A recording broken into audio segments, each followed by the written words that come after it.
To Anne, this book, this quartet, would probably never have been written if not for you. 1. Lady Sandra Lanfa-Toran opened the door to her room and stepped into the dark corridor. She was dressed for riding in broad-legged breeches, tunic, and blouse, and in one hand she carried her riding boots. In the other she held a round blob of crystal threaded with dark lines. It shone brightly and steadily against the gloom. The hour was early enough that most of the servants were still abed, and the torches set to burn in the halls the night before had guttered out. Holding up her stone to light the way, Sandry padded down the corridor in stockinged feet. It was because of the servants that she made so little noise. In 6 weeks' residence at the castle, she had learned that most of them were light sleepers. No amount of persuasion that she could look after herself quite nicely, thank you, was enough to send them back to bed. They would rise at dawn anyway. Why cause them to lose as much as an hour of rest when they worked so hard? As she passed a high table, she noted that the candlesticks atop it stood on a rumpled length of embroidered cloth. She reached out a hand. The cloth shifted until it lay flat and neat on the wood. A silk rug, knocked askew, slid in her wake until it lay straight again. She plopped herself onto the top stair and tugged on her riding boots, then frowned. A light showed under the door of a ground-floor room that opened onto the entrance hall. Uncle, she thought, vexed.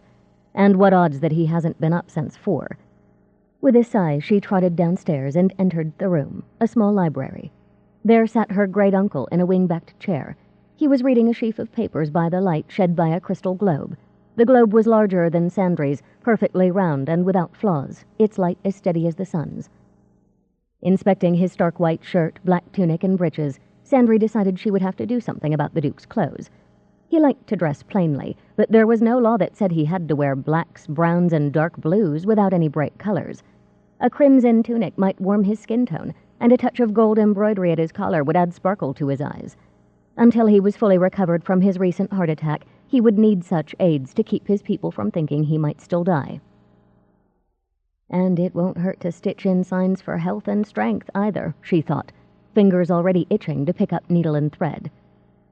Uncle, she announced crisply, just because the healers say you may ride again does not mean you are ready to take up your old work schedule as well.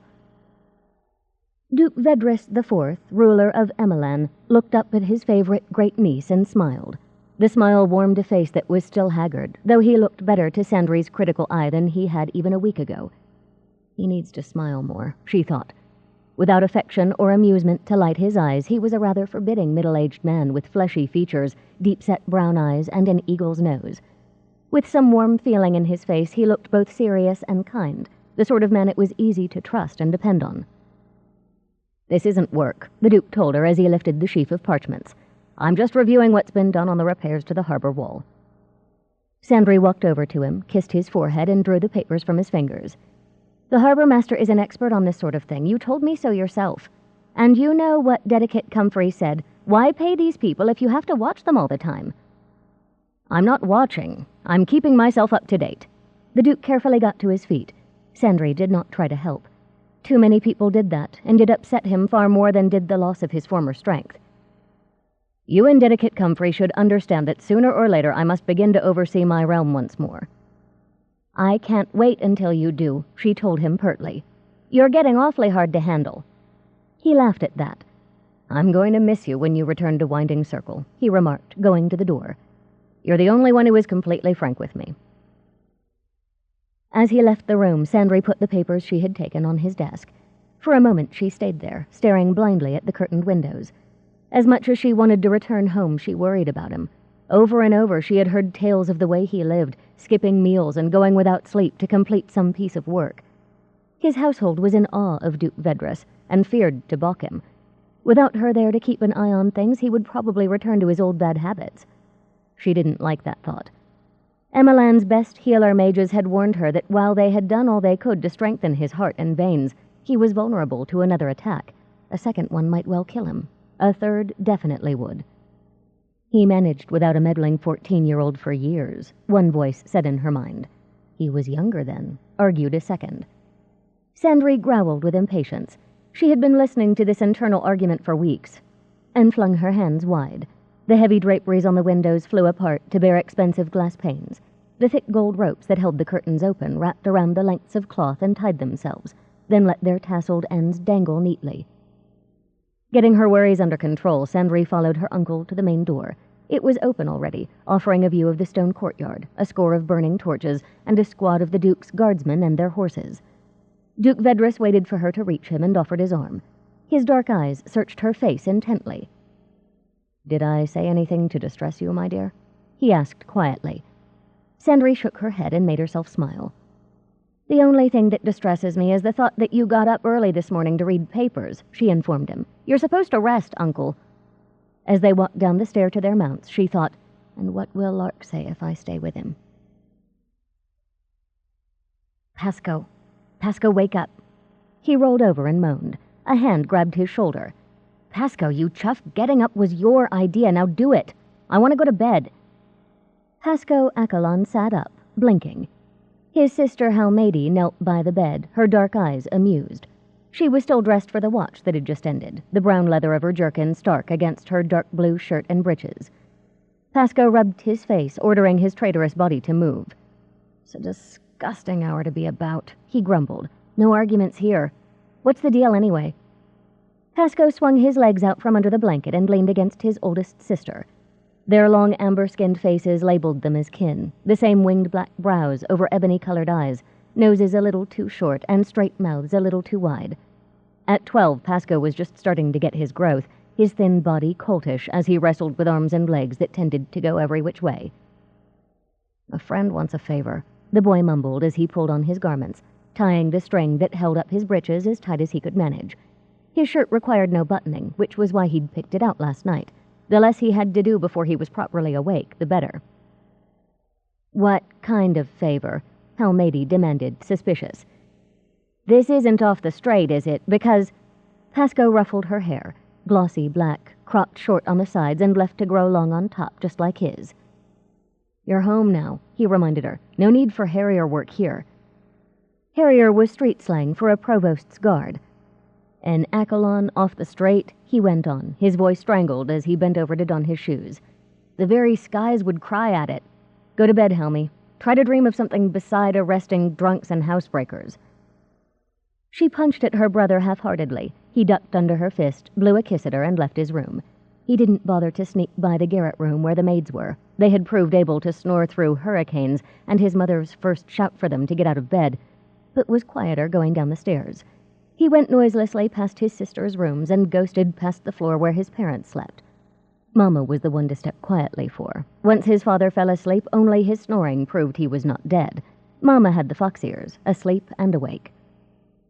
Down to the ground floor, a quick nip into the kitchen for some bread, then a 5-minute jog to the docks. Osabo Netmender was in his boat at Godsluck Wharf. Once Pasco was aboard, Osa put his back into the oars, hauling the boat clear of the commercial docks and guiding it east along Summersea's shoreline. "I can't believe you're out of bed," Osa told his friend. "Helmy woke me after her watch," said Pasco, yawning. "Look, this isn't some joke, is it? Your dad really thinks I can bring luck to his ship?" "It's no joke," replied Osa, rowing with practiced ease. "Not when he's promised to pay you a silver crescent. Pa never jokes about money. And it's the whole fleet, not just our boat." Pasco shook his head. A silver crescent was too much money for any kind of jest. "I just don't understand," he muttered, stretching. "Look, you danced for luck on the entrance examinations, and the temple took me to be a student there," Osa said reasonably. "You danced luck for Adesina, and her baby popped out slick as seaweed." "Stop it," ordered Pasco. "That baby would have come easy without anyone's help. There was a temple midwife with her the whole time." "And what was a temple birth mage doing walking by the fishing village at just the right moment?" argued Osa.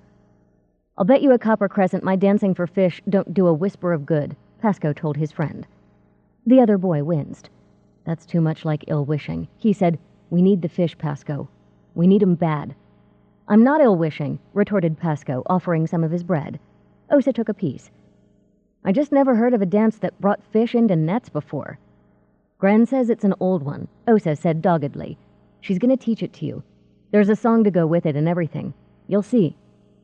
Pasco shrugged and ate his breakfast in silence. Despite the early hour, there were people about as the Duke's party rode east on Harbor Street, past Summersea's famed wharves. How the word got ahead of them, Sandry couldn't guess, but some of those who started their day before dawn gathered along the way to greet their duke.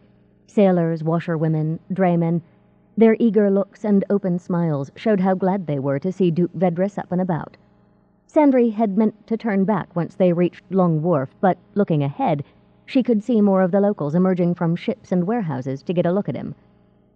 Cat dirt, she thought, vexed. She didn't want him to do too much today, after 4 weeks in bed and 2 weeks confined to his palace. At the same time, she knew his people had been frightened by his illness. They wanted to reassure themselves that he was all right. One of the things he'd mentioned so often in their talks since his heart attack was the need to keep a realm stable. People who thought it might all go to pieces at any minute tended to do foolish things, like pull their money from the banks, which would make them collapse, or plot to set a new, stronger ruler on the throne. Sandry watched her uncle as he patted the hand of a stout woman who had been coiling rope on one of the wharves. In this light, a combination of lanterns, torches, and a pale sky, it was hard to tell if he was tired yet. He seemed more energetic than he'd been at Duke's Citadel, but it could be an act. She looked at the grizzled sergeant in charge of their troop of guards. Last night she had made a point of finding the man and having a long chat with him about today's ride.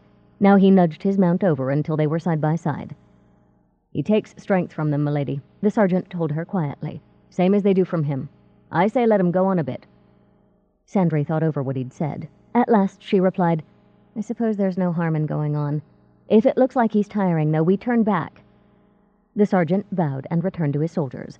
The word was passed among them in scant whispers. Sandry looked down at the Duke to find his eyes were on her. He raised his eyebrows, and Sandry began to giggle. Trust her uncle to guess what the conversation had been about. On they rode, past Jansar Wharf and Sharon Wharf. The Duke seemed to be enjoying himself until he looked up and saw a fat, turbaned man emerged from the doorway of a large grey stone building. Over the lintel was the sign, Rocott House, Myrrh and Fine Spices, in large gilded letters. People moved out of the man's way. Some of them, slower than their neighbors, were urged to do so by one of the 3 bruisers who came with him, 2 men and a woman with arms like a blacksmith's. Sandry could feel the moment the Duke's guards noticed the rough types. She heard a creak of leather, a hushed clink of metal, and 4 of the squad urged their horses up on either side of Vedris. 2 more rode next to Sandry. They had been assigned to her since her arrival at Duke's Citadel and had proved themselves to be quiet, quick shadows. The Duke raised a hand, and all of his group halted. The fat man came forward until he stood just 10 feet away and bowed low, his palms pressed together before his face. His guards also bowed, though not so low that they lost sight of the Duke's protectors. "Good morning, Rocott," the Duke said. His velvety voice had gone very cold.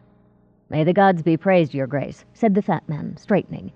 "It is a grand thing to see you among your people once more."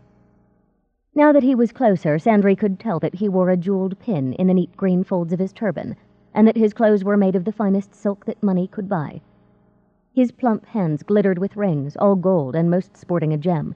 After living with a smith for 4 years, she could also tell the bodyguard's weapons were very good and bore signs of earnest use. "It was unnecessary for you to leave your counting house to give me these felicitations," the Duke replied. "But I had to express my joy," replied the man. Rocott, the Duke had called him, as he bowed again. "Seeing you is reassurance that the peace and law of your realm will continue to be kept. Seeing you, those of us who shelter in this safe harbor know we need fear no withdrawal of protection." "Is there any reason I would consider such a withdrawal?" inquired the Duke, leaning on his saddle horn. "Never, your grace," said the fat man, "never. I hope to see you again soon. Congratulations on your restored health." He waddled back to Rocott House. One of his guards sprang forward to open the door. The other 2 closed in swiftly behind him, guarding his back. Only when the quartet had gone inside Rocott House did Sandry feel a relaxing among the soldiers around her. "Let us continue," Duke Vedris announced. The guards who had flanked her and her uncle fell back into their normal formation, and they resumed their ride. "Who was that?" Sandry wanted to know. "Rocott." The sergeant growled behind them and spat. "Jamar Rocott," Vedris said, nodding to a maid who was opening a set of shutters nearby. "Head of Rocott House here in Summersea. They hold the monopoly on the myrrh trade and import other items. They behave within my borders, but elsewhere they are little better than pirates. They know I will have none of the killing and thievery they use as common coin, and they dare not lose permission to enter our harbor." "Is this Jamar as bad as the rest of his family?" Sandry wanted to know. There had been something about the fat man's brown eyes, a nervousness that made her curious. The Duke rubbed his shaved head. When Jamar Rocott was but 20 years old and living in Jaunol, he was courting a young girl of great beauty and fortune. Somehow the word got out that the girl's father was considering another man, one who had offered more gold and the marriage settlement. Jamar entered his rival's house and with a silk cord strangled the man, his father, and his grandfather. He desired to make the point that competing with any Rocott was a fatal exercise. Sandry shuddered. The Duke leaned over to pat her knee. Fortunately, my dear, you need have nothing to do with any of Rocott's tribe. For that, I am thankful. Pasco leaned forward as Osa rowed his boat around the low wharf that served the fishing village. Ahead of them stretched a broad length of beach on which a few boats had been careened for scraping and repairs. Lanterns glinted from the fishing boats as their owners prepared to sail. More people had gathered on the strand. Under a lantern dangling from a pole, a man sat cross-legged, testing the drum in his lap. A woman stood behind him, playing scales on a wooden flute. "Your dad got musicians?" Pasco asked, goosebumps crawling over his back and arms. "For me?" "He'll blame me when it doesn't work," Pasco thought, panicked. "He'll say I promised I could dance a catch for him and want me to pay these people." "It's only my uncle and my cousin," Osa told him patiently. "Calm down. You jump worse than a landed cod." Pasco made a face at his friend. The closer they got to the beach, the more he wished he'd said no when Osa first spoke of doing this. You wanted to be paid for dancing, Pasco thought woefully, his breakfast a lead weight in his belly. Paid like a real dancer, like the ones who dance at festivals and for the Duke, instead of just dancing at parties with your cousins and friends. And now it'll go bad because you didn't have the backbone to refuse. His mother had said it time after time. You never think of consequences, Pasco. You just think about right now. One of these days the consequences will take you blindside in an alley and you'll wonder how things got so bad. He pressed his face to his knees, shivering. Soon enough he felt the scrape of bottom under their keel. Strong hands grabbed the sides of the boat and dragged it up onto the beach. "Come on, boy," a voice told him. Pasco looked up into the flinty eyes of Osa's grandmother. She wrapped a big-knuckled hand around his arm. "Take off your shoon. You got to learn this net dance fast if you're to do it before we sail." Men were working next to the flute player and drummer, laying something on the beach a corner at a time and securing it by staking it down. It was a real net, Pasco saw, one with bigger holes than most fishing nets. Hurriedly he stepped out of his shoes. Men and women left the boats to stand along the edges of the spread net, the lantern light rippling over their faces. They looked grim and forbidding, like statues of stern old gods. 2 months without enough fish to cover the deck, one of them muttered. This better work. Pasco's store of courage, never large, shrank even more as he looked at their faces. I'm dead, he thought weakly. I just ain't bothered to lay down yet. It's an easy step, Osa's grandmother told him. Look at my feet, boy. I don't want to go repeating it. See you dance each square of the net, like so. She was nimble in spite of her years, her feet tapping lightly on the sand to shape the 4 corners of a square. She did a light step over. Next square, right in the middle, she explained to Pasco, her feet leaving a dent in the sand that would form its center. Up 1 row of the net, down the next. Drummer and flute player were trying a lively tune that made Pasco think of leaping fish. Suddenly he was wide awake. His feet were already tracing the sand pattern of steps without waiting for his head to decide to do it. Told you it was easy, the old woman said, watching his feet move. You ready? He would have said he wasn't, not yet exactly. But the drummer and the flute player began that catchy tune in earnest, and his body wanted to dance. He stepped lightly into the first square on the net closest to him and marked the corners with his toes, his legs flicking across each other.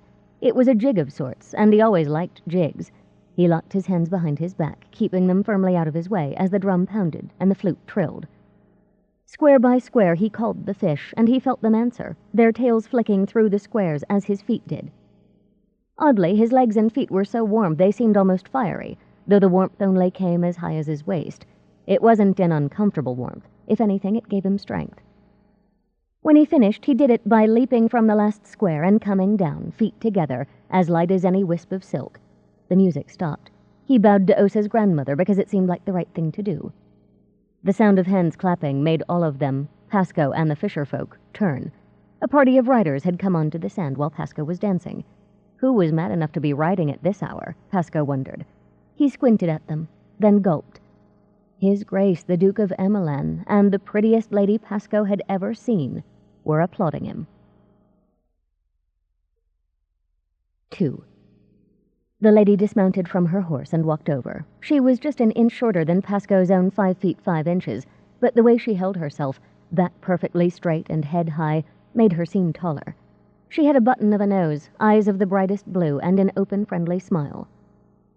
Blessed with 4 older sisters, Pasco took note of the lady's clothing. The girls would love to know she wore a pair of green breeches with legs so wide that when she was afoot, she seemed to be wearing skirts. Over that, she wore a long sleeveless tunic in pale green cloth, fastened down the front with a row of tiny buttons shaped like suns. A full-sleeved blouse with green embroidery kept her arms from the cold. A sheer green silk veil was fixed somehow to light brown braids wound about the lady's head like a crown. She removed one of her tan riding gloves and offered him her bare hand. Pasco took it and bowed, feeling a little dazed. "You dance very well," she said with approval. "What is your name, please?" Pasco could not reply. Osa's grandmother said respectfully, "He's Pasco Accolon, my lady, a friend of my grandson's." She dipped a quick curtsy and nudged Pasco with her elbow. He asked, startled, and realized he still had the lady's hand in his. I'm sorry, I didn't—" He dropped the small hand as if it had turned to fire. "I thought I had seen nearly every kind of magic there is these last 4 years," the lady remarked in a friendly voice, "but never magic that was danced. Where did you learn it, Pasco?" Now he gaped at her, flustered. "Magic? Me do magic?"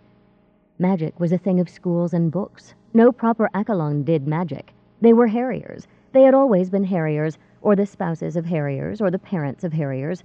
"Oh, no. Please, you're mistaken, my lady. I'm no mage." She met his eyes squarely. "You just danced a magical working, Pasco Accolon. I am never mistaken about such things." "Tell her," Pasco said pleadingly to Osa's grandmother. "You know I never had any sparkle of magic, not the tiniest." "That he never did, my lady," admitted the old woman. "He and my grandson have been friends all their lives. There's nothing odd about Pasco, just as ordinary as mud, less he starts showing more of a knack for harrier work." "Not quite like mud, Gran," protested the boy Osa. To Pasco's deep embarrassment, Osa told the lady, and by then Duke Vedris, who had ridden over to listen, of the other times Pasco had danced for luck and gotten what he'd danced for. Pasco stared at the sand, wishing he could just leap into one of the fishing boats now being launched. When Osa finished, the Duke leaned forward in the saddle. "Pasco Accolon, you are related to McCarran and Edowar Accolon?" Pasco bowed to Duke Vedris. "My father and my grandfather, your grace." "Then your mother was Zara Case before her marriage, and your maternal grandfather is Abbas Case." The Duke's quiet voice was soothing. With a smile, he added, "Were all my servants as faithful and thorough as the Cases and the Accolons of the Provost's Guard, I would be the most fortunate ruler on earth." "My dear," he said to the young lady, "is it possible you are mistaken?" "No, uncle," the lady replied. She slid cool fingers under Pasco's chin and forced him to look up, to meet her eyes. "I didn't mean to startle you, but you do have power. If you didn't know it, then you need a teacher." "My dear, before you begin to rearrange his life, did you introduce yourself to this poor lad?" inquired the Duke. The lady stared up at him, startled, then started to grin. Quickly, she bit on her lip until she was able to look at Pasco with a straight face. Her fingers never so much as twitched from their position under his chin. "I'm sorry. I'm used to everyone already knowing who I am. I'm Lady Sandra Lenfa-Torin, the Duke's great-niece."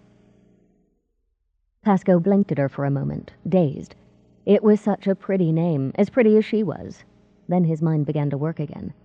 Sandra Lenfa-Torin. Any resident of Summersea over the last 4 years would know that name, and know it well. She was part of a quartet of young mages who had come to live in the temple city of Winding Circle, outside Summersea. First, they had managed to survive an earthquake while trapped underground. They had next destroyed a pirate fleet, then gone to the northern mountains to tame entire forests as they burned. They came back to the coast in time to help end the Blue Pox Plague of 1036. Everyone told stories about them, including tales of the girl who wove bandages with the power to heal and veils that made the wearer as good as invisible. In a world in which mages were as common as architects or jewelers, Lady Sandra Len and her 3 friends were on their way to becoming great mages, the very best of their kind. "Not meaning any disrespect, your ladyship," Pasco told her earnestly, "but maybe the magic's in the net. I'd have known if I was magic, 'deed I would." My family would never let me hear the end of it, he thought. Her eyebrows, fine gold-brown crescents, rose. "You may not have," she replied firmly. "I didn't know until I was 10, just before I came here, in fact. My 3 friends didn't know until they came here either, and Triss was inspected by a magic finder. Some talents run very deep, Pasco Accolon. I think yours is one." "Your Grace." A boy on a pony galloped onto the sand from the harbor road. He'd been riding hard.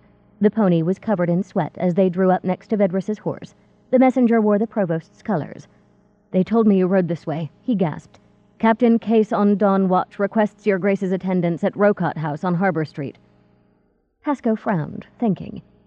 This Case would be his Uncle Ismon, who was not the man to send a boy out at full gallop without very good reason. Ismon was so unflappable that if he were to see a tidal wave roaring down on him, he would blink and order his sergeants to find boats. The Duke and his great-niece traded looks. "And the nature of the emergency?" the Duke asked coolly. Perhaps Uncle Ismon isn't the only one who'd take a tidal wave in stride, thought Pasco, envious. That Duke don't startle easy. Me, I'm like this messenger, too excitable. "It's Jamar Rocott, the mer trader from Bahan, your Grace," replied the messenger. "He's been murdered. It's a terrible sight, begging your Grace's pardon." Again the Duke and his great-niece exchanged looks, the girls startled, the Duke's level. "Uncle," said Lady Sandralen, reaching for the Duke's reins. He shook his head at her. "This is something that requires my attention, my dear. You have a problem of your own to solve just now." She frowned up at him. "I suppose so, but—" She looked at Pasco, then back at her great-uncle. The Duke leaned down to cup her cheek in one hand and spoke too quietly for Pasco to hear. She replied, her voice just as soft. He spoke again. At last, very reluctantly it seemed to Pasco, she nodded and stood back. Immediately a man and a woman detached themselves from the squad of guards, moving their horses to stand by hers. They looked at Pasco, Osa, and Grandmother Netmender in a tough, memorizing way that Pasco knew very well. He'd seen it often enough on the faces of his own family, that habit of weighing people they'd met to decide who might be trouble and who might not. "Join me when you have concluded your business here, Sandry," the Duke told her. To the messenger he said, "Come along." He rode off, the boy and the squad of guards at his heels. A barrel-chested man who sported a sergeant's twin yellow arrowheads on his sleeve caught Sandry's eye and nodded to her before he followed the Duke. Pasco watched them go, thinking of what he'd overheard. Murder at Rocott House was a serious matter. He crossed his fingers and flicked them at the departing riders, sending luck for Uncle Ismon in their wake. He would need all the luck he could get, particularly once Summersea's rich folk heard of the death of one of their own. Sandry looked at Pasco thoughtfully as her uncle rode off. There were no two ways about it. Something would have to be done with this boy. Untrained magic broke out in uncontrollable ways and could do considerable damage. She'd had that lesson drummed into her head over the past 4 years. From the glow of magic she'd seen as Pasco danced, his power wasn't such that it might flare up without warning, but that could change at any moment. Sandry was no stranger to the ways of charming, clever boys. This one would bolt the moment he thought he could do so without offending a noble, and he wouldn't come back unless she did something to make him. Besides, she had the Duke to think of. She did not want him putting his hard-won health in danger again, not on his first day outside Duke's citadel. "Murder at Rocott House," Pasco murmured. "That's got a jagged edge to it." How would Papa look into it, he wondered. Who might have done such a crime? There were all kinds of possibilities, as he knew from listening to the Harriers and the family talk about their work. There were all sorts of angles to consider. "How so?" asked Sandry. She needed to decide what she could do about the boy right at this moment and what she could put off to another more convenient time. "Only that Rocott House is the biggest importer of myrrh around the Pebbled Sea," Pasco explained, thinking aloud. Working it out as he'd been taught, he briefly forgot her nobility and her prettiness.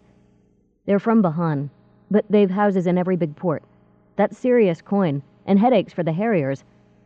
"Harriers?" she interrupted. "What does that mean?" "Provost's guards are called Harriers," he told her, still trying to remember his lessons on crime. "For the brown leather and the blue shirts they wear. Folks say it's a bit like some Harrier hawks. And the watch-houses in each district, they're called coops." Sandry nodded to show her understanding. This was an aspect of town life that she had never considered. Anyway, they gotta get right to the case and catch who done Jamar. Killed him, that is. The other Rocots here in Summersea'll be on his grace like pods on peas till the murderer's gathered up. Begging your ladyship's pardon." He yawned and excused himself again. "Not that you need worry. Like as not, they'll have the killer in a cat's whisker." Sandry looked at him, amused. "You sound very sure of that." Pasco shrugged. "Most ways, a murderer's known to the one they killed. That's what my kinfolk say. Family, a friend. It's easy enough to track him down." "So are you going to take up Provost's work too?" Sandry inquired. The boy grimaced. "Both sides of my family are in it. It's not like I have a choice."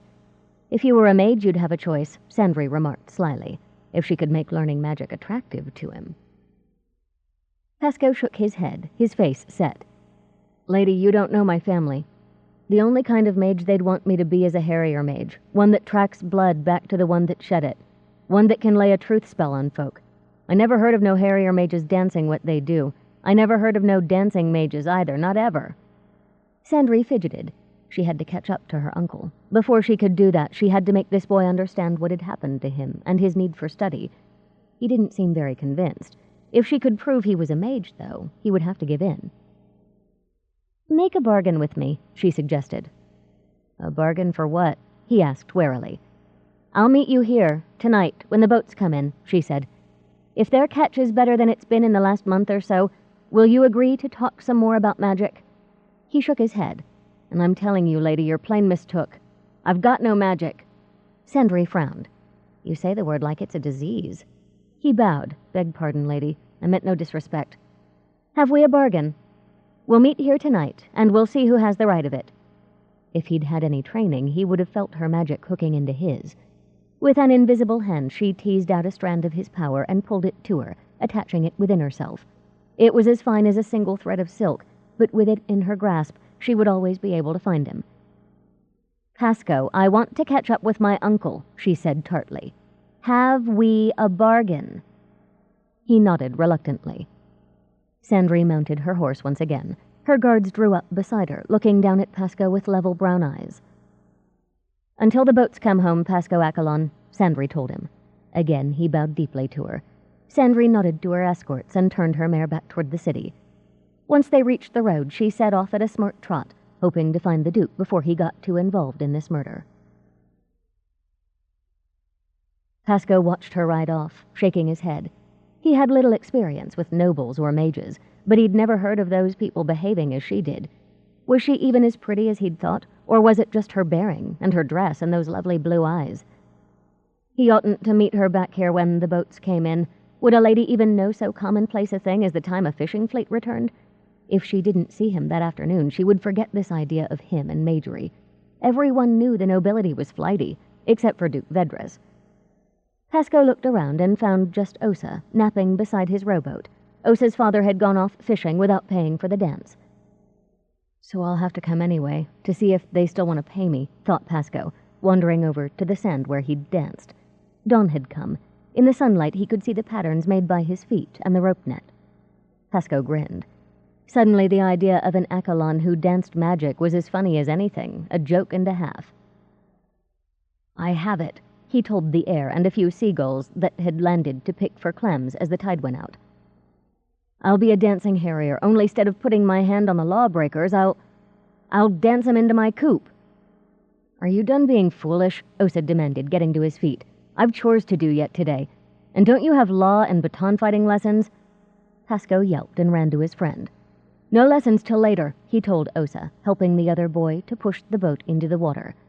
"But I promised Mama I'd help sort one of the storerooms this morning." They jumped into the boat as it floated free. Each of them took an oar this time and began to row.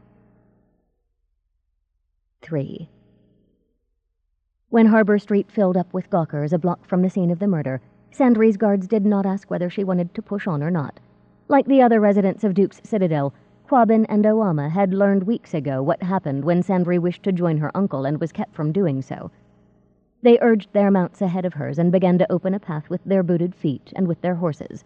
People complained until they saw who barged through so rudely. Then they made room for the girl and her escort. The 4 provost's guards at the door of Rocott House were less willing to help. Their leader, whose sleeve bore a corporal's single yellow arrowhead badge, was not impressed by Sandry's rank. "It's not a fit sight for a lady," he said, his face expressionless. Owama dismounted so she could speak quietly to the man. "Corporal, think about this." She was a straightforward young woman with bronze skin, a long straight nose, and sharp brown eyes, who wore her black hair rolled and pinned tightly at the back of her head. Her skills as a Duke's guard and part of the elite personal guard were considerable. Sandry had watched her and her partner, Quabin, at combat practice, and had been impressed. "You don't want to vex her," Owama continued. "Really?" The corporal shook his head. "Captain Case would boot me for it, and he'd be right." Now Quabin dismounted to support his partner. He was over 6 feet tall, black as sable, and honed like an axe. His shaved head, combined with sharp cheekbones, lean cheeks, and wide-set eyes, made him look as sleek and deadly as a panther. He was as dangerous as he appeared. Sandry stayed on her mare. She would impress no one if she dismounted. The stubborn corporal was taller than she by a head. Instead, she sorted through her magic until she found a particular cord. Shaped from her own power, it connected her to Duke Vedris. "Uncle," she said clearly, feeling her voice roll down that magical tie. "I want to be let in, please." Everyone stared at her, even Quabin and Owama. Onlookers in the crowd drew the god's circle on their chests. The provost's guards were made of sterner stuff. Their hands stayed by their weapons. Overhead, on the next story of the building, glass windows swung outward on hinges. The Duke and a man with the same light brown skin, lean cheeks, and quirky eyebrows as Pasco leaned out. "My dear, this is not the kind of thing a young girl should see," called Vedris. He could hear Sandry when she used the power she had bound to him, but without magic of his own he could not reply the same way. Sandry looked up at him. He seemed tired, though she doubted anyone who did not know him well would guess that. He was also shaken, though that was something she felt rather than saw. "I'm no stranger to bad things, Uncle. I really must insist." Quabin and Owama traded looks. They had heard her say that only once, on the day of the Duke's heart attack, when his servants had tried to keep Sandry out of his room. After she had lost precious minutes in argument with them, she had finally insisted, in just that tone of voice. When they refused, every thread in the hall outside the Duke's rooms, from tapestries, carpets, and even the servants' clothes, unraveled and came to life, cocooning them all. Sandry had gone to her uncle and had spent the rest of that day with the healers, keeping him alive with her magic until they could strengthen his heart. Quabin and Owama had never forgotten it. Now, leaning out of the second-floor window, the Duke grimaced. He knew that Sandry had seen things girls her age were supposed to be protected from. The bodies of hundreds, including her parents, rotting from plague. People dying in battle of human and magical causes. The survivors of fire, flood, and other disasters. "Admit her," the Duke said to his uniformed companion. The men began to argue as they closed the windows. Sandry waited and tried not to drum her fingers on her saddle horn. After a couple of minutes, the man who had tried to argue with the Duke yanked open the door and spoke quietly to the guards. They looked at him, startled, then parted. The man, who wore a captain's pair of concentric yellow circles on his sleeve, waved Sandry in sharply. She dismounted and passed her mare's reins to Quabin. "Stay with the horses," she told her guards. "I think the rest of Uncle's escort are on that side street." They nodded. The provost's captain stood aside as she walked into the building, then closed the door and lowered the thick oak bar that locked it. To her eyes, door and bar gleamed with the pale traces of magic. So did the dimly lit hall that went to the rear of the building on this floor, and the narrow stair that reached the upper stories. "Please reconsider, my lady," the man told her gruffly. "This is not an occasion for noble sightseers." Sandry met his eyes. "You are Captain Case?" she inquired. He bowed stiffly. "I will not reconsider," she said flatly. "My great-uncle has been ill. He tends to forget it, so I remember for him. And it seems for you. Where is he?" "Upstairs, my lady." Turning her back on him, Sandry climbed. The gleam of spell signs lit her way. None of the stair lamps were burning. Since the captain didn't have her power to see magic, he missed the next step. They were uneven, to trick robbers into banging their toes just as he did. He cursed. When she looked back at him, he waved her on. When she reached the top of the stairs, 2 hallways lay before her. One led to the rear of the building, the other cut across it. In the hall to her right, she saw only a flagstone floor, lamps in wall sconces, and closed doors. In the section to her left, the hall sported complexly patterned silk carpets, spelled, like everything else she had seen, with magic to protect and confuse anyone who was not allowed there. The lamps on this side were set in polished brass fixtures and circled with precious glass. 2 mahogany benches were placed here. On them sat the 3 surly bodyguards who had attended Jamar Rokot earlier that morning, all in manacles. They looked confused, bewildered, and angry. 3 provost's guards stood over them, baton weapons in hand. "Why won't you believe us?" demanded the youngest of the 3 when he saw the captain. "We heard nothing, nor saw it neither. We went in, the door was locked. We never so much as heard a scream." "And the evidence shows you as liars," replied Captain Case. "You'll give up the facts when our truth-sayers have a go at you." To Sandry he said, "Why don't you wait for his grace here?" She walked ahead of him into the open room past the captives. He mustn't know that she was nervous. She did her best to hide it. She was no hardened, what had Pascoe called them, harrier, that was it. She was not one of those. But if her great-uncle was in this mess, that was where she had to be as well. Inside was a plain office belonging to Jamar Rokot's secretary or assistant, it would seem. Sandry walked through the open door at the back of the room into the next office and halted. Her uncle sat on the window seat, keeping out of the way of the provost's guards who were going over the room inch by inch. They each wore the silver braid trim on their sleeves that marked them as investigators, not street guards. There was blood everywhere. The hacked body of the man who had greeted them so smoothly that morning lay on the floor. His fine clothes were slashed and sodden rags. His jewels lay in a bloody heap atop his desk, as if whoever killed him had wanted to say they were too disgusting to steal. Worst of all, the man's head had been placed in a sling made of his turban and hung from an overhead lamp. A tiny woman in brown and blue stood by the dead man's feet, shaking her head. For all her small size, she had the lightly seamed face of someone in her 50s. "I can only guess they were waiting for him when he came in, Captain, Your Grace," she said absent-mindedly, staring at bloody slippers. "His guard spells never warned him." "You can see from the furniture he never put up a fight," added another investigator as he went over a bookcase, "even when his guards let them in. That don't make sense, less it was family done it." "But the spells weren't released to let someone else in," Sandry blurted. Everyone looked at her. Sandry folded her hands. "Can any of you see or feel magic?" They all shook their heads. "Most spells like this, if you can see them, they turn colors, depending on whether someone broke through or tried to erase them, or just released their effects for a while. Using a password just releases. It halts the protections. It doesn't end the spell. And this," she waved a hand to take in the spells all around them, "it hasn't been touched. I can tell that just by looking at it. Even though Rokot wasn't a mage, he'll have owned a key to these spells. He would have been able to look at that and know their status. The keys are usually made like jewelry." "Here." A sergeant whose almond-shaped eyes and gold skin showed his ancestors were from the Far East went to the desk. He used a wooden rod drawn from a quiver-like container hung on his belt to separate a piece of jewelry from the sticky heap of gems and precious metal. It was a long oval pendant on a chain. "Don't touch it, my lady," he cautioned. "Not till our mages have a go at it. We knew he had spells on the place, of course, though we can't see them. His kind always does." She nodded and leaned closer. The pendant was inlaid with a number of minute squares, each made of black, pale, or fire opal. A thin slice of clear crystal was laid over them. A hair-fine thread of magic stretched away from each square. "He would have paid a fortune for this," Sandry murmured. "Yes, it's his key. Each square must be tied to a different set of spells, so he'd know exactly where somebody tried to break in. But look at it." She glanced at the guards and their captain, all of whom stared at her without understanding. There was a tiny ironic smile on the Duke's lips. He gave her a slight nod. "Like I said, the spells were never touched. This whole pendant is dark," Sandry told them. "Nothing's glowing, and it's made to be read by someone with no magic whatever. No one broke through these spells." "The killer's spells were better, that's all," said Captain Case bluntly. "Someone always has better magic. Or the guards or one of the family must have given the right passwords to whoever they let in." "But we had no trouble coming in without passwords," the tiny woman pointed out. "You had no trouble because Jamar Rokot is dead," Sandry replied. "The main power of the spells would be keyed to him." The Duke rubbed his chin.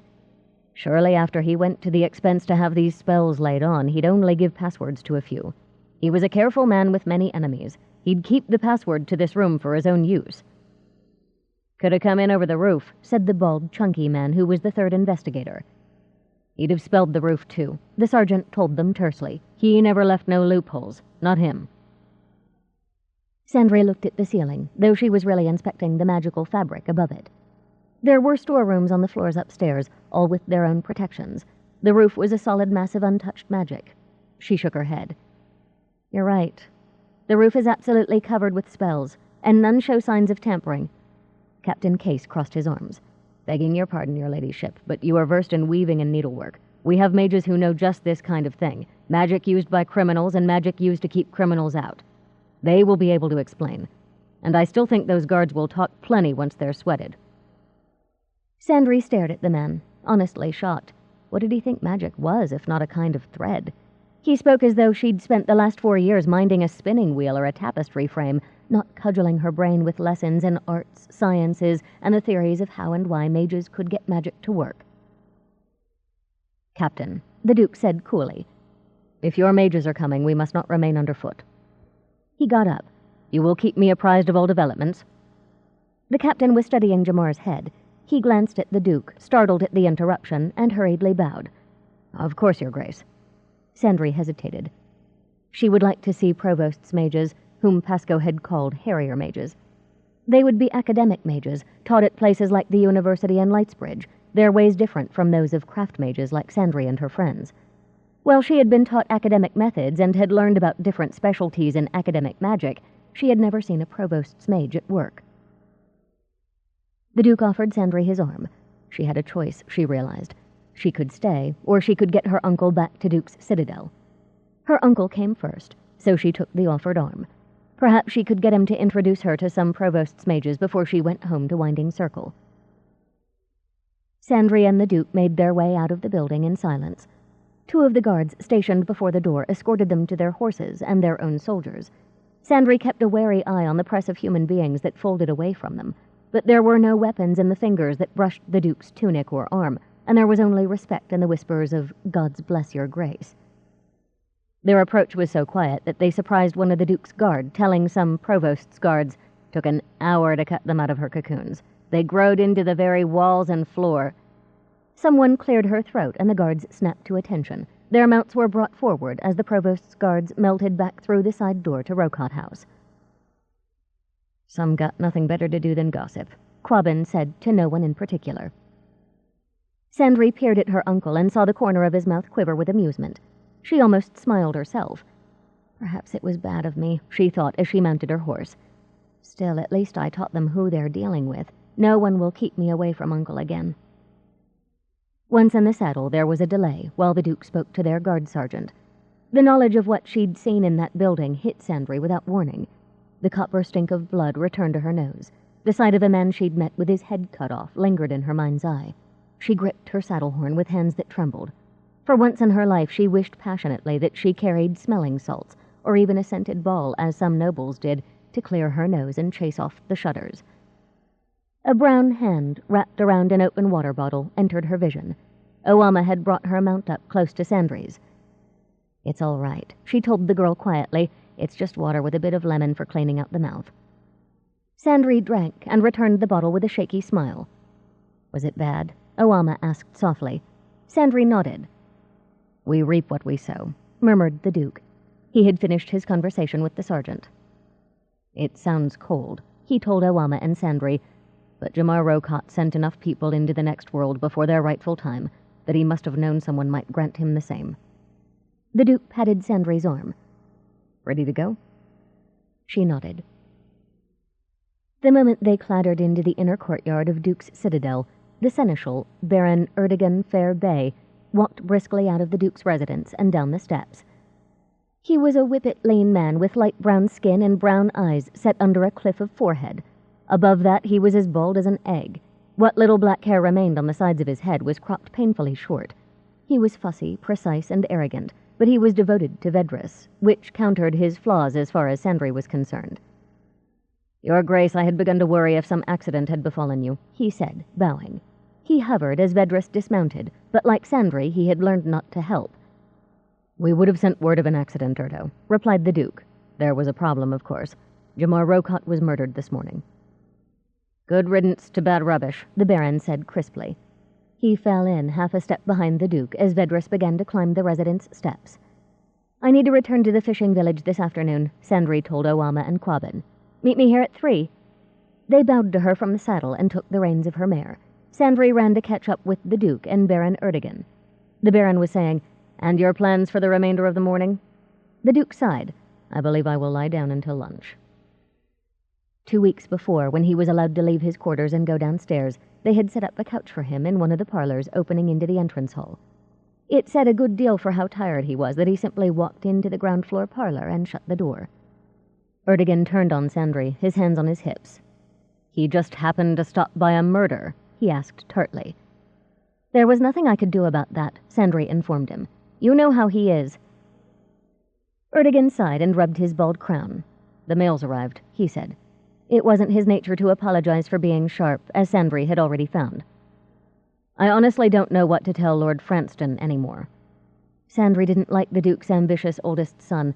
They had met in the past, and since the Duke's heart attack, the tone of Franston's letters had grown arrogant, as if he had already inherited. "Tell him and that grasping wife of his that Uncle cut them from his will." The parlor door opened. "Don't think it hasn't crossed my mind," the Duke said quietly. The door closed again. "Wonderful," Erdogan muttered and stalked down the hall to the large workroom from which he oversaw affairs at Duke's Citadel.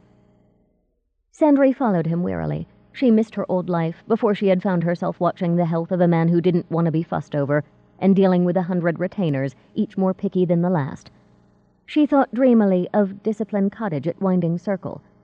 By this time her teacher Lark would be at her loom, at work on her newest creation. She even envied Pasco. By now he must be sauntering through the marketplace with his friends, without a care in the world. Pasco. The padded end of a baton thumped the side of his head firmly enough to make him stagger. "Scorch it all, boy, pay attention. Knowing the baton might save your silly skull in a dark alley one day." Exasperated with her youngest child, Zahra Akalon pushed a lock of dark wavy hair out of her face. She was a tall woman in her late 30s, handsome rather than pretty, with strong black brows, dark eyes, and a wide, decided mouth. Sweat glued her cotton shirt to her back. Impatiently, she twitched the cloth away from her chest, flapping it slightly to cool her skin. "If I've told you once, I've told you 100 times." "Daydreams will be my death," he said along with her. "Sorry, Mama." "Pasco got the-umped. Pasco got the-umped," sang his cousin Rihanna wickedly. 5 of the residents of House Akalon, who were Pasco's age or a little older, had gathered in the courtyard. There his mother Zahra taught them the Provost's Guard's traditional weapons, staff, baton, weighted chain, and hand-to-hand combat. "I'll thump you, Riha," Pasco muttered out of the side of his mouth. A baton tapped him under the chin. "Learn to keep from being thumped yourself before you deal out knocks of your own," his mother advised. "And the rest of you aren't doing so well that you can torment him." Fast as a snake, she whirled and swung overhand at Riha. The girl blocked her strike with her baton, almost as quick as Zahra herself. With her attention on that descending baton, Riha did not see Zahra reach out with a booted leg and hook the girl's feet from under her. Down Riha went, still remembering to keep her own baton between her and any attack from overhead. "Well enough," Zahra said with approval. "But look at the weapon just long enough to tell its direction. Your main attention should have been on my chest. My body's movement there would have warned you of my kick." "That chance," muttered Riha. Zahra grinned evilly at her. "Perhaps not." She swept their small group with her eyes. "The point of all this is to make sure you come home from your watch alive. To do that, you have to pay attention. Live the moment you're in. Stay open to all the things around you, be they smell, sound, or sight." Her baton flashed up into the side. This time Pasco was ready. He'd seen the muscles in Zahra's legs, outlined by her breeches, shift. He blocked her with his baton and grabbed her wrist with his free hand. Twisting it, he dragged her down and across his body. Once she was face down on the ground, he shoved the arm he had captured up behind her back. Half kneeling, he pressed one knee into his mother's spine. "I could have fought the takedown, boy," she said, her voice muffled by the bricks of the courtyard. Pasco released her. "I know, Mama." When she struggled to rise, he offered her a hand. She took it, and in a heartbeat he went flying. Tucking himself into a ball, he unfolded and struck feet first, skidding to a halt before he smacked into the columned gallery that ran around the edge of the courtyard. Rising on tiptoe, he gave her his fool's bow, the one that was much too deep. Straightening, he rose to the very top of his toes, stumbled forward as if he were out of control, then flipped in the air and came back to his feet, arms spread. Zara glared at him. Was that meant to charm your way out of a drubbing? She wanted to know. Pasco bowed his head. I live to be drubbed, he said meekly. She could only be cross with him for so long. Get your baton. All of you line up. We'll do the patterned strike and block combinations until time for midday. Pasco shook his black hair out of his eyes and took the baton Riha held out to him. Say, Mama, did you ever hear of magic dancing? Well, mages that dance, and the dancing is a spell. Ridiculous, Zara said flatly. Take your place in line, now. Pasco did as ordered. As his mother called off the movements of the combinations, he concentrated on that, at least until the midday bell rang. As the young people washed up before eating, Pasco's cousin Haydacy elbowed him. When are you going to grow up? She demanded. Dancing magic, Pasco, of all things. What's next? Dancing a fortune into our pockets? Come on, Hayday. He'll say anything to get the family to let him play tippy feet with half-naked dancing girls, jeered one of his older male cousins, Vonnie. It beats working for his supper. The sooner you face facts, the happier you'll be, Riha informed Pasco with all the wisdom of her 16 years. You're an Accolon and a case. Harrying is your life. There's plenty of Accolons and cases who aren't harriers, argued Pasco. They all looked at him as if to say, don't waste our time. If you ever want to say in the family you'll go for Harrier, Hayday informed him as she dried her hands. She's right, said Riha. Besides, you're McCarran's and Zara's only son. You have to harry. She followed Hayday inside. Tippy feet, jeered Vonnie. He flicked his drying cloth at Pasco hard, lashing the younger boy's cheek. Pasco yelped. Holding the wheel left by the cloth, he glared at Vonnie as the older boy ambled into the house. Someday, Pasco told himself, he would make Vonnie pay for all his towel flicking. The Duke emerged from his parlor, looking better, and joined Sandry and Baron Erdogan for lunch. After that, they all applied themselves to the affairs of Duke's Citadel and the realm. In the weeks after the Duke's heart attack, when he had rested all afternoon, Erdogan and Sandry fell into the habit of meeting in a nearby study to deal with the work that built up. In the quiet afternoon hours, Sandry took the household accounts over from Erdogan with his blessing. It gave her something useful to do and gave him less work. Once the Duke grew well enough for Healer Comfrey to agree that a little business would not tax him, he joined Sandry and Erdogan for an hour, then 2, then 3. When it was judged that he was strong enough to leave the second floor and go downstairs, they set up a workroom there. The Baron labored over heaps of documents while the Duke read reports and Sandry attended to the running of a large castle. Often the Duke and Erdogan discussed matters involving Emelan and met with various officials. Many times they asked Sandry's opinion. They explained it as wanting the views of a mage or another noble, but Sandry wondered if the Duke wanted to see how her mind worked. She couldn't imagine why he might want her ideas on the proper scale of punishments for theft, but she respected as well as loved him and answered him as seriously as she could. The afternoon that followed Jamar Rocot's murder sped by. All too soon it was time for Sandry to meet Pasco at the fishing village. Oama and Quabbin awaited her with her mare Russet when she emerged from the residence. Riding through the city in mid-afternoon was a slower matter than at dawn. There were horses and wagons to be got around, stray animals and all kinds of people. The talk on every corner seemed to be about the merchant's very messy death. She had meant to be early for the fishers' return, but to her surprise, most of the boats were home and in the process of unloading their contents. Each crew had brought in as much fish as their boats might carry. The entire village had turned out to help load baskets of fish into carts that would take them to the city for sale.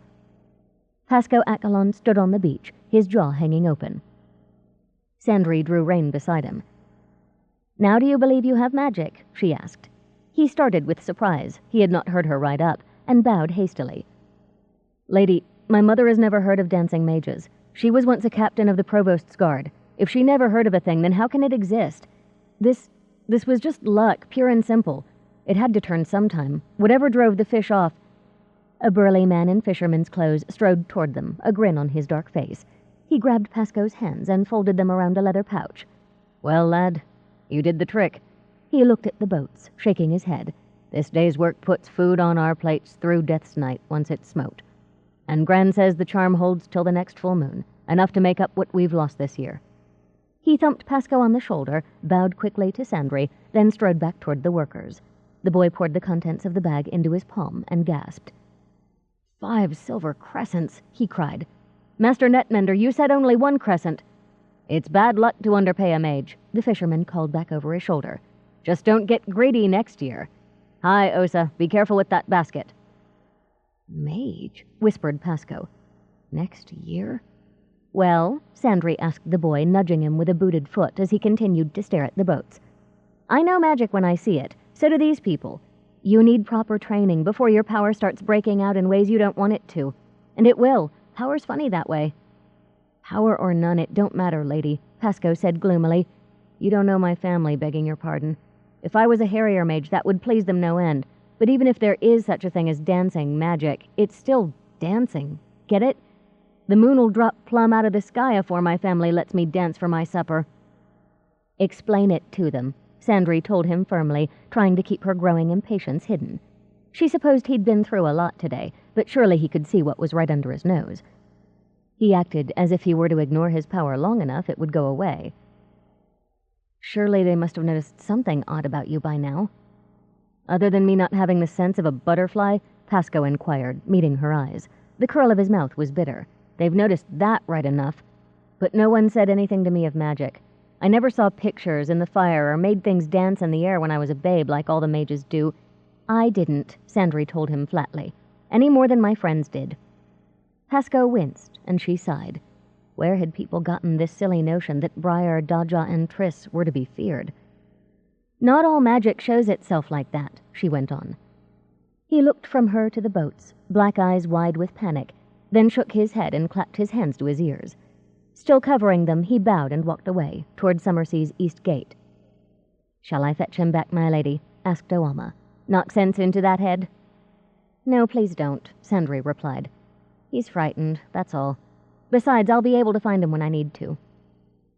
Thinking it over, she knew she was in over her head. She hadn't the first notion of what to do next, but she knew who would. "I have to go to Winding Circle," she told her guards. 4.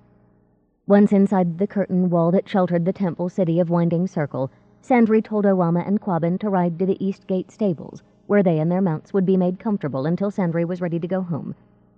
They insisted on remaining with her until she had dismounted in front of the small cottage that lay behind the Earth Temple. Only then did they take her mare's reins and leave. The cottage known as Discipline was set back from the temple's spiral road and framed in gardens. For a moment Sandry remained outside the gate, looking around her. She had left in a hurry, hoping to be back in a day or two. Now she felt like a stranger. She had not helped to whitewash the cottage, weatherproofing it against the winter storms. She had not helped to put a fresh layer of thatch on the roof, or to bring in the last fruits and vegetables. The shutters on her room and the rooms of her 3 friends were tightly shut, as they had almost never been when the 4 were there. Lark must be so lonely with no one at home, Sandry thought sadly. That spring, Triss, Briar, and Dodja had left Winding Circle with their teachers, who had decided they needed to see more of the world and of the magics used outside the temple city. Sandry and Lark had rattled about the empty cottage all summer, until word had come of the Duke's heart attack. It had been just like Lark to urge Sandry to go and stay with her great-uncle for as long as was necessary.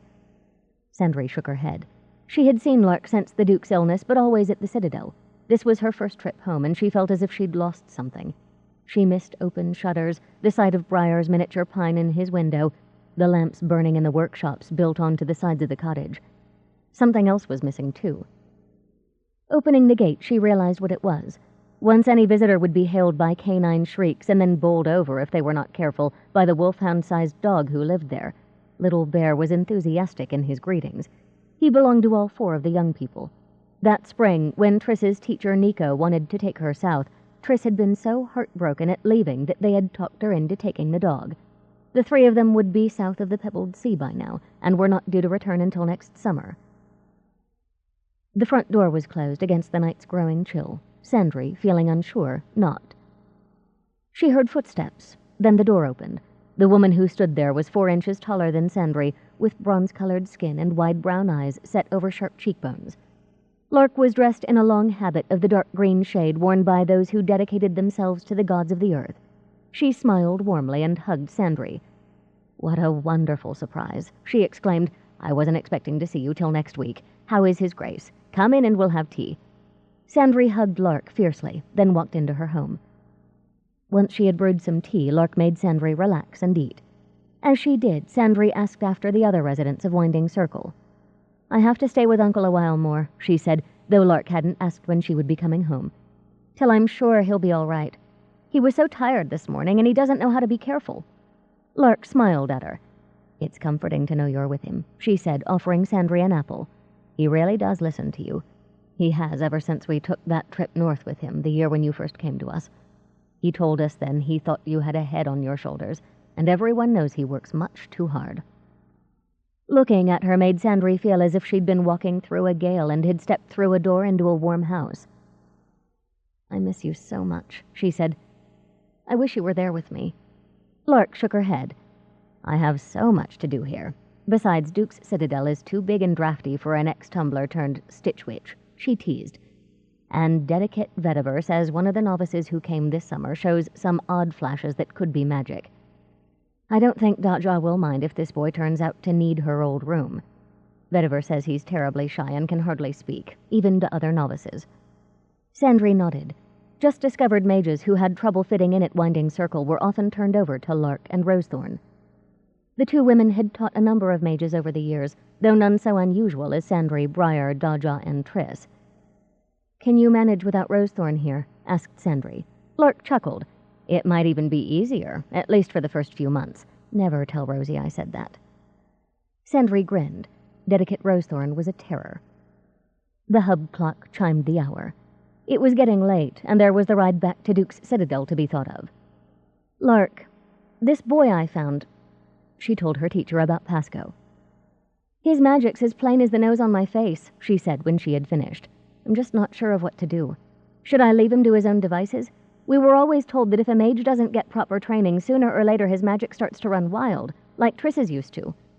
Her friend Triss had left a wake of frightened people and ruined property before she had come to discipline. Lark sat back in her chair, brows knit in thought. "A dance mage," she murmured. "How very odd." "I figured you'd know if there were any," Sandry pointed out. "All the places you've been." Lark rubbed her temples. "I've seen a few, but it was far and away. The shamans of the Ki-Dao people dance their magic. So do the shamans of Ugu rules. It's between the Sea of Grass and Yanjing in the north." "He won't go all that way to learn from a shaman if he doesn't even want his magic here," Sandry remarked. "What about those Ki-Dao people?" "More thousands of miles," Lark replied. "They're in southern Yanjing. Even if he wanted to journey so far, we couldn't allow it. First, he must learn basic control over his power. There's no telling what kind of mischief he could set in motion with a step here and a step there." "I don't think he's strong enough to do serious damage," Sandry told her. "It doesn't matter if he is or he isn't," Lark said. "Dances are patterns. You know what patterns can do." "Placing magic in a pattern makes the magic stronger," Sandry replied. It was a lesson she knew as well as her own name. She smiled. "That's why you and I have to be careful when we weave." "So you're saying that Pasco can extend his power through dance patterns?" "Easily." Lark toyed with her teacup. "And the stronger the pattern, the more things can go wrong. What if this Pasco had not followed the net so faithfully? A wrong step that broke the net magic might have driven all the fish from the sea for miles. What if he'd thought of pretty girls as he danced? He could have called all the girls of Summersea to him, whether they wished to be called or not." "You're absolutely right. Pasco must be taught." "So I'll bring him to the school here." Sandry felt better immediately. A decision had been reached. Lark shook her head. "It's not that simple. Temple and university mages follow laws and guidelines, some of which you know. On the subject of new mages, the law is set. If no teacher with the same power is available, the discovering mage has to teach the newcomer the basics." Sandry laughed. "But the discovering mage is me." Lark nodded gravely. "I'm just a kid myself," Sandry pointed out, using street slang for child. "I can't teach him.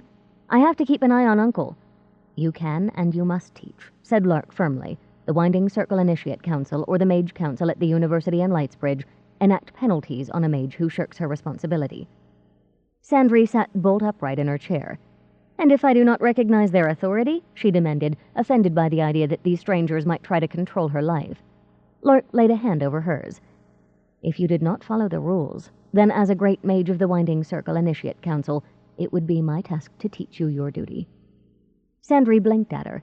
She knew that Lark, and Rosethorn when she was home, often attended what they always referred to as council meetings. She had always assumed they were meetings of the Dedicate Council that governed the temple city, not a council of temple mages. Mages without law are dangerous, Lark said. What if there were no duke to rule in Emelan? If he just vanished, with no heir appointed? Someone else would take his position, replied Sandry hesitantly. It hurt her heart to think of it. After bloodshed, Lark pointed out, after civil war. Mage councils ensure that our people have someone to answer to, as Emelan answers to his grace. Other parts of the world have their own ways to hinder rogue mages. I don't know how to teach, complained Sandry. It hasn't been that long since you learned the basics, Lark said firmly. Start with those. Go through your uncle's library. Talk to merchants and nobles. See if any of them have ever heard of dance mages. And he'll need a dance teacher. If he's from a lower-class family, he'll know jigs, country dances, and wedding dances, but little else.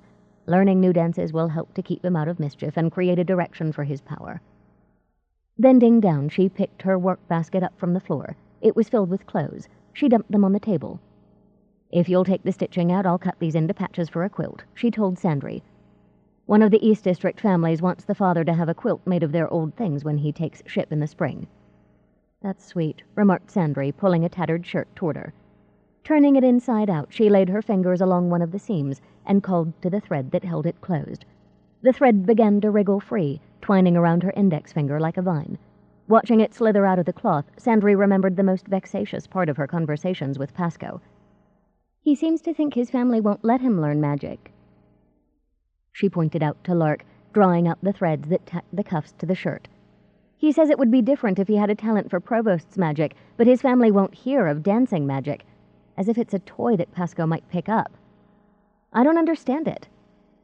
You see this in a lot of guild families and in the noble houses, Lark replied, cutting a worn skirt into squares. And from what I heard of the Accolons when I lived in the mire, they've served the provost for generations. They're practical people. Still, they aren't fools. Once they realize Pasco is a genuine mage, they'll know he must be taught. She put her scissors down and gazed at Sandry. Of course, they may take it better if they hear it from you. The girl sighed. The last thread came out of the collar, leaving the shirt in pieces on the table before her. She stacked them up and put them aside, drawing a pair of breeches out of the pile.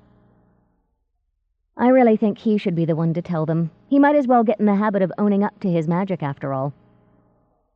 Once she had turned the breeches inside out, she saw these were better made than the shirt, with the ends of the thread all hidden inside the hems. She glared at the cloth.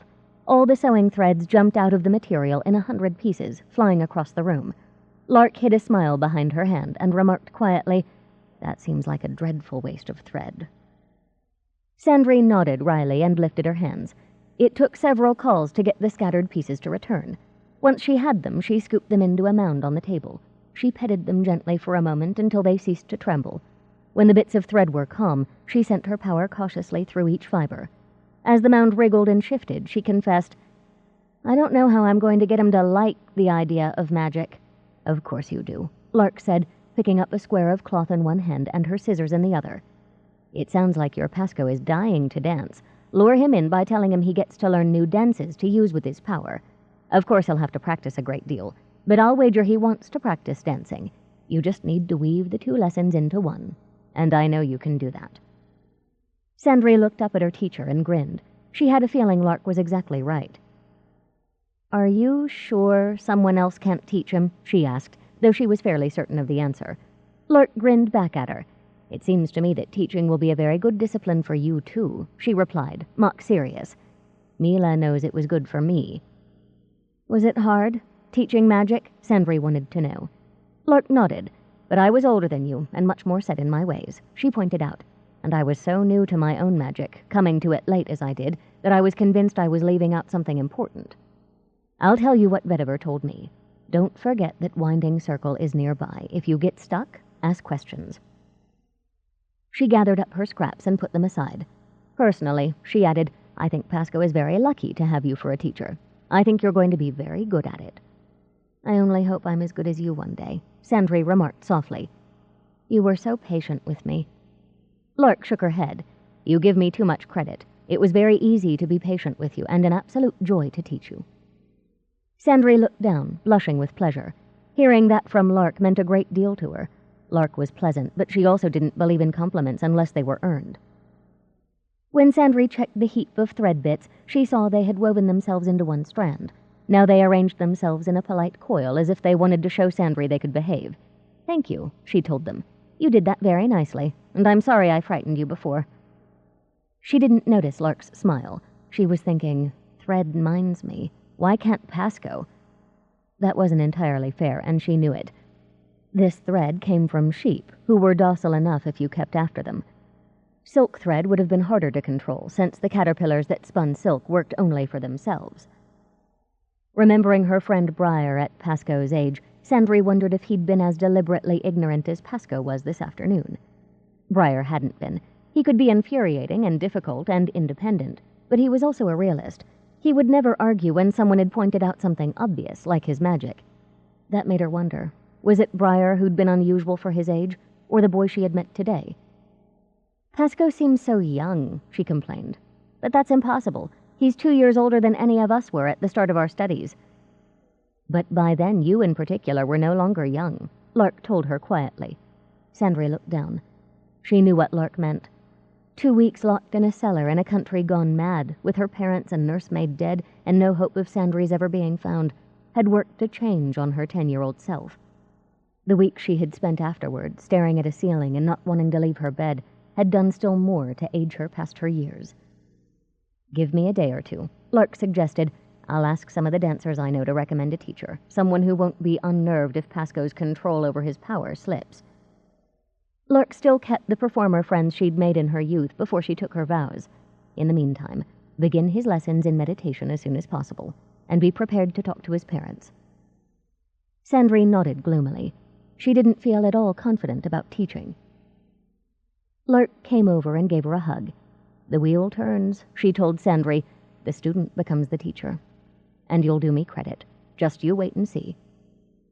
Sandry chuckled and returned the hug. "If I can do half as well as you, I'll count myself lucky." 5. Once baton practice started, it was a good idea to think about only baton practice, not about full nets or Lady Sandralen.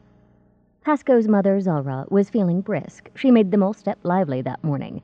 The cousins' feet slapped the courtyard tiles as if they were step dancers, all doing the same measures. When a maid told Zara someone had come to see her, Zara ordered them to pair up and practice the latest drill. The moment she was gone, Pasco and a couple of the others sat down to rest. A baton thumped Pasco's crown. "You heard your mama, Tippy Feet," his cousin Bonnie said, jeering. "Come prance around with me a bit." Pasco replied with a rude suggestion. Bonnie growled and rapped Pasco's head again. Pasco saw stars. "Stop it, Bonnie," Reha protested. "You'd be cleaning chamber pots for weeks if Aunt Zara saw that." "She won't catch me, though, and you won't tell if you're wise." Glaring at Pasco, Bonnie added, "Guess who got stuck hauling wood this morning while somebody took his sweet time coming back from market? What'd you do, Pasco? Stop and goggle at them captain dancers practicing in the yard at Wainwright's Inn?"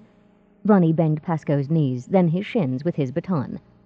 Pasco surged to his feet and lunged at Bonnie, baton out.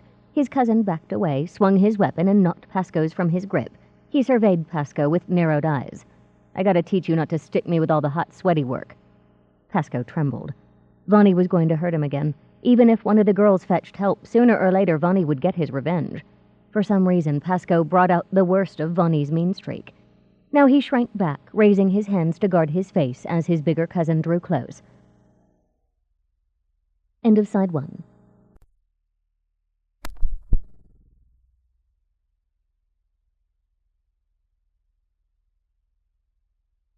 Side 2. Magic Steps. The Circle Opens, Book 1, by Tamora Pierce. Continuing on page 67. A bit of flute music threaded through his mind. The captions had danced to it. Humming the tune, Pasco took 3 quick steps to the right, his arms in the air, palm to palm overhead. Bonnie halted and rolled his eyes. "Now what?" he demanded. Pasco took another 3 quick steps to the left. He lowered his arms halfway, holding them like wings out from his sides. He arched his chest, head high. Long step next, then leap at Bonnie, one leg bent, the other trailing straight behind him. Bonnie, Heyday, and the youth behind them flew up and back as if thrown. Pasco landed on the ground and waited for them to do the same. They didn't. All three stayed in the air 4 feet above the tiles. They hung, and they hung, and they hung. "Pasco, what did you do?" breathed Riha, who was earthbound. "That was you, wasn't it?" "No," he said quickly. The 3 hanging accolons flailed without shifting their bodies an inch. "Let me down," yelled Vonnie. "Right now, you puking little rat turd." Pasco licked his lips. Time. He needed time to think. "Promise you won't beat me up," he retorted, his voice squeaking. "I'll mince you is what I'll do. Get me down." Riha left the courtyard and returned with a tall stool. She thrust it under Heyday as if she just needed to step down. Heyday struggled, but the air held her fast. Riha tried the stool on the other 2 without result. Vonnie kicked it over when she put it under him. "Pasco, get me down or you're hog food." "Promise," whispered Pasco, mind racing like a panicked mouse. All he could think was that Vonnie would need to hurry to beat Mama to killing him. A sharp voice demanded, "What is going on out here? You children know very well great-grandmother rests at this hour." Grandmother Edowar walked out of his quarter of the house as cross as a bear. Leaning on his walking stick, the tall old man went up to the 3 hanging accolons and tugged Heyday's leg. She remained in the air. Pasco fell to his knees with a whimper. Grandmother walked around the 3, looking them over, pulling first an arm, then a leg. Pasco's mind had stopped running, frozen around the thought that he would never be allowed out of the house again. Once his inspection was complete, Grandmother halted and looked at the cousins who stood on the ground. "How did this come about?" he inquired mildly. "Surely you have not learned to fly, or someone would have mentioned it at supper." "It's all Pasco's fault," snapped Vonnie. He thrashed as if he thought he could swim through the air to claw at his young cousin. "He did this." Grandmother's tufted eyebrows rose. Did he indeed? "I didn't mean it," babbled Pasco. I was scared, and he's going to beat me up again." "Beat you up?" Grandmother looked at Vonnie and then at Pasco. "Again?" "He's lying to get himself out of trouble," growled Vonnie, but the girls were shaking their heads. "He's beaten Pasco before," Grandmother repeated to confirm it. "Yes, sir," replied Heyday, shamefaced. "And you, future harriers all, you said nothing. You allowed him to do it." Grandmother asked it as if he were simply confirming a report. Now all of the cousins but Vonnie and Pasco nodded, staring at their feet. "Well," the old man said at last, "once we have solved the matter at hand, we must talk about this. We cannot turn a bully harrier loose on the people of Summersea. They deserve better care." To Pasco he said, "Can you bring them down?" Pasco looked at the 3 captives. Raising, then lowering his arms, he tried to feel magical. Nothing happened. He then hummed the tune and raised and lowered his arms. That didn't work either. He was afraid to try dancing. He'd probably just make it worse. "I have to," he stammered. Grandmother scowled, and Pasco tried to get his voice under control. "There's someone I need to get," he said. She knows what's wrong with me." If she'll come, he thought, shivering. What if she refused? "Then fetch her at once," Grandmother ordered. Pasco hesitated. "I have to go a ways. I'll be a while." Grandmother sat on a bench, folding his hands over the grip on his cane. "No one's going anywhere." When Pasco still hesitated, the old man's heavy brows snapped together. "Now, boy," he said sharply. Pasco fled. It was late when Sandry had returned the night before, and fretting over Pasco had kept her awake long after midnight. As a result, when she woke in the morning, it was nearly 10. She dressed hurriedly and went in search of the Duke.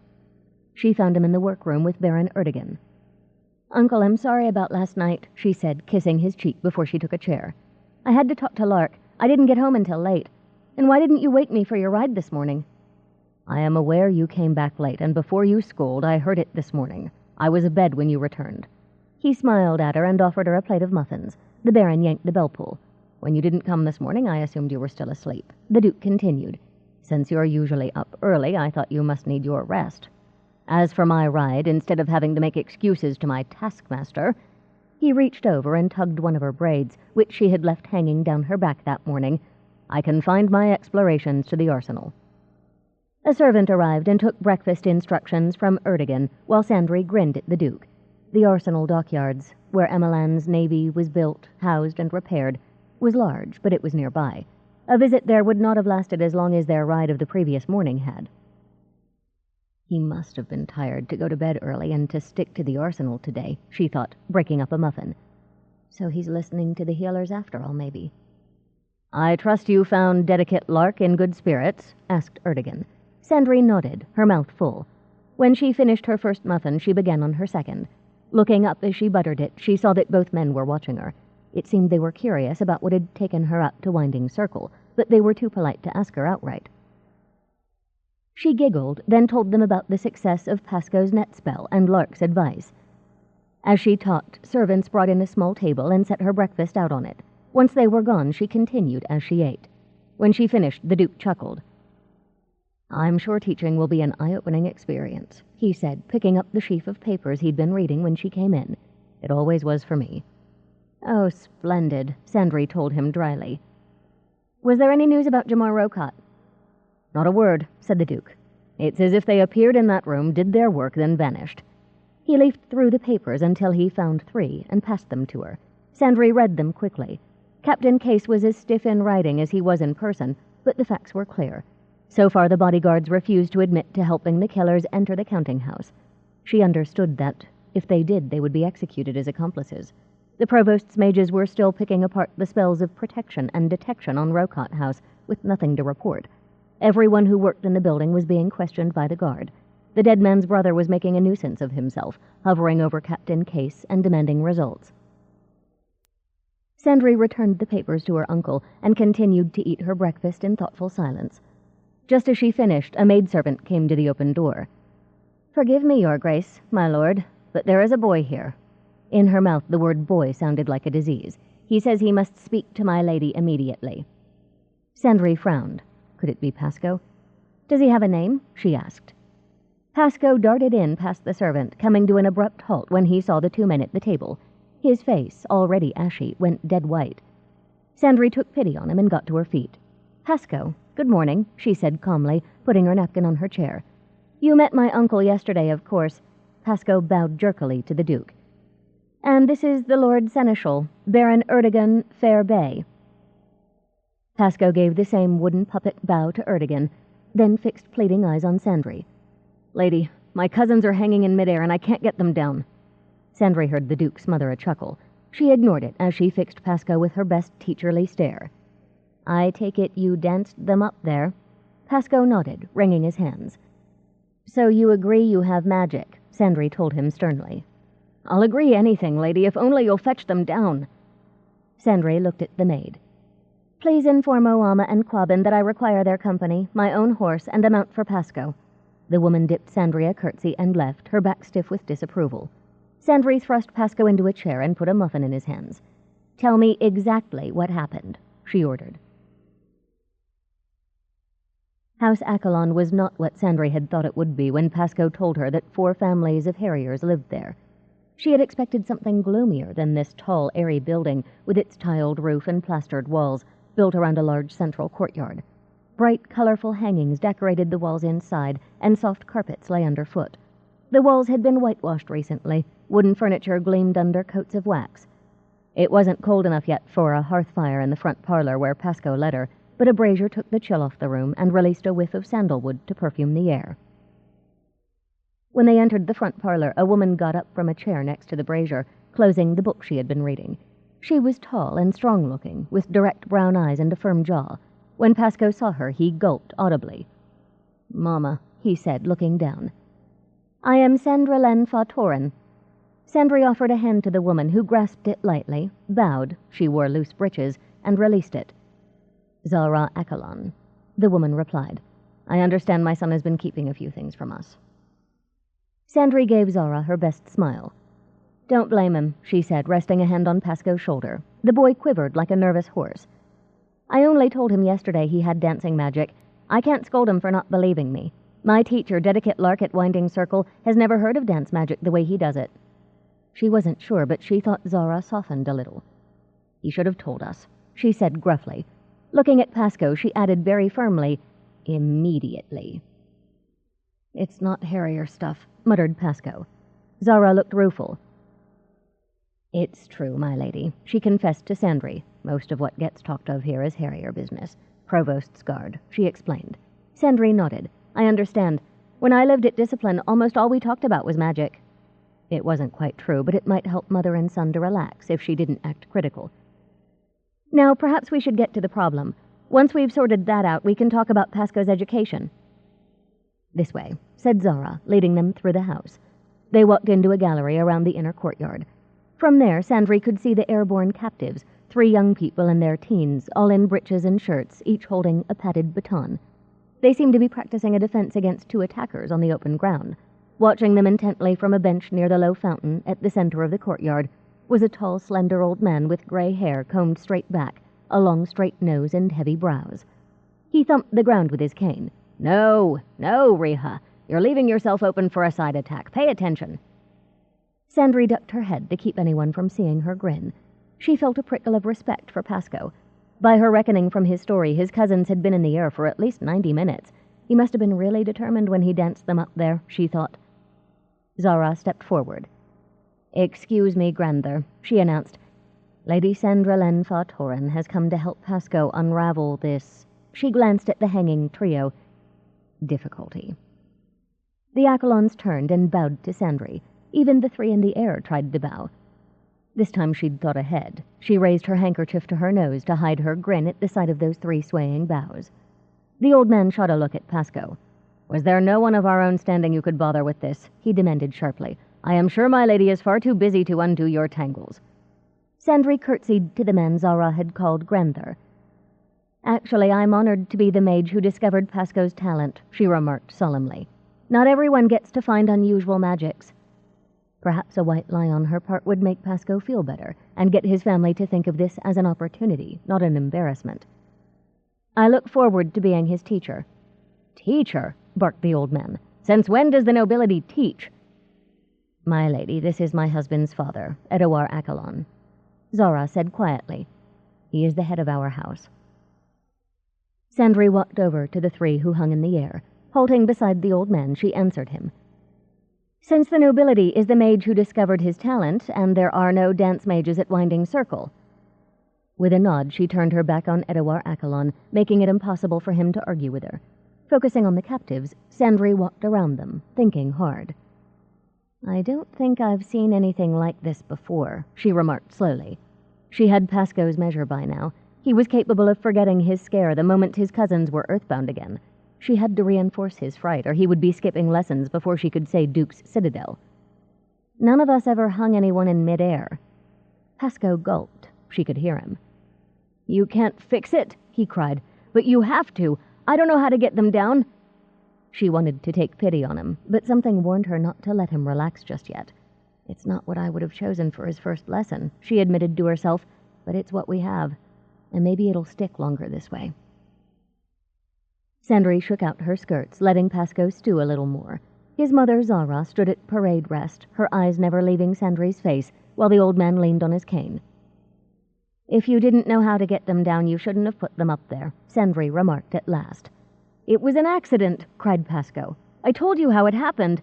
"It's all right if you don't know you're a mage," a girl pointed out. "Don't help, Riha," muttered Pasco. "But he does know," replied Zara woodenly. "Lady Sandralen told him. He was supposed to tell us and take lessons with her." "Of course he knew," Sandry added, her voice cool. "You had to dance, didn't you? You had to think of a tune and hum." "I want him arrested," cried Vani, pointing at Pasco. "He knows magic and he did it to me, and that's against the law. I want him harried." "You will be silent, Veneto Accolon." Grandher Edouard's voice was splinters of ice. "You have said more than enough today." "Please get them down," Pasco begged Sandry. "I'll do whatever you say. I'll take lessons, whatever you want, please." Sandry looked at Zara. "Have you a private room we can use?" she asked. The woman nodded and led them back into the house. Sandry followed, towing Pasco. When Zara showed them into a small chamber just off the gallery, Sandry thanked her and closed the door. "Sit," she ordered Pasco. "Take some deep breaths. It's just you and me here. Calm down." Pasco nodded and sat on the floor, inhaling and exhaling loudly. Sandry looked around. From the scent of incense and the statues of gods and wall niches, she guessed they were in the family chapel. She recognized most of the gods. Lark's own patroness, Mila of the Grain, the Earth Goddess, and her consort, the Green Man. Yana Heeltouch, the goddess of water and health, Shuri Firesword, the goddess of fire and warriors, and Hakoi the smith, god of forges and the law. She paused before the only unfamiliar statue, a man with a hawk's head, feet, and wings in brown and blue feathers, and a long black coat. A sword and dagger hung from the belt at his waist. In one hand he carried a lantern, in the other a set of manacles. From the number of votive candles and half-burned sticks of incense around the niche, he seemed to be very popular in this household. "That's Harrier the Clod," Pasco informed her. His voice was steadier. "The god of provosts, guards, and thief-takers. He takes apart secrets and puts them away against the starving time. There are shrines to him in every coop, every guardhouse, and here." Sandry turned to look at Pasco.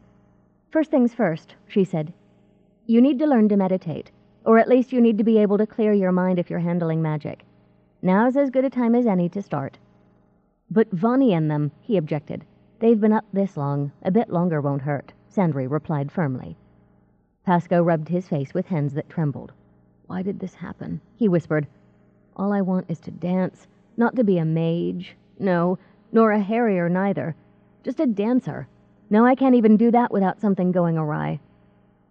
"The quicker you learn to control your magic, the sooner you can dance and not worry," she pointed out. "So calm down, and we'll start." He swallowed hard and nodded, looking at his hands. She was about to teach him the proper way to breathe when she realized that she had almost forgotten something very important. "I need to ward us," she said tersely, silently cursing herself. How could she not remember that meditation with an untrained mage would cause his magic to spill all over? Her teachers had been careful to ward her and her friends when they first began their studies. She dragged her red thread from her belt purse. "I'm not ready to teach anyone," she thought as she pulled away the loose end. "What else am I going to forget?" "What's a ward?" asked the boy. "It's like a fence that keeps magic in, or other things out if that's what you set your wards against. Now hush." Sandry thrust her irritation with herself out of her mind and began to lay her thread down in a circle that would enclose both her and Pasco. Once it was complete and she had stepped inside, it took but a touch of power to break the thread from the spool, then joined the ends to close her circle. Shutting her eyes, she raised her power until it formed a bowl that enclosed them completely. Once that was done, she settled on the floor next to Pasco, arranging her skirts. "Until you control your power, meditation will make it spill all over," she told him. "Don't meditate without an older mage present until I say you can." "Oh, splendid," he grumbled. "Another thing I can't do now without a nursemaid." Sandry shook her head. If he was in the glooms, nothing she could say would improve his mood. It was better to get on with the lesson. As if he could hear Sandry's thoughts, the boy grinned sheepishly. "You're more patient than Mama, lady. She would have smacked my head by now and told me to—" He stopped. What his mother would have said was probably too vulgar for the lady. "To quit being a chuffle-brain." Sandry giggled. "Chuffle-brain. My friend Briar says that. Now, on to serious matters. Close your eyes and don't think about anything but what I tell you." She taught him how to breathe. Inhale to a count of 7, hold for a count of 7, exhale to the same count. Getting him to empty his mind was another matter. He shifted on his haunches. His fingers tapped out a drum roll before she stopped him. From the way his eyes shuttled behind his lids, he was thinking of something with movement to it, not what she wanted. When she sensed that his body, at least, was more relaxed than it had been when they started, she said, "Now think a moment. How can you undo what you've done out there?" He looked at her, startled. "Undo? Why, that means doing what I did, only backward." She smiled at him. "It does, doesn't it?" Reaching over, she touched her thread circle. It broke. She felt the power in her ward draining back into her. A nudge of her finger and the thread rolled itself up. She then reattached it to the spool in her belt purse. Glancing up, she saw that Pasco was staring at her. "Surely you knew I was a stitch witch," she remarked, amused by his wondering look. "I heard you was more than that," he said, scrambling to his feet. He offered her a hand. She took it and let him pull her to her feet. "I never thought you'd fuss with plain old thread." She led the way out. "Thread's as important to my magic as dance steps will be to yours," she told him as they emerged into the courtyard gallery. "Why, the gods gifted a flibberty-gibbet like my grandson with magic," Edowar Accolon was telling Zara, who was seated beside him. The girl Riha made a shushing noise and flapped a hand wildly at Sandry and Pasco. Sandry shook her head. It seemed there were reasons why her new student thought that nothing he did mattered. "Oh, look, it's Tippy Feet, finally," Vonnie cried. "You'd better get me down from here, Pasco." Sandry halted before the 3 airborne Accolons, eyeing Vonnie as if he were a bug she might swat. "What did you do to reach this point?" she asked Pasco. He moved to a spot 3 yards in front of the captives. "I did a triple step left and a triple step right," he said, half to himself, half to her. "I was humming music. And then I did that beautiful swan leap the Captain dancers were practicing." "I knew it," shouted Vonnie. "You were ogling dancers while I did the work." Sandry had heard enough. She pointed at him and ordered, "Be silent," putting a twist of her power into it. Vonnie's mouth snapped shut. Everyone could hear sounds in his throat. He fought to move his jaws, but he could not open his mouth. "A swan jump?" Sandry asked Pasco. "A jump goes up. Aren't your cousins up enough already?" "He should jump down," offered the dangling girl, interested in spite of everything.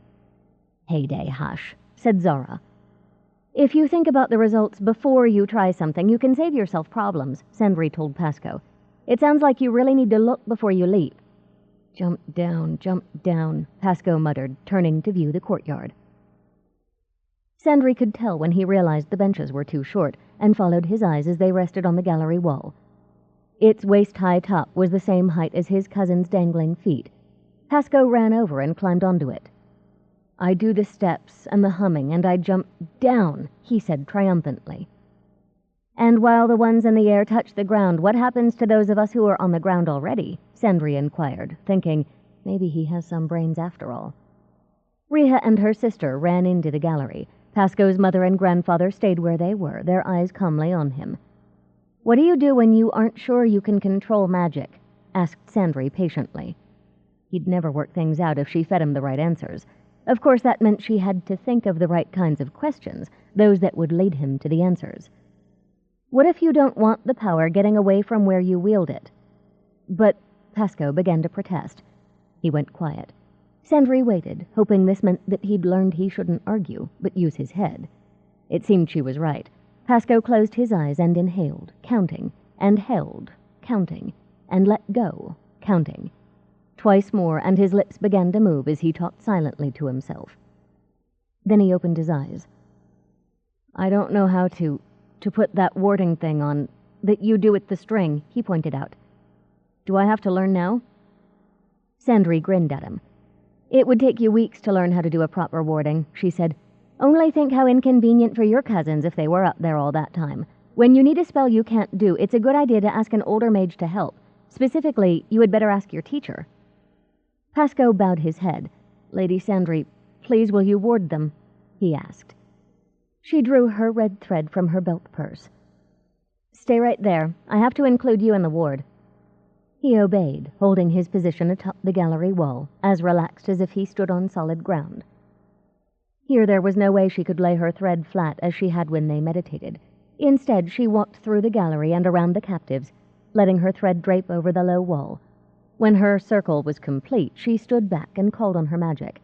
The scarlet thread rose until it stopped 6 feet above the ground, at waist level on the cousins in the air. Sandry let her power surge, enclosing her, Pasco, and the captives in an unseen bubble. Everyone else was outside. "Now, Pasco," she told him quietly.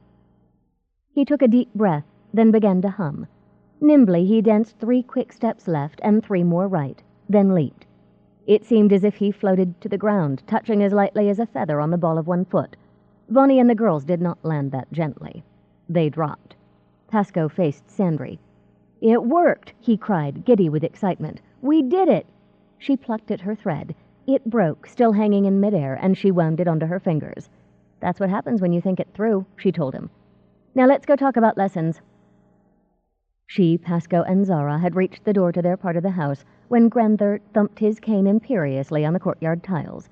They turned. Vonnie was clawing at his mouth, trying to get it open. "He really shouldn't be left that way, my lady," Zara murmured. Sandry shrugged and snapped her fingers. Vonnie's mouth flew open. He lunged forward, bent on mischief, only to fall flat on his face.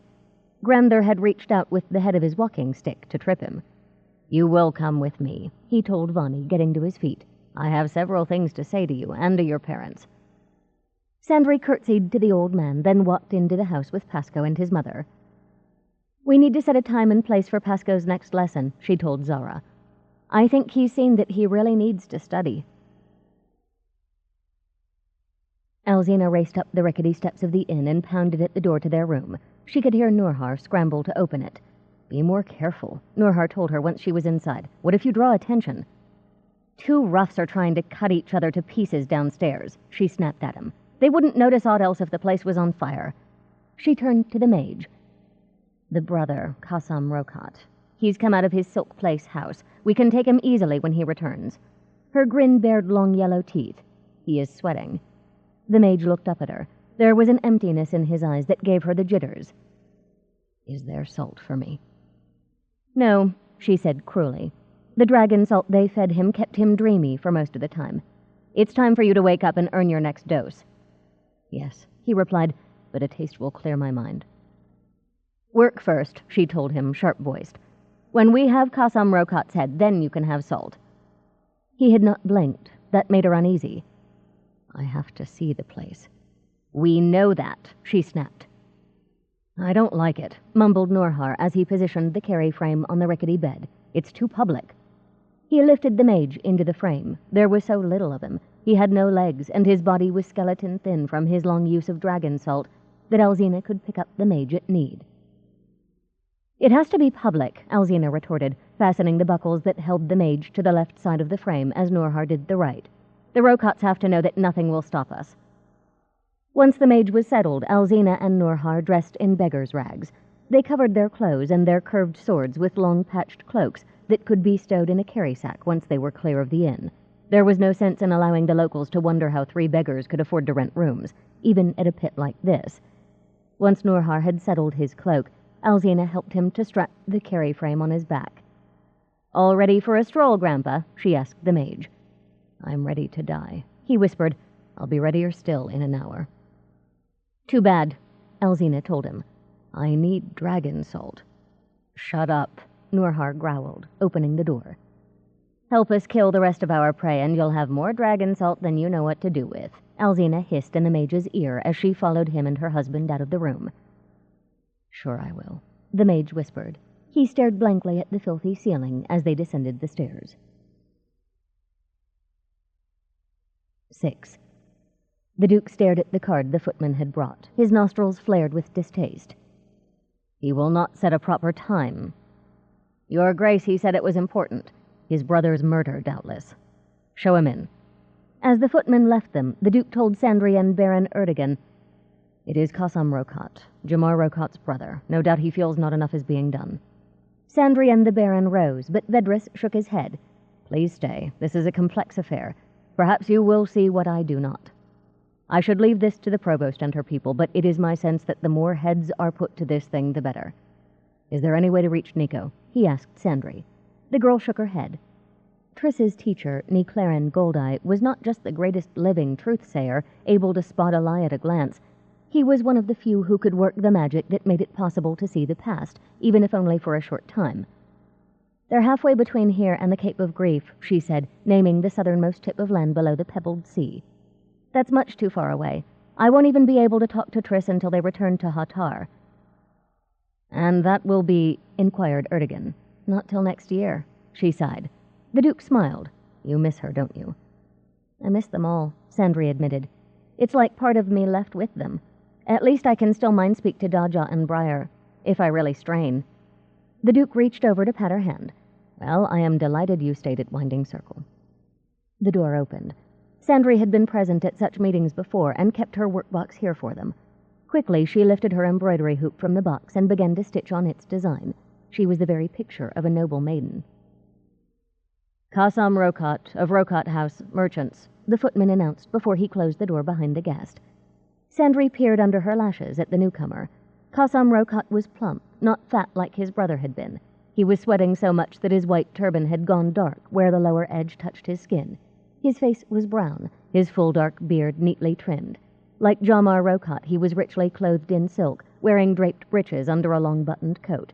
The sword and knife sheaths at his sash were empty. The guards would have taken his weapons before allowing him to come before the Duke. He repeatedly dabbed his forehead and cheeks with a silk handkerchief.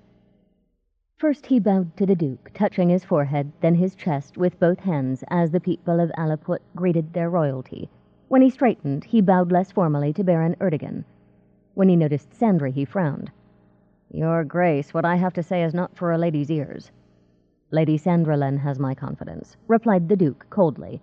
"I value her advice. Moreover, she is an accomplished mage with a broad education. You may speak before her and the Baron as you would privately to me."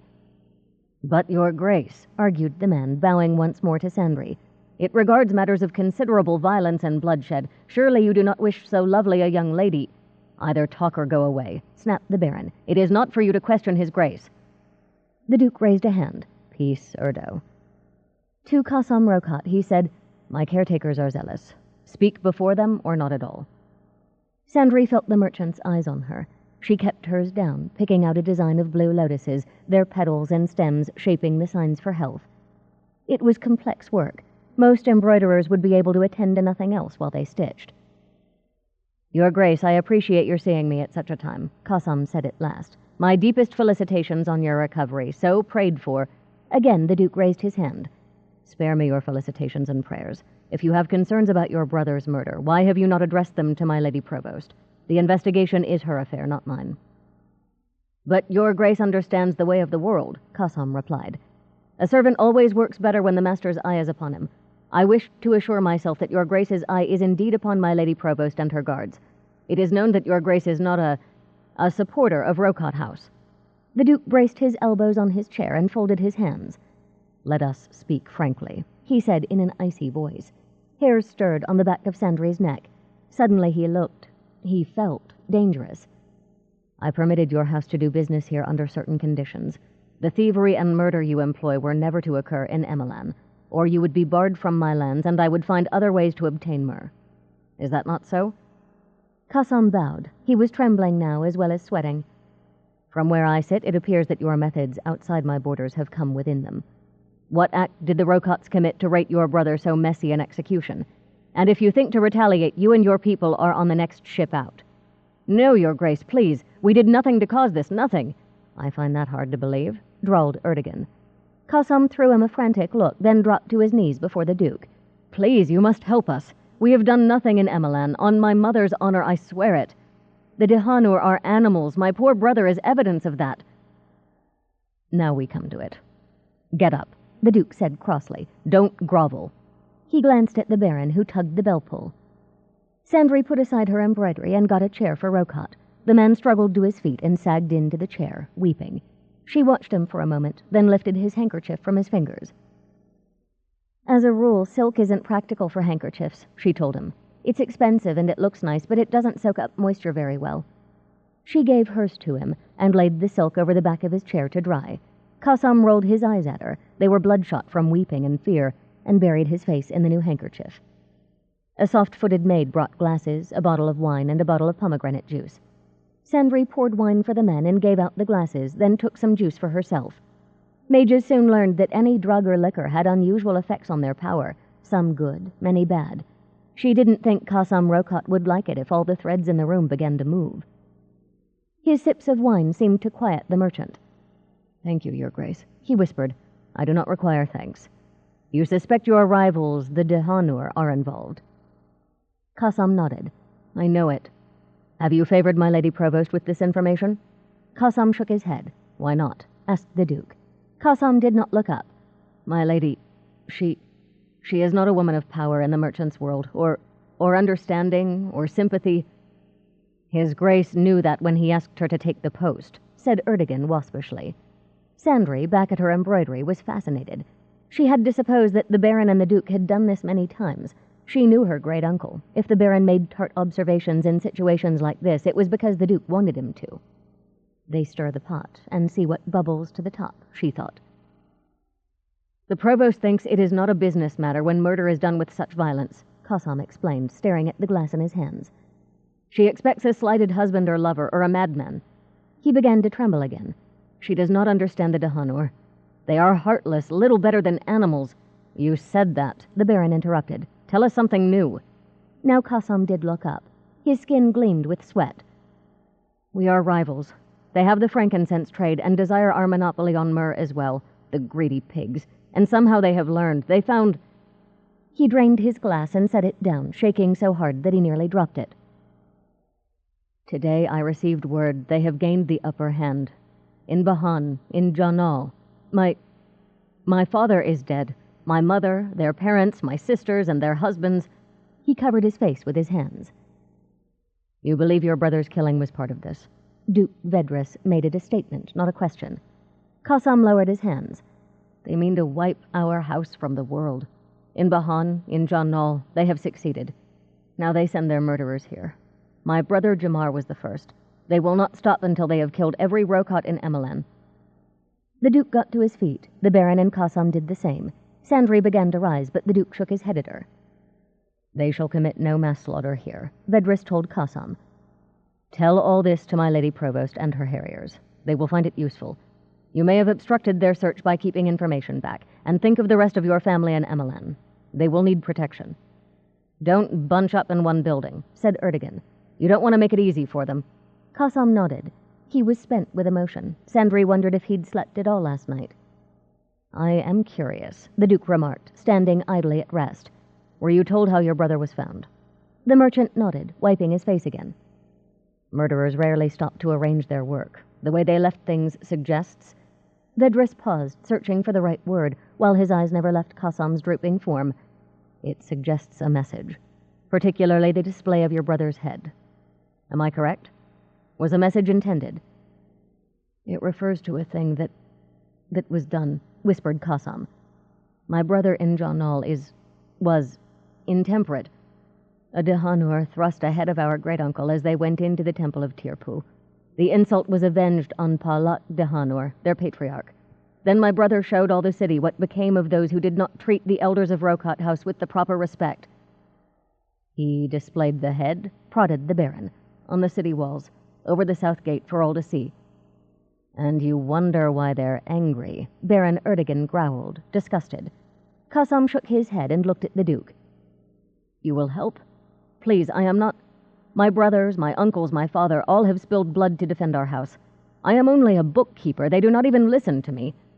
Please say we are under your protection." "Everyone in Emelan is under my protection," the Duke said evenly. "Be sure you inform my Lady Provost that I suggested you explain these further details to her." Qassam bowed, touching his forehead and chest. Sandry looked at her uncle reproachfully. Did he really mean to send this poor man back to the city without guards? Qassam would have his own guards under the circumstances, but the presence of the Duke's guard would show he was under her uncle's eye. The Duke glanced at her. His mouth twitched. "Erdo, go with Master Rokot. Detail a pair of guards to accompany him to my Lady Provost." "I must stop at home." Qassam's face was suddenly brighter. "For papers—" "Yes, very well," said the Duke. "My guards will stay with you." Erdogan's bow conveyed respect mingled with reproach that the Duke would bother to give this man extra protection. "By your command, Your Grace," he said coolly, and ushered their guest out the door. Alzina waited across the street from Qassam Rokot's home, her curved sword balanced on her knees. She was clad in the essence of nothingness, like her husband Nurhar, and the mage who was tucked in a niche in a nearby wall. The nothingness was the mage's special power, the unmagic that got them past the cleverest guards and the most powerful spells. It cloaked her and Nurhar, and even himself, in sheer emptiness. Guards and magical protections felt nothing because nothing was there. She could not even see Nurhar or the mage as she peered through the tiny slit in the spells that enabled her to look at the real world. Late at night, she sometimes wondered how it would feel if that slit were to close. Would the nothingness eat her, as it would have eaten the mage? "What ate him is dragon salt," her practical self scolded. "Keep your mind on the task." Here came Rokot. She stirred. She had expected his own guards, 2 in front and 2 behind. The surprise was that somehow he'd talked Duke Vedris out of a pair of soldiers. They will do him as guards, she thought, getting to her feet. She couldn't see Nurhar, but she knew he had gone to work when the confusion balls burst. They had 2 for the bodyguards ahead of Rokot, and 2 for those bodyguards behind him. The guards reeled. Their horses staggered as the enclosed drug went into sensitive noses. The balls were good for 3 minutes, and they hadn't brought extras to cover the Duke's men. She would just have to be quick, quicker than the soldiers, but that was why the family had honored her with the task. As silent as a shark streaking toward prey, Alzina de Hanor ran across the cobblestones between the horses. The two Duke's guards closed in around the sweating Rocott, their weapons drawn. Down went the guardsman's horse on Rocott's left, blood pouring from two hacked legs. That would be Nurhar. He knew if he crippled the mount, the rider would be too busy to interfere. Alzina dodged to that side as horse and man toppled away from her target. Sweeping her curved blade up, she sliced through Rocott's saddle girth, not caring that the razor edge bit deep into his animal's side. Grabbing Rocott's clothes, she yanked. Down he tumbled, screaming, as the other guardsmen tried to shove past the flailing bodyguards to reach him. Alzina hacked Rocott across the belly and thighs, then got into position for her third cut, and made it. Gripping the head by the beard, she thrust it into a bag, spelled like the rest of her with unmagic, and raced down the street with it. She was invisible as long as she bumped into no one. They would never see her, because she was nothing. On she ran, giddy with blood. Nurhar would collect the mage and return with him to the inn. It was her job to display the head, and she knew just where she would leave it. 7. The Duke's fist struck the mahogany table, making plates and silver jump. "Shuri curse them," he whispered, atop the market square fountain for the world to see. Sandry glared at the provost's guard who had brought the news. She had just gotten her uncle to sit down to supper when the messenger came with word of Qassam Rocott's murder. Couldn't the servants have kept the woman back until the Duke had eaten? She bowed her head, ashamed of her anger, but a fact was a fact. Qassam Rocott was dead. She'd like to keep her uncle from following him out of life. "What of the guardsman with Rocott?" the Duke wanted to know. "Goriel broke his leg when his mare dropped on him," replied the provost's guard. "He's in your infirmary now. His partner Lebwa is with him. Our people are taking their story." The Duke stood. Sandry got to her feet, fighting to push her heavy chair back. "My dear," Vedris began, "there is really no need for you to—" He met her eyes and smiled ruefully. "Forgive me. I forgot who I was talking to. I become like poor Rocott trying to shelter you when you do not want such care." To the messenger he said, "My servants will give you food and a mount for your return. Tell my Lady Provost I appreciate the prompt notification." The messenger bowed her thanks. The walk to the infirmary was a brisk one. Sandry wanted to protest the pace, but the bleak look in her uncle's eyes discouraged her. "I can't coddle him forever," she thought as she trotted to keep up. "He'll just get impatient and overdo."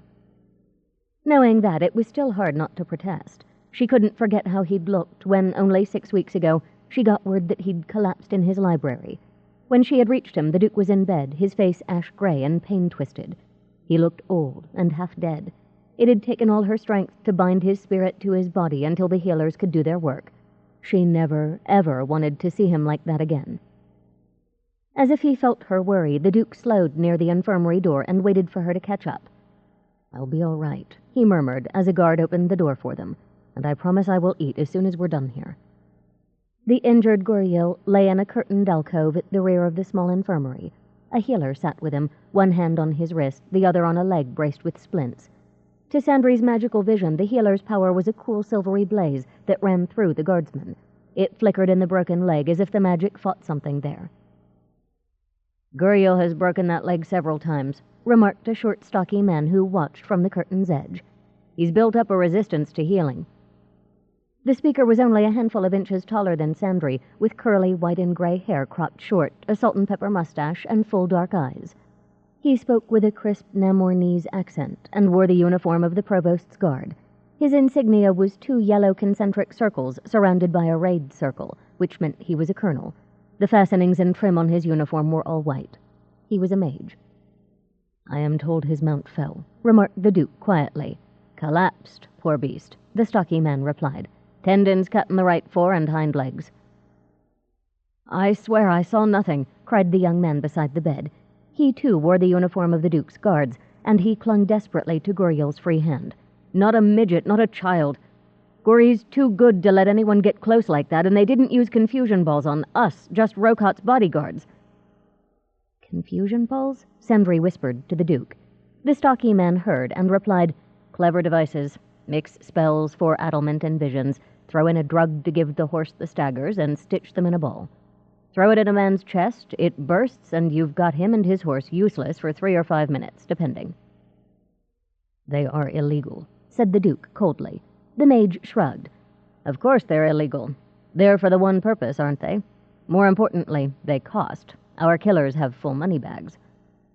The Duke went to the guardsman who sat beside Guriel. "Tell me what happened." He gave a flask to the young man. And where did Uncle get that? Wondered Sandry, who opened it and took a long drink. She squinted at the guardsman as he returned the Duke's flask and began to talk. There was something, not in him, but on his sleeve, like a brush of ash, something that felt alien. She wanted to go closer to look, but he was far too nervous.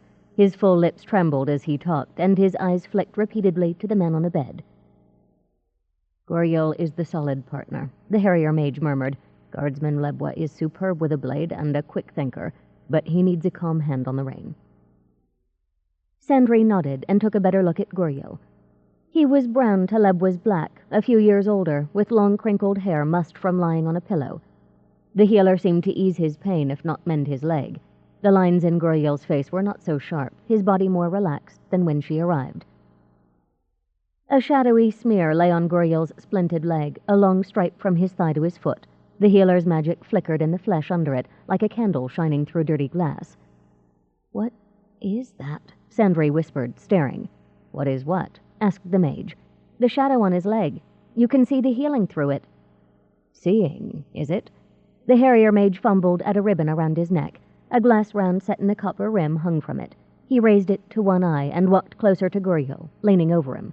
The healer glared at him. "Do you mind?" he asked. "This is hard enough without you meddling." The mage returned to Sandry. "It's a shadow, all right," he said, tapping his palm with the glass. Sandry glanced at it and caught the glint of vision spells written into lens and rim. Nico had spelled Triss's spectacles that way 4 years ago, before first Triss and then the rest of them developed the uncommon ability to see magic on their own. "Who are you, please?" Sandry asked the mage. He bowed. "Wulfric Snaptrap at your service, my lady." "Wulfric pain in the rump," muttered the healer. "Now if you'd just let me talk to him," said Wulfric. "He was in pain. He's in less pain now, but I want him in no pain. Then you can muddle his poor head with questions," replied the healer. "I wonder," murmured Sandry, thinking aloud. "Could something fight your power? Another magic?" "Something you may not recognize," Wulfric added. "I certainly don't." The healer glared at him. "If it's a magic I haven't seen before, how would I know if I were fighting it?" he demanded. "I admit, Gory here should be resistant to healing, but not like this. The more I pour in, the less it helps." Sandry opened her mouth, then closed it. She wasn't sure that either of these men would let her do something. "Speak up, my dear," the Duke said from his seat beside Lebwa. "Master Healer, might I try something?" she inquired. The longer she looked at that shadow, the queasier it made her feel. She wanted it off the injured Gory and his partner Lebwa as well. The healer raised his brows. "What did you have in mind, my lady?" She stepped forward. "Take your magic out of him. All of it." Guriel's eyes flew open. "I'm sorry, guardsman," Sandry told him, "but I really think this must be done." Guriel nodded reluctantly. The healer laid his hands on the broken leg. Sandry watched as all of his magic flowed out of his patient and back into him. Guriel whimpered and sweat poured off his forehead. His pain had returned. Sandry rested her hands against his foot, her fingers just missing the shadow. She closed her eyes and fell into the heart of her magic. Swiftly she collected what she needed, sorting her power into 1,000 hair-fine strands. She opened her eyes. Looking through her power, she could see the healer's magic, Wulfric's blaze, accented by bright spots that were the spelled tools he carried, and the glow from the steady heart charm the Duke's healer had made for Vedris. Against all that brightness, the shadow was still just a thin layer of grime. She spread her fingers on Guriel's foot and carefully slipped a thread under that layer. The feel of it against her magic made her skin creep. She had to get every shred of it. Once her thread was under the shadow, she let it grow until she saw it emerge from under the darkness at Gory's thigh. She chose more threads, running them under the smear. Once she had a solid layer of vertical strands, she paid out a fresh thread along the bottom of the strip at right angles to her vertical ones. The new thread became the smear's lower border. She thrust it then, setting it flying in and out among the vertical threads, weaving tight and fast. This was easy. She sometimes thought she'd spent most of the last 4 years weaving pure magic. She felt it when her moving thread hit empty air. Now her woven power lay solidly between that shadow and the injured man. She held her left hand over it and called the free end of the thread back to her. It came, folding the magical cloth in half. She looped her thread around it 3 times, tying the whole into a tight bundle. Only then did she let her thread break. "Here," Wulfric said. "I carry these in my kit just in case." He held up a silk bag that gleamed with signs to enclose and protect. "I'd thought to scrape it off once you showed it to me. I've got a little spatula that might have done the job." "I was afraid to miss any." Sandry dumped the bundle into his sack, then called all the power that was hers back into herself. It came away clean. She made certain of that. When she nodded to Wulfric, he tied the silk bag shut. "Go ahead," Sandry told the healer. He was already hovering. Now he sat and poured his power into Guri. The man sighed. His head fell back on his pillow. The healer looked at Sandry, shocked. "I could feel the difference." "Nice work, my lady, very nice."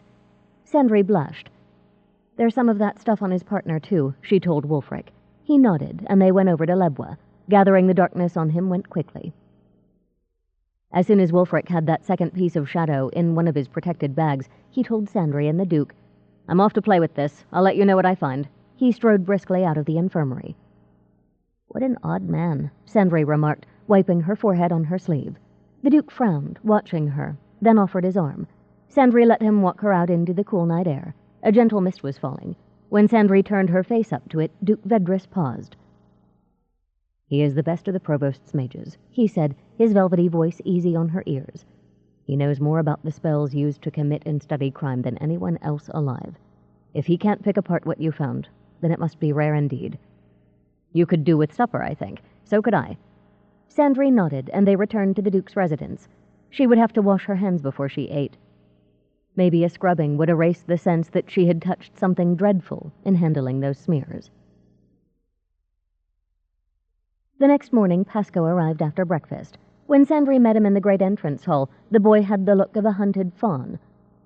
"This place is so big," he told Sandry, bowing jerkily. "Don't you get lost, my lady?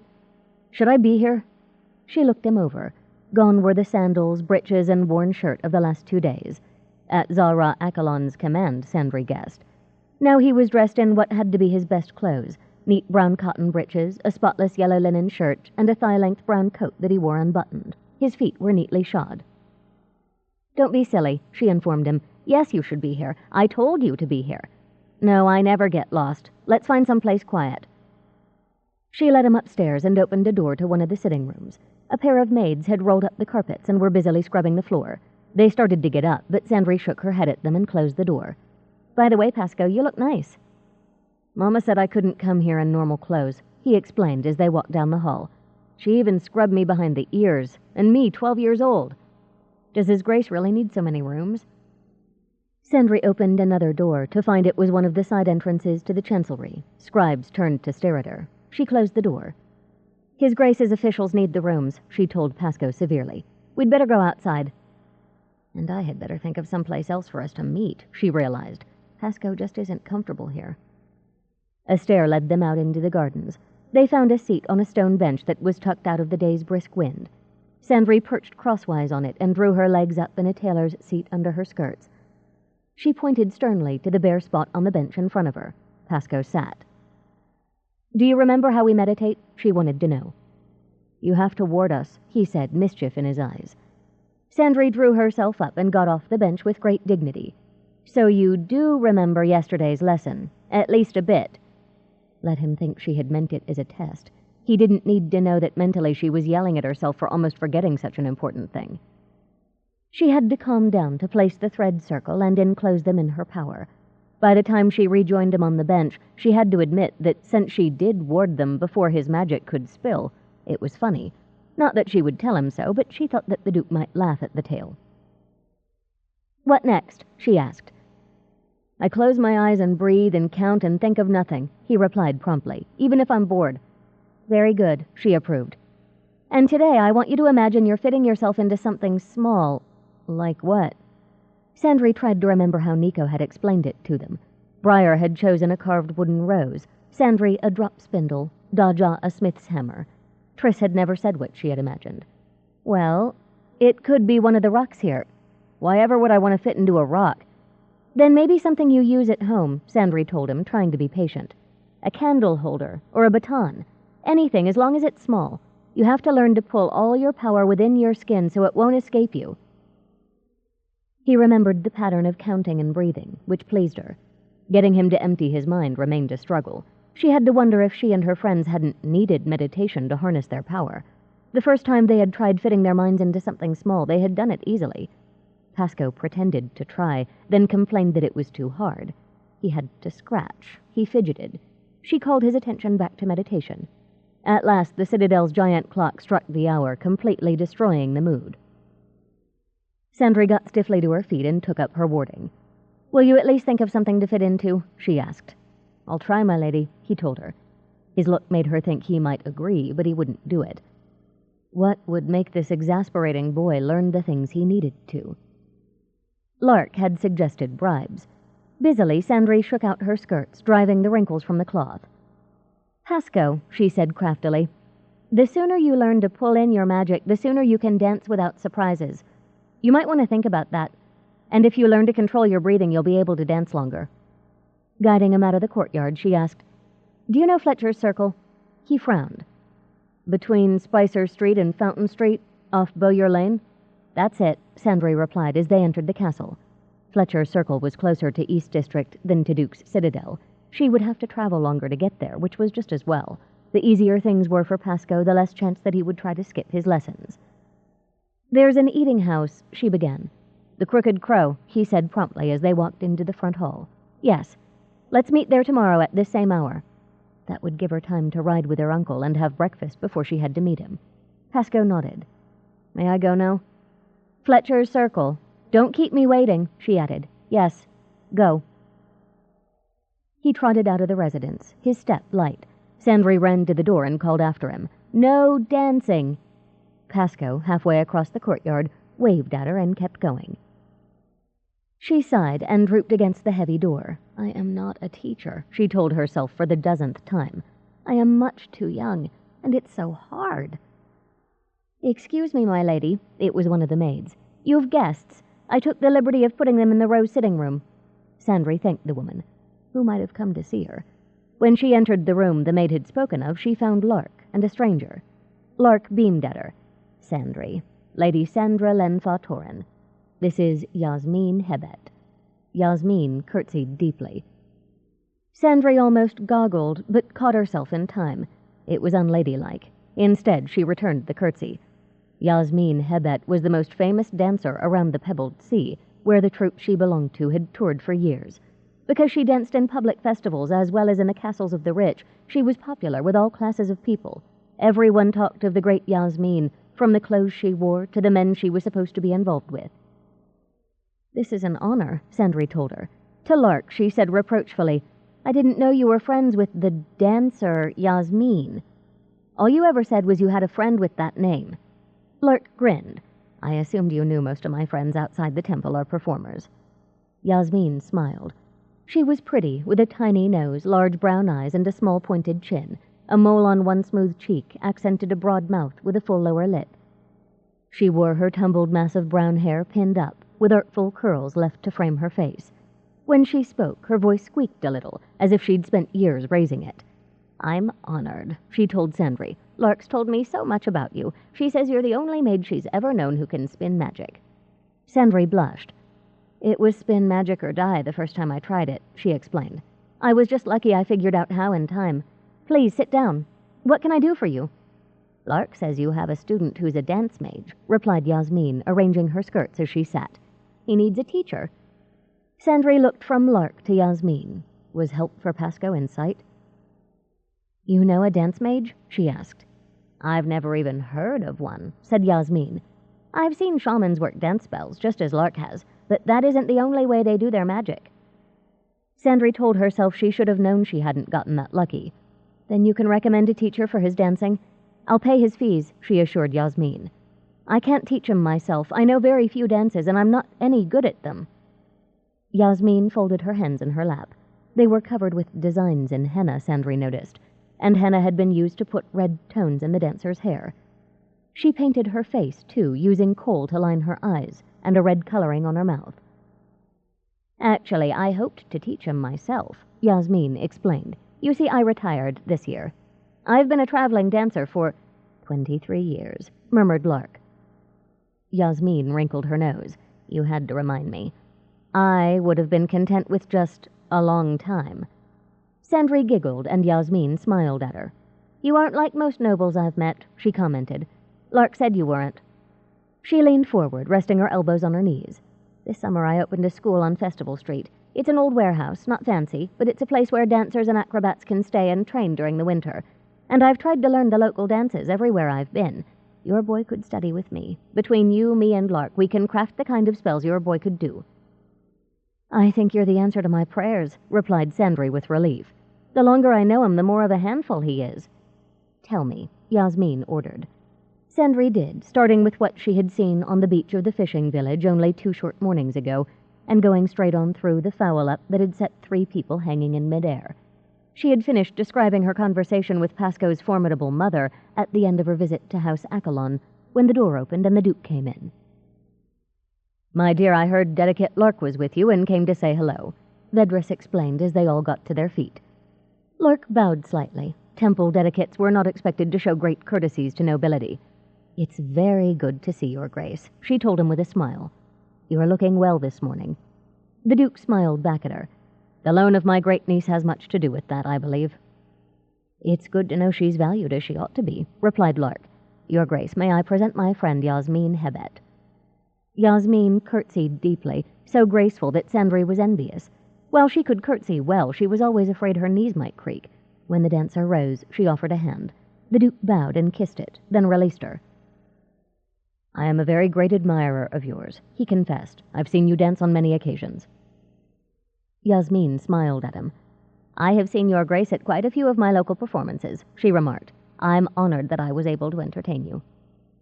Shall I have the pleasure of seeing you perform this winter? Asked the Duke.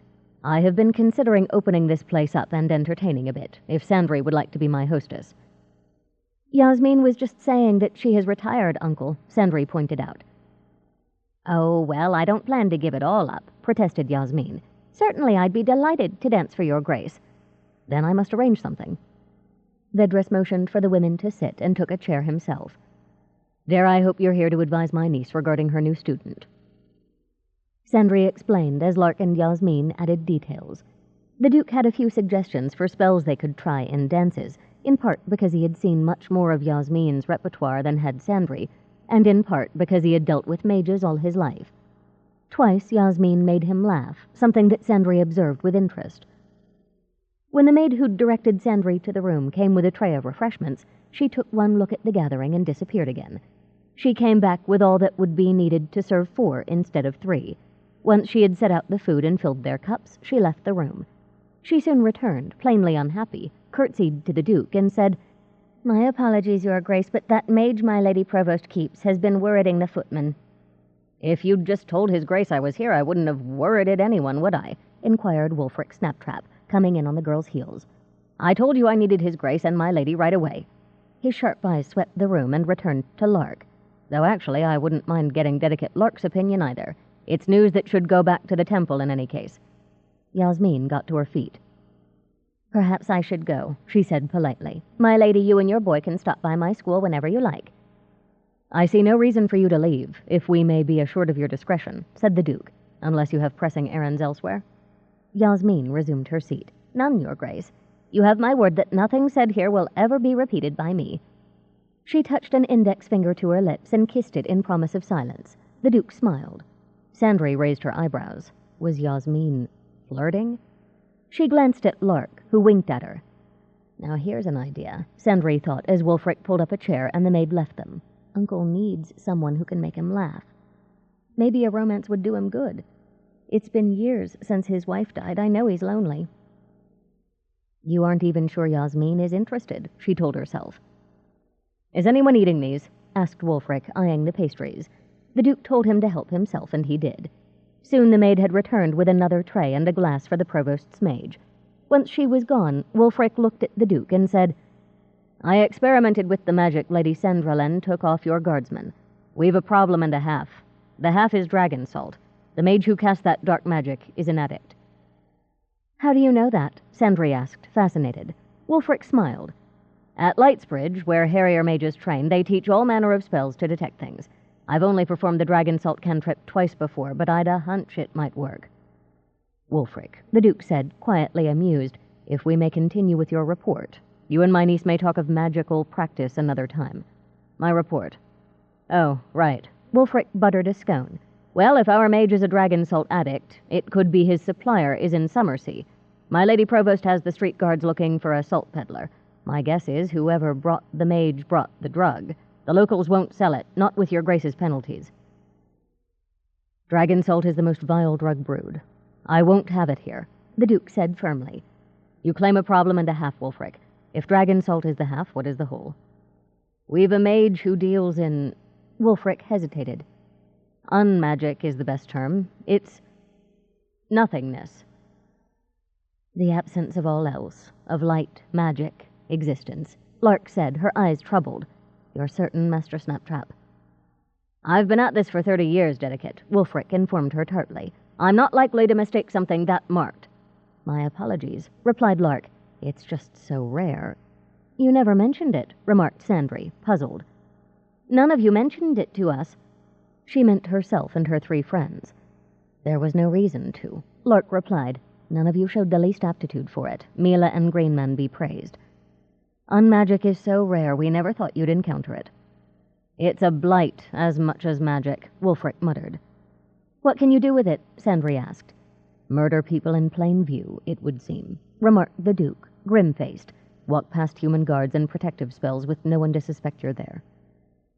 People also use it to collapse distances and walk between places if they can bear it, Lark added. One man who jumped from Lightsbridge to Nidra through Unmagic lay in a fever for a year, raving. Later he wrote that his senses all went dead. He was trapped inside his own mind. Can you find who's using it, now that you know what it is? Inquired Yasmin. If no one minds my asking, she added when they all looked at her. It's not that simple, Wulfric replied. Lark nodded. It's an absence more than anything. It's hard to track nothing down. I'll bring it before our Mage Council, but I don't believe there's any way to pick it out, because it isn't really here. Yasmin shivered. It sounds like you'd have to be crazy to use it. That's the one thing we can be sure of, replied Wulfric. The poor bleeder that's using it is going mad. That's the nature of it, don't you see? When you have magic, you have life itself. That's what it's made of. But this nothingness, it's the absence of life, isn't it? The absence of hope, feeling, continued Lark. The more it's used, the greater its hold on the mage. And if he's taking dragon salt to manage it, that just makes it worse. The gods help anyone who gets close. His madness will spread, infecting those around him. Me, I handle it with gloves and glass instruments, said Wulfric, his eyes bleak. I don't want it getting under my skin. Lark got to her feet with a sigh. You were right, Master Snaptrap. I need to let the Mage Council know as soon as possible. She returned to Winding Circle, but the rest of them stayed, and Baron Erdogan joined them. Sandry heard then that those Rocots still in Summersea were being placed under increased guard, one that even killers spelled to be nothing would have to be wary of. They were getting clever, Alzina thought as she watched the house on Tapestry Lane. It was the home of Farigi Rocot, one of the Rocot House clerks. In their inspection the previous night, she and Norhar had sensed watchers. 2 large beggars dozed near the corner of Yen Jing Street, in a neighborhood where servants quickly sent riffraff on their way. The maids who opened the doors and shutters on the houses facing Rocots were very muscular. They didn't look like civilians at all, but like guards out of uniform.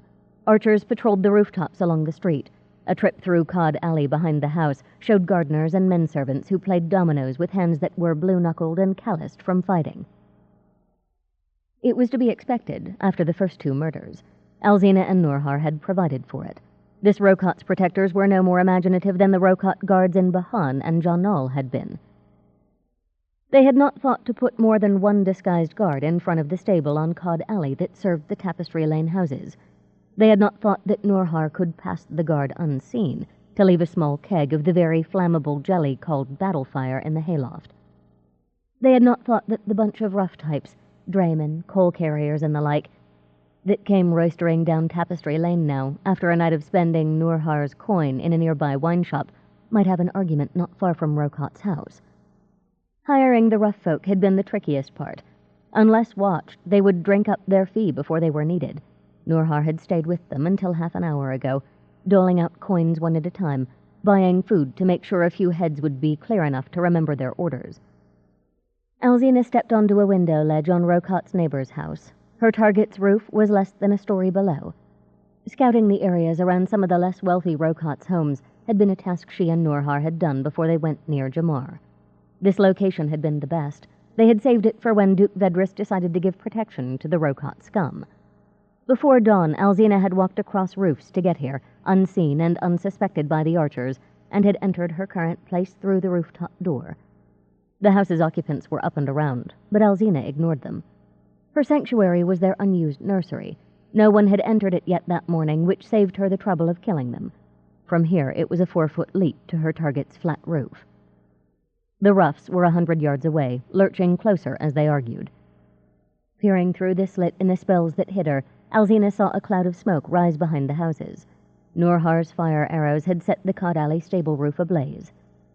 The roughs were 50 yards off. A ham-like fist swung. Alzina heard furious snarls. 2 of them waded into each other. Their friends tried to pull them apart, then joined in. Alzina watched. A few house doors opened. Those suspicious-looking servants peered out. If they were Provost's guards in disguise, they would be uneasy. This was a prosperous street. Peacekeepers here moved troublemakers on in a hurry. It would go against their training to stand by during a brawl. Here came the supposed beggars to watch, maybe to interfere. Now all of the roughs were punching, kicking, wrestling. One of the beggars moved in and went flying. A manservant ran out of the house and dove into the fight, as did the second beggar. Alzina grinned. Now the other false servants would watch their comrades in the fray, not Rocot's house, or anything that took place 3 stories overhead. Hot air patted her. A flat boom sounded from the alley. The keg of battle fire in the burning stable had caught and exploded. Bells pealed and horns called, summoning everyone to fight the blaze. The archers on top of Rocot's house ran to the back of the flat roof. Alzina checked her rope to make sure it was properly anchored, then jumped out and across from her window to her target.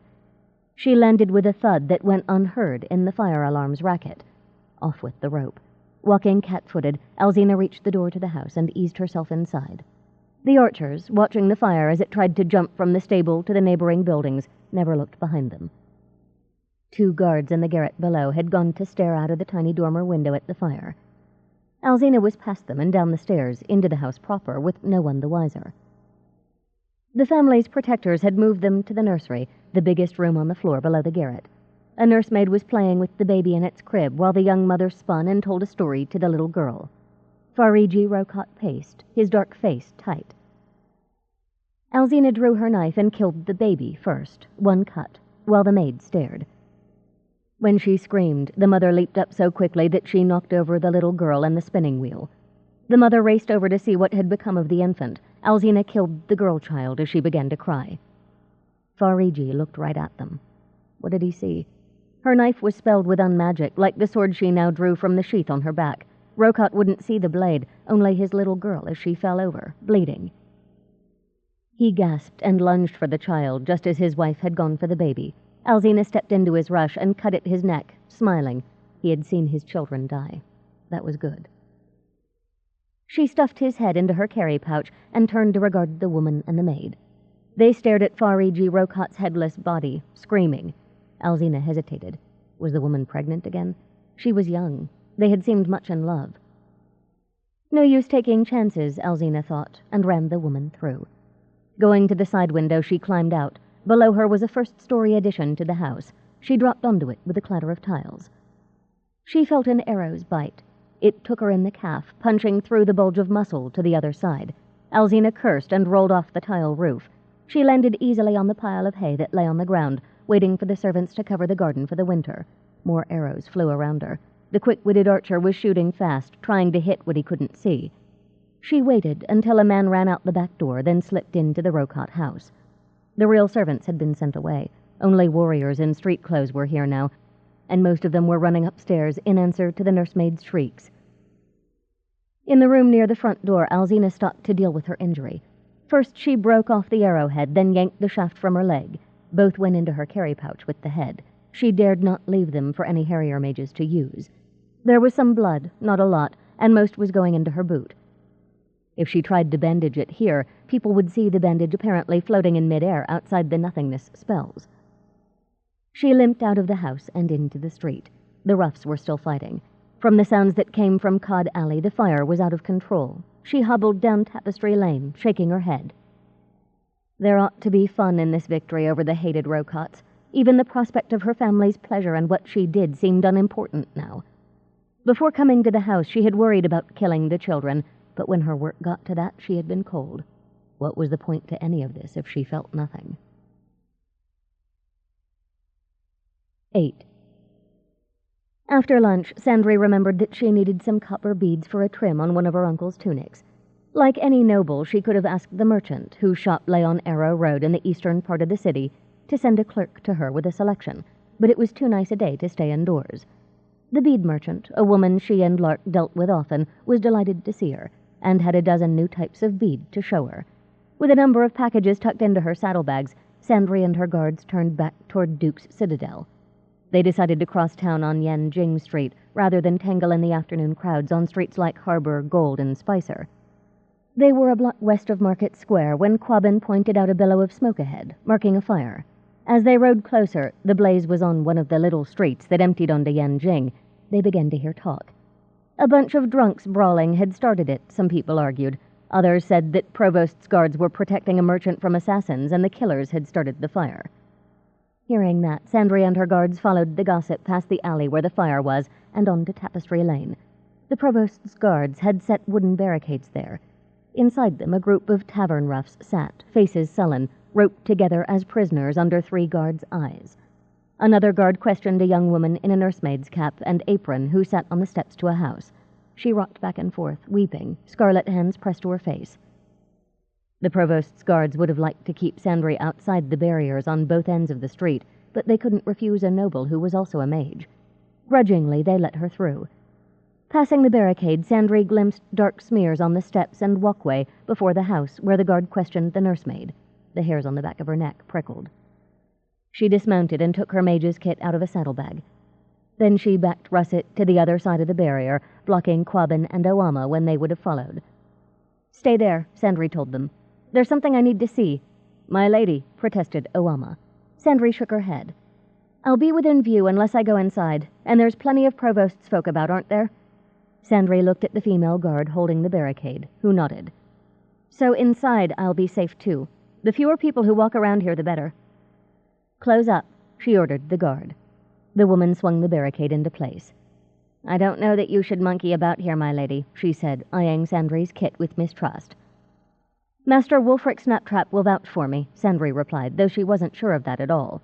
What she was sure of was that those smears of darkness, if they were the same as those on Guriel and Lebwa the night before, had to be protected until Snaptrap could look at them himself. Does this stuff rub off on people? She wondered, approaching the Rocot house slowly, inspecting the ground before her and on either side. Would it stick to anyone as it had to Lebwa and Guri? She couldn't take a chance on whether it might or might not. She reached the house without seeing any smears between it and Yanjing Street. "So far so good," she murmured. The guard who spoke to the crying nursemaid turned away from the woman in disgust. He looked at Sandry. "Who let you in?" he growled. "I'm Sandra Lenfa Torin, the Duke's great niece," she said, examining the steps for dark smears. A number of them stretched from the door along one side of the steps to disappear under the sobbing woman. Sandry glanced at her and swallowed hard. The woman's hands, which from a distance looked as red as paint or dye could make them, were covered in blood. Her cap, apron, skirt, and blouse were splotched, and her shoes nearly black with it. Sandry took a breath to clear her head of the giddiness of shock, thinking, "I have got to get smelling salts." To the unhappy guardsman she said, "Can she move? There are signs of magic here, and she's sitting right on them." "Of course there's magic," said the guard bitterly. "Murdering beasts walked by 24 of us to hack up 4 people, 2 of them kids. You bet there's magic in it." He bent down and gripped the woman by the elbows, lifting her. "Up, wench. You're sitting on magic." Sandry stared at him. 2 kids?" she asked, horrified. 2 little ones. This girl was their nurse," explained the guard. "Says they all died in front of her and she didn't see what done it." Sandry met his eyes. "She probably didn't," she whispered. "I know," replied the man, grim-faced. "Story's too stupid to be true elsewise." "You'll have to take my word for this," Sandry told him. "But I can see traces of the magic they used to hide themselves. It comes straight down these steps from the house and goes that way." She pointed down the street. "I'm going to cover it, to protect it, till your harrier mages can see it." The guard raised his eyebrows. "That's right sensible of your ladyship," he said, his manner more respectful than it had been earlier. "Go ahead, do it." In her kit, she normally kept a number of spelled cloth squares she could use to handle things she didn't want to touch with bare skin. She used some on the marks on the steps between the door and the street, then warned the guards in the house away from the broad streaks she could see on the wall beside the door. They wouldn't let her inside. Sandry accepted that and followed the marks down the street instead, covering each with a cloth square and murmuring the words that would start its protective spell. Anyone about to touch one of those squares would instantly want not to. They'd want to get away from the square and whatever it covered. She ran out of them where the marks turned onto the walkway. Now what, she thought, looking at the smears. They led straight toward the far barricade. The more she saw, the stronger was her urge to cover them, to protect others from them. But she had never imagined a situation where she'd need more than 15 of her cloths. She supposed she could send her guards to a cloth merchant. The problem with that was that she would have to wait here idly, while anything might happen to the unprotected marks. Sandry turned to look at the house and heard a rustle. Her own clothes. Of course, she thought, triumphant. She wore a silk undershirt beneath her blouse and tunic, and long silk breeches under her wide-legged pants. They wouldn't let her in the house to remove her underclothes, but there was no need to go indoors if she managed things properly. End of Side 2. Side 3. Magic Steps. The Circle Opens, Book 1, by Tamora Pierce. Continuing on page 136. She spread her magic into her underthings. It only took a breath of time to make everything she wore attuned to her and her power. Within a second breath, she felt material slide as stitches pulled out of seams. Her top slid under her waistband, rolling to form a snake of silk that wriggled down one leg of her breeches and out. Next, she undid the stitches in her underbreeches, letting the cloth pull apart into its separate pieces. She felt silk gliding down her legs and bent over. The pieces crawled into her hands, one pant leg at a time. She looked reproachfully at them. The threads that secured her delicate lace to the cloth had refused to give up their treasure.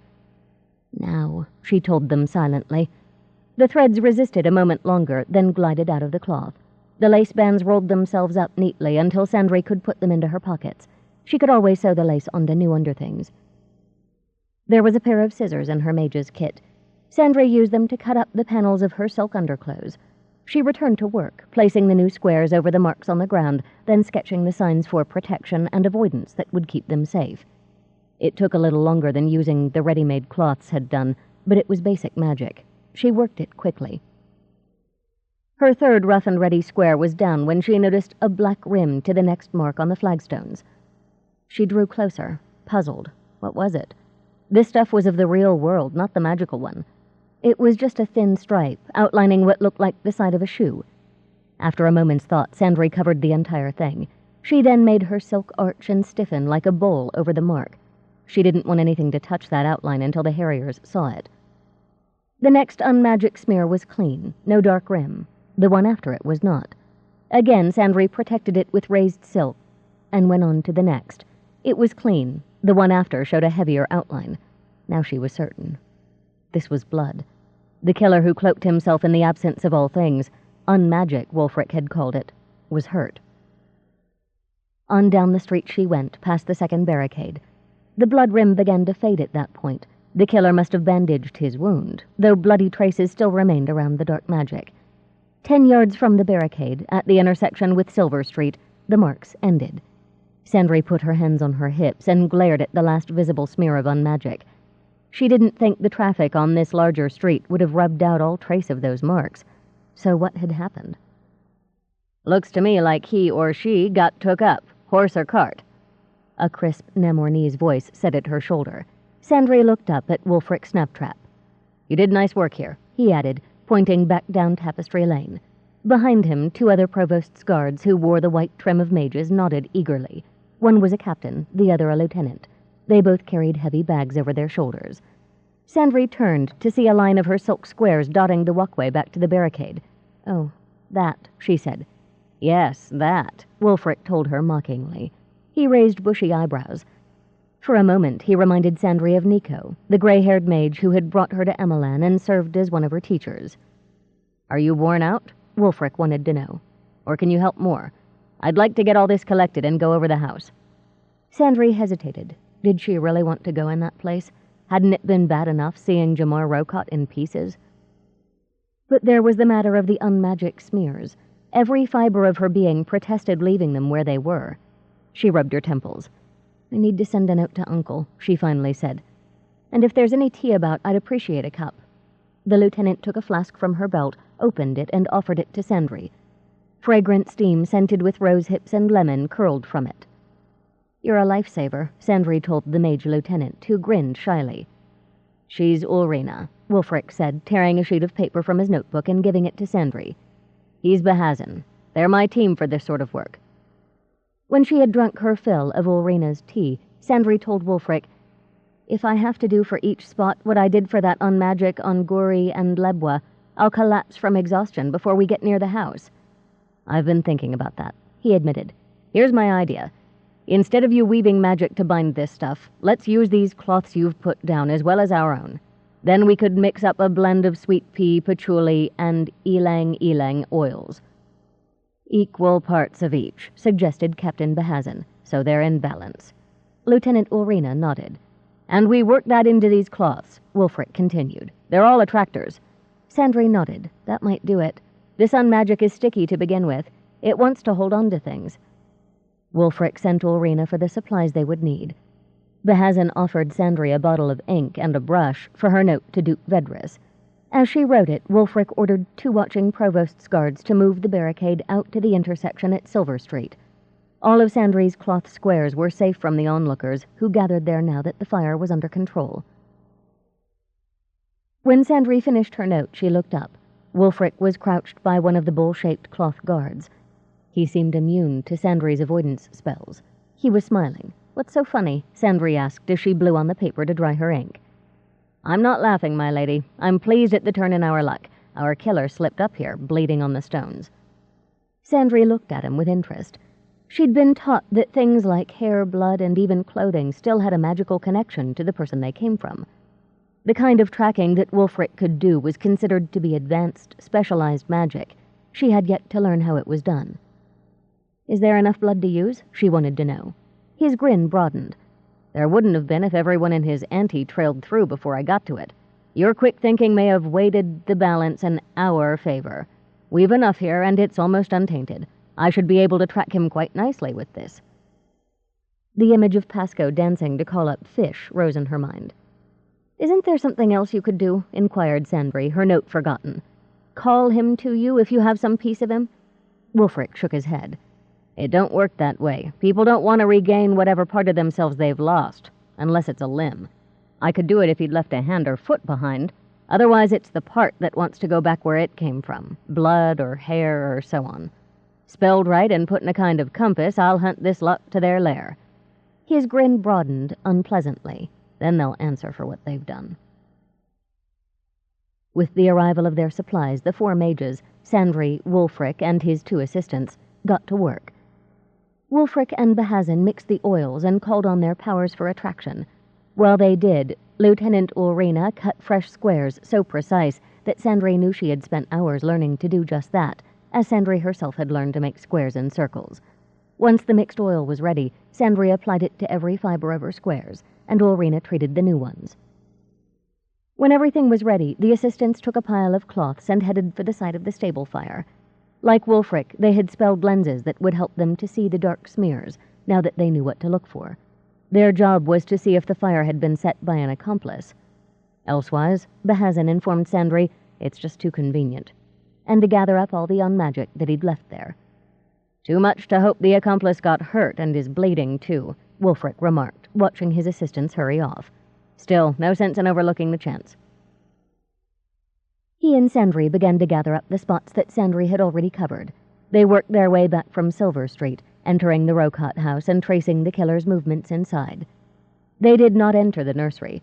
Instead, they followed the set of tracks that led into that room on up to the roof and to the building next door. They backtracked the killer further still, across a succession of rooftops. The trail led to another stable, down through a loft, and out onto the street, where it ended in a pool of unmagic. End of the road, Wulfric said gloomily. Here's where our killer at least got all bespelled. I'm betting an accomplice set the stable fire, but he wasn't magicked here. If he'd been, his prince would be here too. We'd better get all of this, Sandry remarked. She sent a goggling boy to a nearby draper's for a silk sheet and paid him and the draper well. That seemed to amuse Wulfric. Provost's work's easier with you around, my lady, he told her as they waited for the sheet to soak up all of the unmagic. If it had been just us harriers, we'd have had to send back to the coop and explain the expense to bookkeepers. With you, it's, we need it, here it is. Let's get on with the job. I'm glad you're pleased, she retorted. She was tired. Only when she felt herself reaching for her friends did she realize they had fallen into the habit of borrowing strength from each other. No matter how hard worked any of them might be, at least one of the others would be rested and strong. Now she couldn't do that, and she missed it. I'm as grateful as I am amused, my lady, Wulfric said quietly. Every time you make something like this a bit easier, that gives us more time and strength to deal with the real problems. With the pool cleaned up, they returned to the Rocott house. Now they had to face that nursery. Though she wished that she could leave Wulfric to do this bit, Sandry knew she could not. The unmagic had to be cleared from the room so Wulfric could get information about the killer, and so that she would not have the creeping sense that it might blight anyone who touched it. Another team of harrier mages, with lenses like those carried by Wulfric and his assistants, got orders to inspect every guard who had entered the house. Those who showed marks were to be held until Wulfric could cleanse them. During the afternoon, he'd told Sandry that Winding Circle's mages were working on something to get the stuff off human flesh harmlessly. Clothes could be burned. The blood stink in the nursery was as bad as it had been in Jamar Rocott's office. Sandry told herself to be grateful that the bodies had been removed, but long splashes and puddles of blood told their own nightmare story. The pool of it in the crib was the hardest to bear. By the time they were finished, long shadows told her that night was coming on. Sandry was so weary she could hardly see as they left the house for what she devoutly hoped would be the last time. Wulfric beckoned to Owama and Quabbin, who had spent the afternoon at the barrier, helping to keep out the curious. Take her home, he told them as they brought the horses. She's done good service for the realm today. He helped her up behind Quabbin. Owama would lead the horse. Sandry was too exhausted to ride. Don't you worry, Lady Sandry, Wulfric said. Soon as I extract that blood from the unmagic, we'll be on these murdering animals like red on roses. He grinned fiercely and patted Quabbin's horse on the rump, sending them on their way. Sandry napped during the ride to Duke's Citadel, but the clatter of metal on stone woke her. They were passing through the tunnel that was the shortcut between the arsenal and the palace. The noise did not end or even lessen once they rode through the outer curtain wall, which confused her. She looked around, bleary-eyed. Each of the baileys was ringed with torches, and there seemed to be an incredible traffic of wagons and people on horseback. She expected it to get quieter as they passed through the protective walls, but instead the noise grew. The innermost courtyard before the main residence was littered with animals, people, and baggage. She even heard babies crying. "Quabbin?" she asked, peering around the guardsman's back. "Where did all these people come from?" He dismounted. When she slid from her seat, she staggered and would have fallen if Quabbin hadn't scooped her up in his arms. "I'm fine, you know," she told him sleepily. She thought she saw a trace of a smile on his normally expressionless face. "You just can't stand up, my lady." "What is this?" demanded Erdogan's familiar voice. "Is she ill? Make way, you people." Sandry roused. Here came her uncle with the Baron. They were frowning. "It's all right, Uncle," Sandry assured the Duke. "I've been working magic, and I'm a little tired. Didn't you get my note?" "I got it," the Duke said grimly. "Bring her inside," he ordered Quabbin. Turning, he bellowed, "Take these people in, now. Their goods may come later, but get them into quarters. Once they're in, put that barricade up." Two colonels, one in the uniform of the Duke's Guard, one in the uniform of the Provost's Guard, rode up to the Duke and saluted. "We're ready, Your Grace," the Duke's Guard said. "Then go to the city and relieve the day watches in the Mire and East District," the Duke commanded. "My orders remain the same. I want those districts turned out for anyone who might be these killers. A house-to-house search, understood? Your people are under the authority of the coup commanders in each sub-district. If you need additional help, send for it. Make sure watches are put on the sewers in case they try to escape that way. Now go." "You see what kind of mischief he gets up to when you're not here," Erdogan muttered to Sandry. She tried to sit up in Quabbin's hold. "Uncle," she said, raising her voice, "this does not look like resting to me." He came back and laid a hand on her arm. "I will rest once these Rocots are safely housed in the inner keep," he told her. "It's the oldest part of the Citadel, one that's been spelled and respelled for protection for 800 years. Once I wake the magics, they will be safe until these murderers are caught." "Whenever that may be," grumbled the Baron. "Uncle," Sandry asked. She was afraid of what she would hear, but she had to know. The man's head. Fariji Rocots." The Duke knew exactly what she meant. "Fountain Square," he replied quietly. "It was left on top of the memorial sundial." 9. The healer examined Alzina's wound carefully, her watery eyes nervous. "Very clean," she said, drawing vials from her bag. "No splinters, any dirt washed out by blood. No sense taking a chance, of course." She drew the cork from a thin glass vial and tapped a measure of powder first onto the wound in the left side of Alzina's calf, then the right. The powder foamed and hissed as Alzina's head jerked. She bit down hard on the leather strap in her mouth, smothering a scream. "Well, that will do its work." The healer took a roll of linen from her kit and began to wrap Alzina's calf, keeping a watchful eye on Norhar. She could not see the mage, hidden by his spells in the corner, but something was making her nervous. "All done," said the healer, tying the bandage off. "Give the medicine 5 days, then remove the bandage. I'll have my fee now. 3 gold majas you promised." Alzina clenched her hands in the bedclothes. The woman knew they were illegal and had demanded a price to match it. Norhar tapped Alzina's shoulder. "Is it well?" he asked. He could be asking about her leg, though he was not. She gave her head a tiny shake and tugged the leather money bag from her pocket. Her sword lay just under the blanket at her side like a promise. Norhar upended the bag in the healer's palm, and 15 gold astrals dropped out. "Count it," he advised. "You brought someone as guard." The healer nodded. "There's a gold astral in it for the guard if you can help us to Fortunate Wharf." "Call him up, the man in green with the red cap," said the healer, too intent on the gold in her hand to use common sense. Norhar summoned him. The man hesitated at the doorstep, but entered when he saw Alzina face down on the bed, the healer counting a heap of gold coins, and the gold coin that Norhar offered him. Norhar was fast, nearly as fast as Alzina. The guard was dead in the moment between the closing of the door and his taking the coin. The healer started to turn when she heard him drop. Alzina flung the blanket aside as she rolled, brought out her sword, and beheaded the woman. She felt nothing but mild disgust. Now they would have to wash the coins. "Get rid of them," Norhar told the mage, who came out of the shelter of his spells. "Someplace where they won't be found." "Salt," whispered the mage. His olive skin was ashen. He trembled. "I need a dose. My head's all woozy." "Get rid of them," ordered Norhar. He went to sit by Alzina as the mage began to chant. "Boots," whispered Alzina. The pain in her leg was fading. The healer's powder was doing its work. Her groping hand found one boot. She tugged it onto her good leg. Norhar reached for the other and dragged it to him. "What's this?" he asked, frowning. A dark stain ran down the leather into the crack where sole met upper. He glanced at Alzina, at her bootless foot. "Not blood," he whispered. "You bled outside your boot?" "So?" she demanded.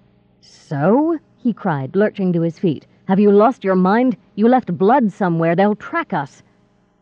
Somehow it hadn't seemed important. It still didn't. "They have to find it first," she said, yanking the boot on. The air in the room flexed, making her stomach lurch. They looked at the bodies, to find them gone. Only the blood of their victims remained, and the gold. "You have to get us out of here," Norhar told the mage, sweat gleaming on his forehead. "She left tracks in her own blood for the harriers to find." "If they find them," Alzina murmured. "You promised salt," whispered the mage. He turned his gaze on Alzina. When had all the white vanished from his eyes? Now it was like staring into 2 vast pits. She turned dizzy, as if she might fall, when she met his gaze. Slowly she turned her head away.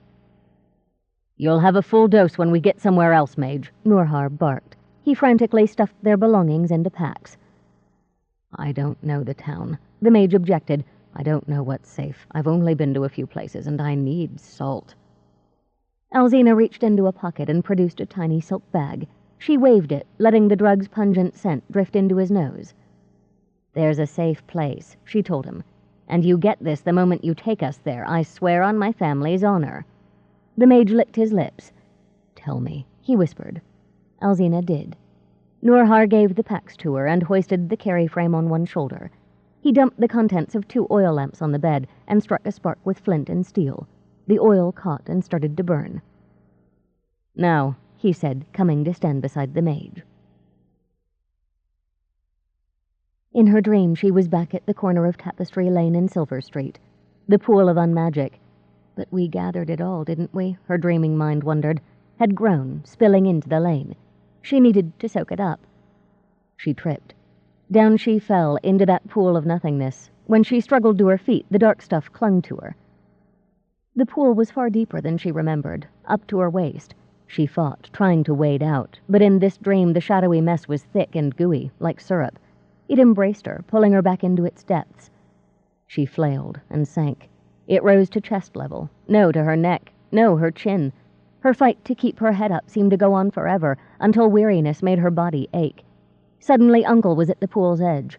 He waded knee-deep into the unmagic, straining to reach her. She opened her mouth to warn him, and the nothingness flooded over her tongue. It poured down her throat. Sandry gasped and choked. She couldn't breathe.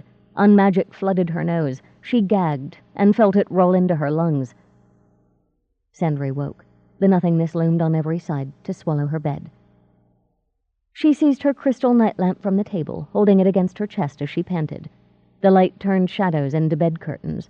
The dark at the foot of her bed was the coverlet, turned back for this warm, barley-month night. Her hands and nightgown showed pale, not dark. Sandry bowed her head over her lamp and waited for her nerves to calm.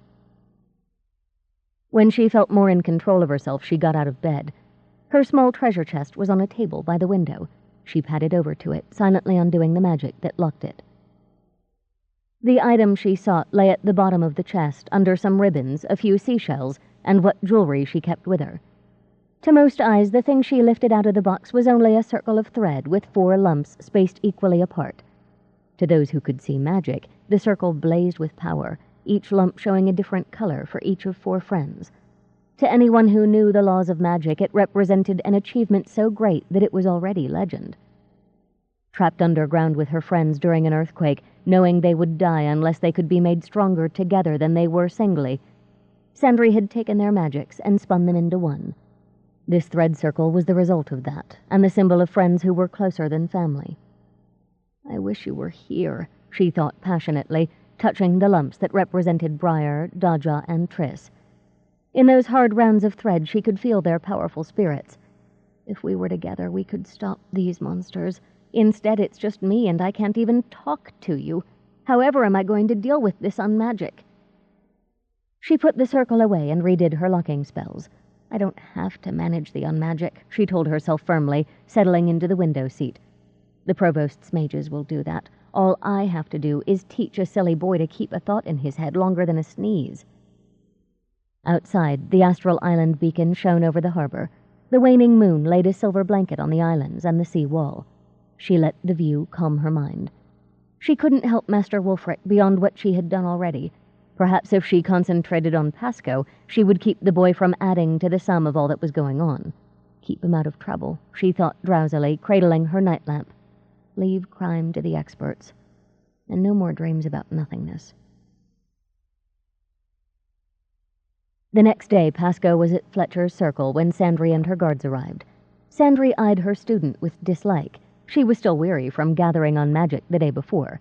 She had slept badly once she returned to her bed, and only the knowledge that Pasco had to be taught had gotten her on a horse that morning. He looked every bit as grumpy as she felt. Sandry took him into the garden beside the eating house, deserted at that hour, ordered him to sit, then placed her magical wards. Once they were protected, she sat beside him. "Let's begin. Close your eyes and inhale. 1, 2, 3...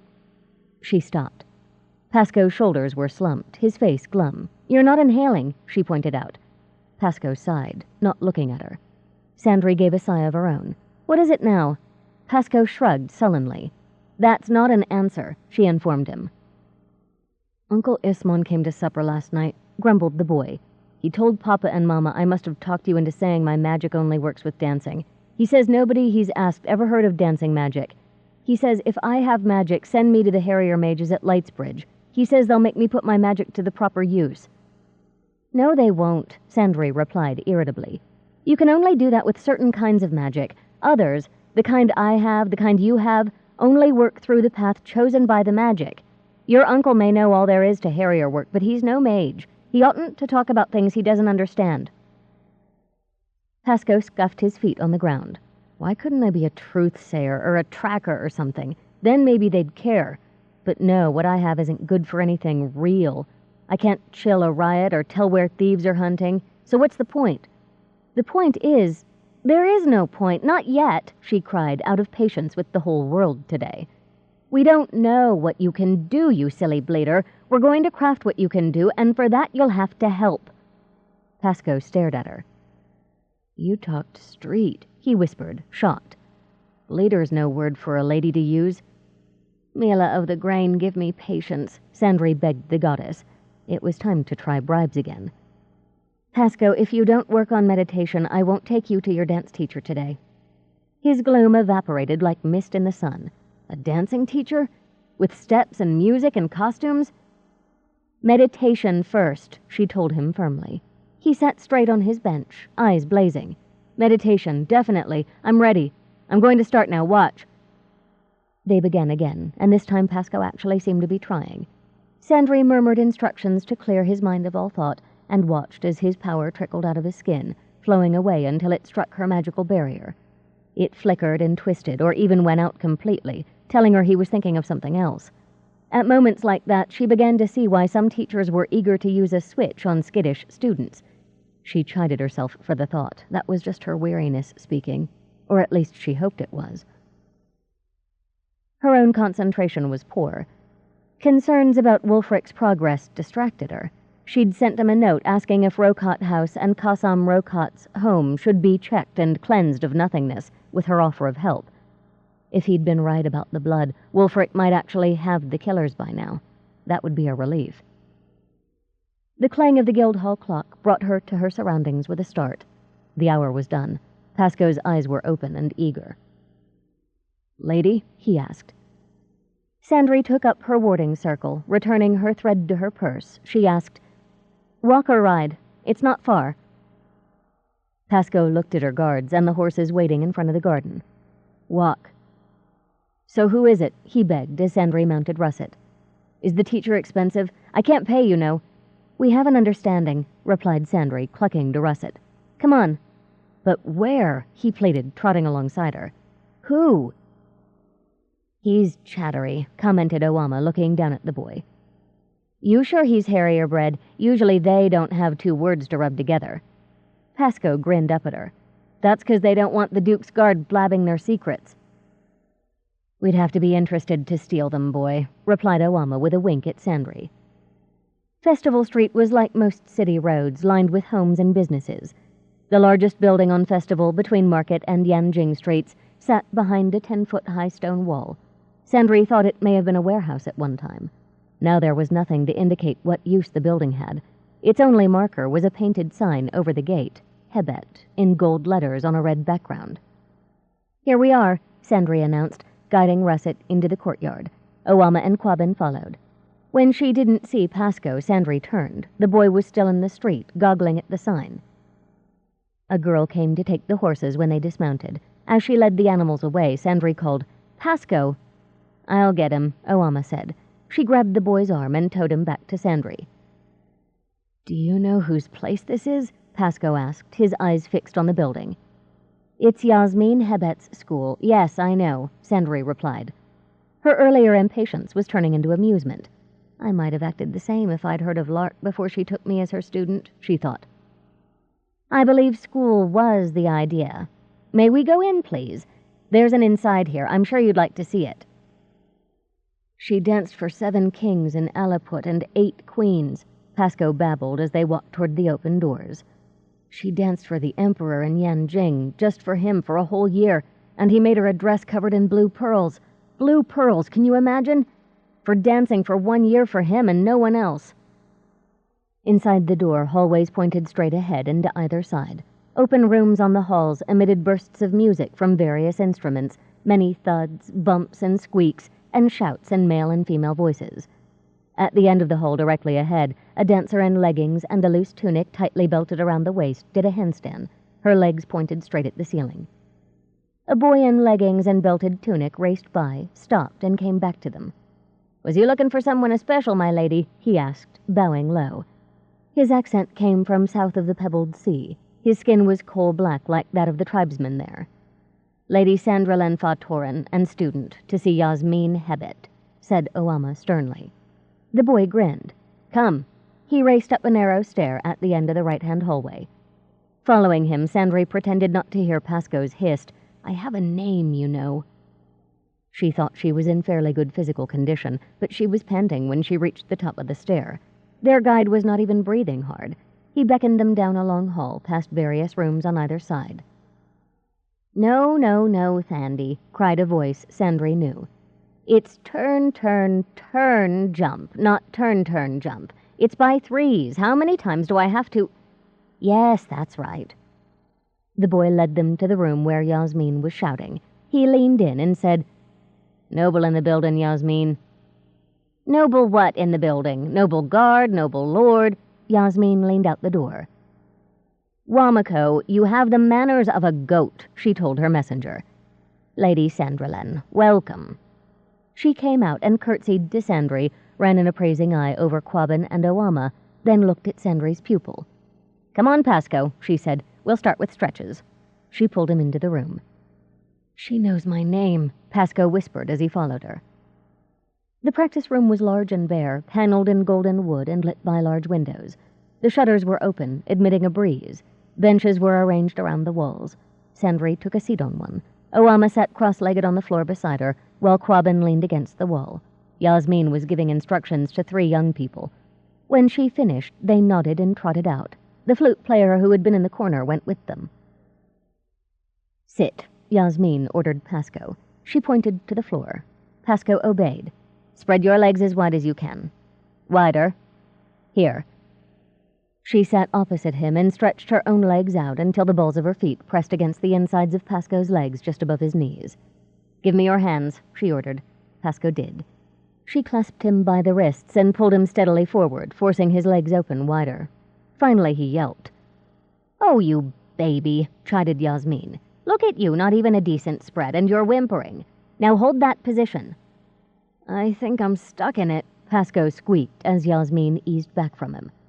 "Soon you'll be able to do this," she said, and swept her legs out farther still until they formed a straight line with her body. Pasco gulped. Sandry heard a smothered noise from Oama and looked down at her. The guard was chuckling. "You'll also learn to do this." Keeping her legs apart, Yasmin lowered her body until she was face down on the floor, her arms extended before her. "Now you try." Pasco leaned forward gingerly, stretching out his arms. He rested his elbows on the floor. Yasmin stood. She walked around behind Pasco. "Does that hurt?" He shook his head. "Well, it should," she informed him, and thrust down on his back with her palms.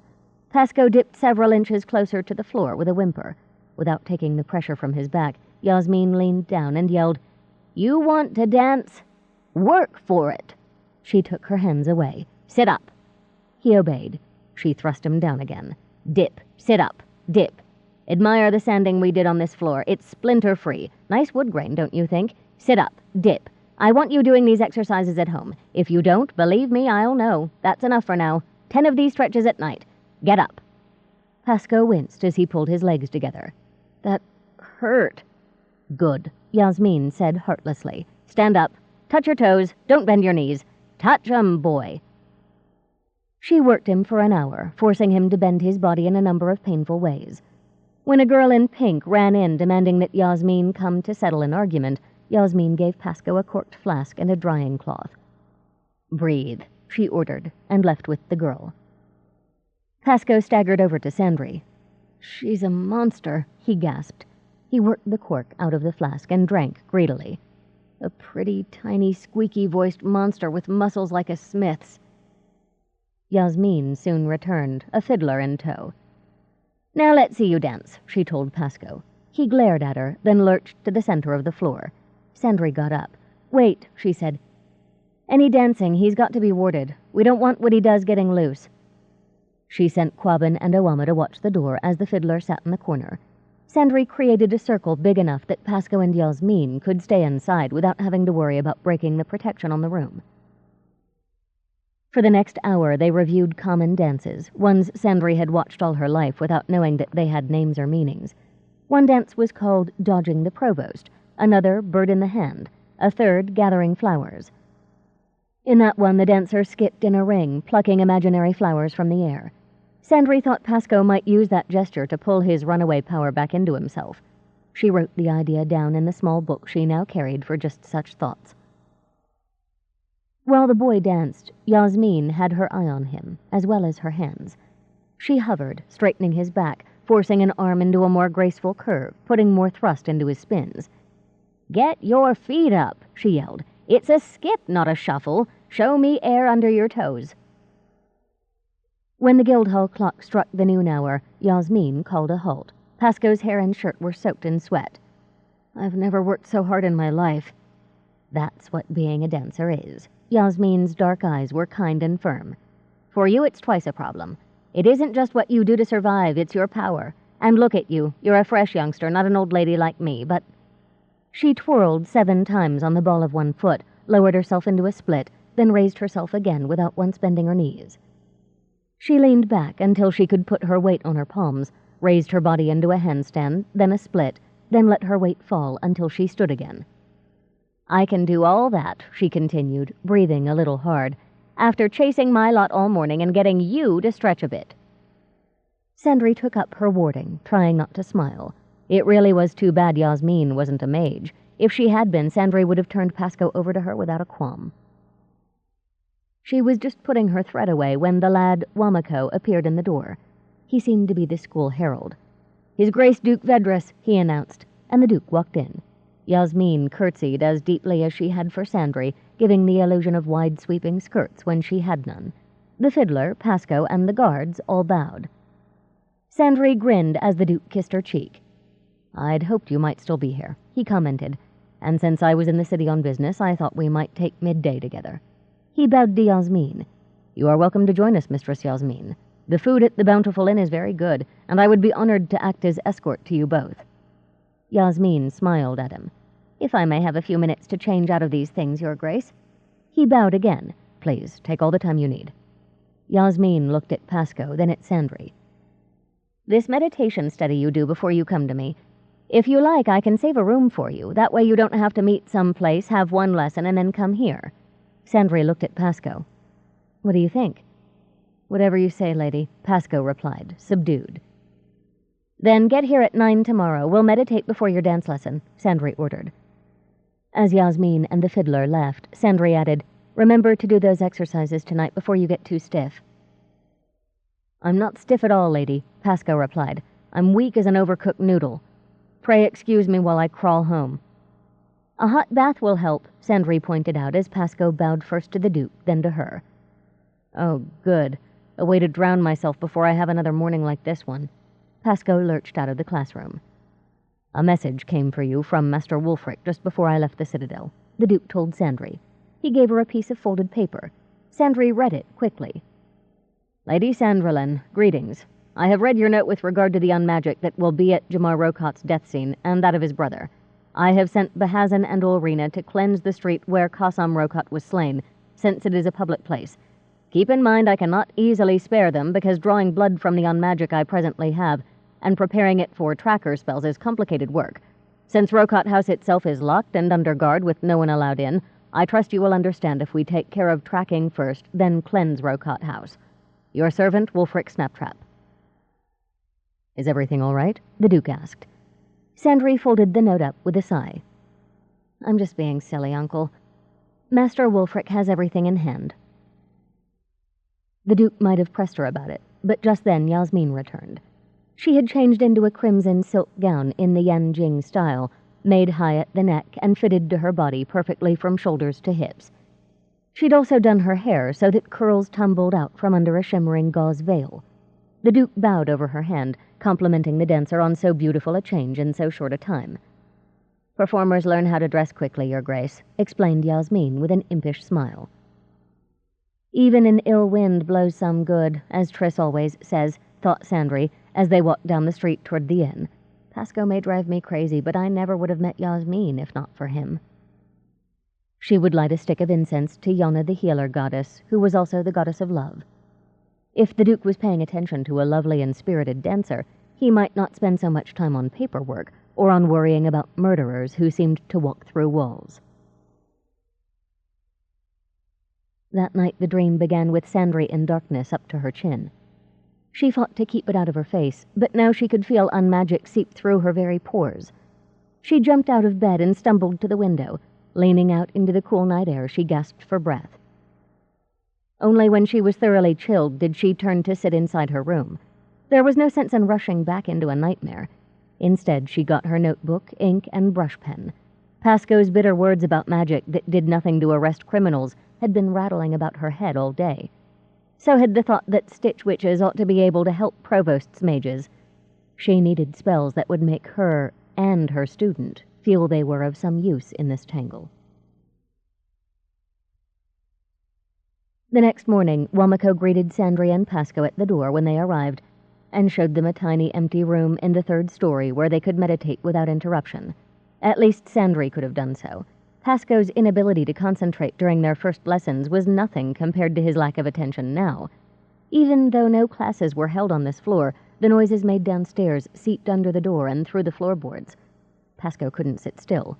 When Sandry caught him beating time to a faint tin whistle tune, she cast her magic more strongly into her wards, until no sound came in. Now Pasco grumbled about the tailor's seat they normally used to meditate. Here at least she understood the problem. His muscles, unused to the intense work of the day before, ached. She sighed and told Pasco to sit in whichever fashion was most comfortable. After trying several positions, he decided that being flat on his back worked the best. He lay down as she began to count their breathing. As she counted, she let her voice fade until they could breathe in the correct rhythm silently. A minute or two went by without a twitch or fidget from the boy. Just as Sandry began to relax, Pasco yelped, "Cramp!" He sat up, rubbing a calf muscle. She sighed and drew a thread from her purse. She tied it, imagining leg muscle around it, then undid her knot. Pasco gasped. "It just stopped," he exclaimed. "I didn't think that cramp would ever—" He looked at Sandry and saw the thread in her fingers. "Lady?" he asked. "Would you at least try to concentrate?" she begged him. "I was 10 when I learned. 10. You're 12. "Sorry, Lady Sandry," he mumbled. "I'll try. Really, I will." They struggled through another half hour. Sandry was not sure which of them was more grateful when the Guildhall clock chimed 10. "Well," demanded Yasmin from the doorway once Sandry had gathered up her warding.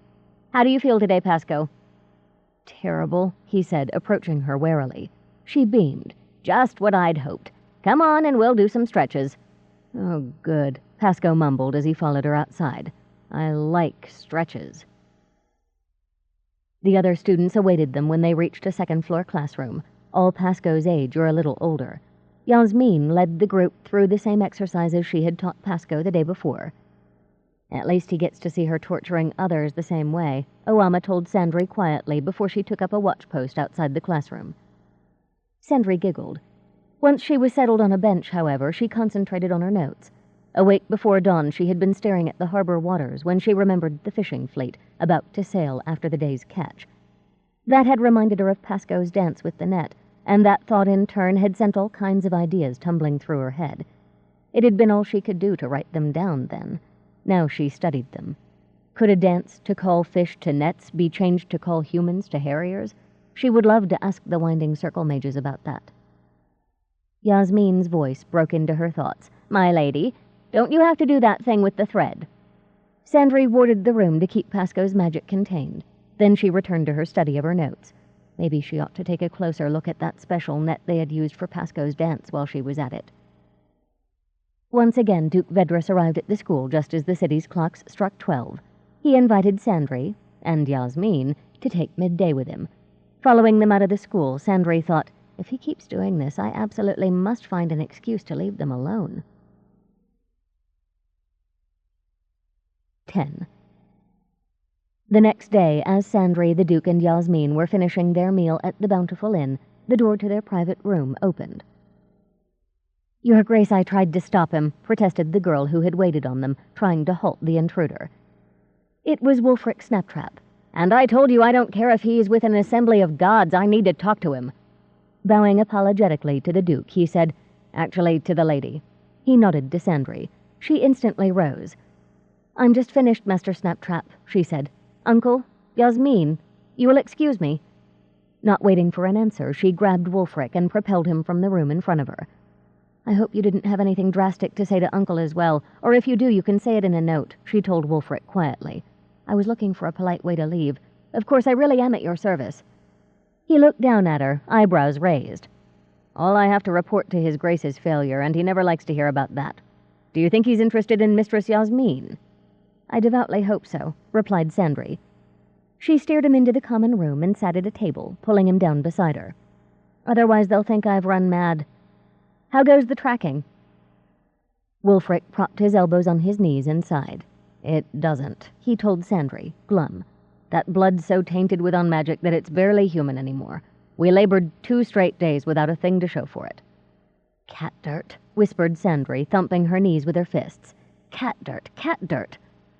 "I use stronger words," Wulfric told her. "If only I could do something with all that unmagic we collected. There's what we took from Kasam Rokots, and what my assistants brought from Fariji Rokots, all nicely bottled, and there's not a thing I can do with it. Winding Circle still hasn't told me how to dispose of it safely either." He ran his fingers through his gray curls. "My assistants are getting some rest. I thought if you were still willing, we might at least clean up Rokot House. So I'll feel I did something this week besides twiddle my thumbs." "I know what you mean," Sandry assured him. "I would love to help." The night before, she'd had another dream of drowning in shadows. Maybe cleansing Rokot House would make her stop feeling powerless. "Have you enough supplies?" "I brought plenty," Wulfric assured her. "Even if we run into a pond of the stuff." Sandry shuddered as he led her out of the inn and into the courtyard. Quabbin and Oama were there already with Sandry's mare. One of the hustlers held Wulfric's bony cob. "There's more news I didn't want to give His Grace," he admitted as they mounted their horses. "The house-to-house search turned up 3 suspicious characters in East District. Looks like they had a healer up to see one of them. They murdered the healer and the healer's guard, then set a fire to cover their escape. I'll let Captain Case tell the Duke about that mess." He flipped a coin to the hustler. "If you could have used the blood to track them, it wouldn't matter that they fled the inn?" Sandry guessed. "Exactly," Wulfric replied as they rode through the gate. "But without even the blood to help, and with them getting away clean like that, His Grace is fair, but I think I'll steer clear of him until I have some real progress to report." What they had forgotten was that it was Lover's Day. Long, long before, a noble maiden and a cobbler had drowned themselves rather than let their families marry them to others. For some reason, their festival was marked by music, dancing, and a parade. Sandry's group had to muscle through the crowds. The din was worst in front of Rokot House itself, where the parade was passing. The provost's guards on watch stood aside for Wulfric. He voiced the words that would break the magical seal on the door, though the sound was lost in the bang of cymbals and drums. When the wax seal crumbled away, the sign the magical seal had broken, Wulfric, Sandry, and Sandry's bodyguards walked inside and closed the door behind them. It was pitch dark in the entryway. No lamps had been lit. Sandry pulled her lightstone out so they could see. Its glow revealed smudges of darkness on the stairs, on the wall, and on the railing. Holding the stone up, she could see more smudges along the hall that led to the rear of the building on the ground floor.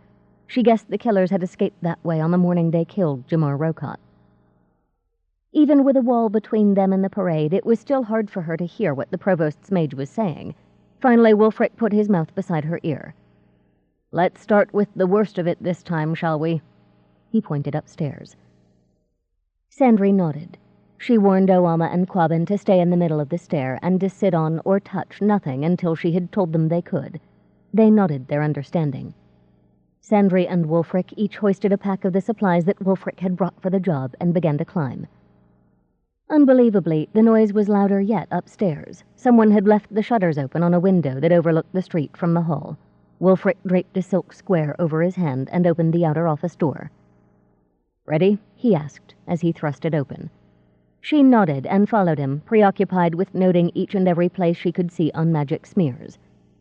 "We'll be at this till nightfall," she thought ruefully as she waited for Wulfric to undo the seal on the room where Jamar Rokot had died. Once that was done, he stepped inside and halted. Sandry almost walked into his back. She frowned, reached to tap his shoulder, and Wulfric fell forward. Quabbin grabbed Sandry and yanked her away into the outer office. She went down with a surprised cry. Quabbin and Oama, swords drawn, jumped over Wulfric's body into the next room. Sandry heard the clang of metal on metal and lunged to her feet, running to the open door. A man and a woman, both strangers armed with curving swords, battled Sandry's guards. "Mage, do something," the woman shouted as she hacked at Quabbin. She was very quick. "Get us out of here." Once their basic studies were complete, all mages learned a few spells they could trigger in a hurry at need. Sandry used 2 of hers now. One raised a web of naked power between her guards and the strangers.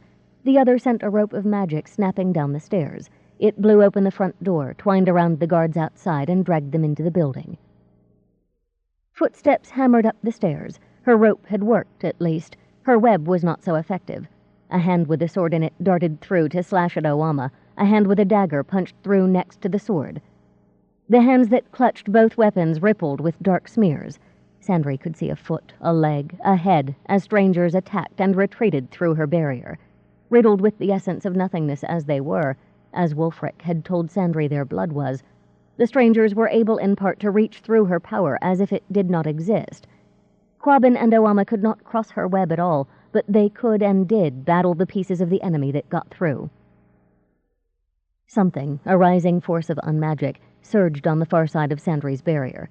She thrust her web to one side.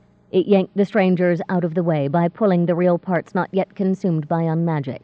Oama and Quabbin shifted with them to keep fighting and to place their bodies between the enemy and Sandry. Now the girl could see the rest of the room. Someone was against the far wall. He knelt. No, that wasn't right. He was on the floor, sitting, though she couldn't see his legs. The darkness pooled with him at its heart, unmagic streaming from his eyes and mouth to puddle around him. "Come," he said. "Come away." He giggled. "Dahanurs, come now." Sandry tightened her web on the enemy, but they yanked free. They ran to the giggling man and sank in the dark pool before him. It was just like her dream, except they didn't fight the unmagic. With it marbling so much of their flesh already, they simply melted into the shadowy depths. Their mage looked at Sandry. "They have the salt," he whispered, blackness rising around him. He toppled forward into the pool. Some force, the hunger of unmagic for true magic, dragged Sandry across the floor toward that empty gap. She screamed. A hard arm wrapped around her waist and held on. The darkness sucked at her, trying to draw her into the pool. It was shrinking rapidly. "Quabbin, help!" shrieked Oama as she clung to Sandry. They slid for an inch more. Quabbin stopped them. The unmagic vanished, leaving only a faint scum on the floorboards where it had been. Its grip on Sandry broke. She and Oama sagged onto the floor, panting. "It was them, wasn't it?" Sandry heard Quabbin whisper. "The Rokot killers." Sandry nodded. "Their mage called them Dahanurs. Did you hear?" she said when she could talk again. "They figured no one would search for them in a place where they'd already done murder, I bet." Then she remembered. "Wulfric!" Turning over, she broke out of Oama's hold and crawled over to the provost's mage. He lay in a pool of blood. "Must have cut his throat as he come in the door," muttered one of the guards Sandry had dragged inside to help take the killers. They hadn't been able to get by Oama and Quabbin as they fought. "Let him out afore he knowed it." "Gory, they's fast," someone else whispered. "To nail the old wolf like that. I seen him turn a spell on a copper bit. He were that quick." Sandry rolled Wulfric over as tears streamed down her cheeks. She tugged her handkerchief from her pocket and tried to wipe the blood from his face. "Now you don't have to tell Uncle any bad news," she whispered. A warm hand rested on her shoulder. It was Quabbin's. Blood ran over it in a thin trickle. "Lady," he whispered sadly. "I liked him." Sandry let her handkerchief settle over Wulfric's open and staring eyes. She wiped her own eyes on her sleeve and struggled to her feet. "Let me see that arm," she told Quabbin. She was no healer, but it was easy enough to lay silk threads from her belt purse across the shallow gash over his bicep and use them like stitches to pull the wound shut. With that done, the bleeding slowed. Owama wrapped the arm in linen, and it stopped completely. Sandry couldn't leave. There was the provost to be notified, and investigators to talk to. Waiting for them, she sat on a stool that bore no taint of the killers, and looked at the room. The Dahanurs had left their packs. That would give the provost's guards more information about them, maybe. Sandry doubted that any of it could be used for tracking, if their very blood was so corrupted by unmagic that traditional spells didn't work. Of course these people would slaughter 2 children. The nothingness they used to slip by watchers and hunters was eating the Dahanurs, just as it had almost devoured the mage whose power came from it. It had taken enough of their life force away that Sandry's magical web could not capture and hold them. Next time her magic would probably be able to grip still less. Even if she could hold a small part of their bodies captive, how long would that last? And how on earth could that mage be captured? The Dahanurs had to be stopped. Otherwise they would penetrate even the layered spells on the inner keep, where 4 families were hiding. How to deal with that mage? How to deal with a mage and 2 killers who could reach through Sandry's magical barrier as if it were a net with large holes? There was a scrap of shadow inches from where she sat. It could be worked like magic, or the killers would not be able to wear it as a cloak. She could work her own magic like thread, and the magics belonging to others. Could she do that with unmagic? Steeling herself, she reached into the dark smear and pinched at it with her fingers. As she pulled her hand away, it followed in a long strand like a fine braid of fiber. Goosebumps rippled over her skin. The almost greasy, almost sticky, whisper sense of it on her fingers was very unpleasant, but she did not let go. Instead, she twirled the strand as she might a tuft of wool, testing to see how easily it would spin. The strand turned as her twist traveled through it, thickening, just as wool might. She got to her feet. "Everyone out of this room right now," she said loudly. She turned and held the eyes of the provost's guards with her own. She had to convince them that she was a senior mage and in total control, or they would never let her do this. "You can't see it, but the magic that lets those people get about unseen is smeared everywhere in here. It must be got up. That's what Master Snaptrap and I came here to do. If you don't want to track it all over Summersea, spreading gods only know what kind of ill power, then I've got to clean it up." "But there's the investigators," objected the most senior of the guards present. He bore a corporal's yellow arrowhead on his sleeves. "They need statements from you and from your guards. That's how murder is looked into. There's the mages who will try to see what happened." "We know what happened," Owama informed the corporal. "We were right here." She looked anxiously at Sandry, who was digging in one of the packs Wulfric had brought. "You'd best do as she says, Corporal." She drew the man's ear down to her mouth and whispered to him urgently. From the pack, Sandry produced a bolt of spelled white silk. It had already been rubbed with the oil of attraction, so much so that it was already pulling the dark smears from her hands, arms, and the front of her gown onto itself. She marched out through the guards and into the hall with it. As she'd thought, the killers had kept to this part of the building. The marks they had left were confined to a small area. The hall that stretched toward the back of Rocott House and the stair that led to the 3rd story were clean of unmagic. Sandry threw the bolt of cloth into the long hallway, shoving it with her power. It unrolled to its full length, giving off a heavy, flowery scent. "Walk or sit on that and nowhere else," she ordered the guards. Returning to the packs, she found another such bolt and spread it in the hall that led from the stair to the office. It moved as it settled over the smears of nothingness, pulling them from wood and carpet. "I'll be in here," she told the guards. They watched her with dismay. "Make sure the people who arrive know what I'm doing, and don't bother me." Quabbin and Owama stood in front of the Rocott office, their faces mulish. "We are not going to leave you," Owama told Sandry. "What if they come back?" "Then keep out of my way," Sandry advised them. "I have a lot of work to do in a hurry before you can so much as use these benches." Owama nodded and made shooing motions at the guards. Next, Sandry found canvas bags stuffed with spelled cloth squares in the packs. Placing one bag on the floor near Wulfric's body, she forced apart the stitches that held it together. A second unvoiced command, and squares flew through the room in a blizzard of white silk.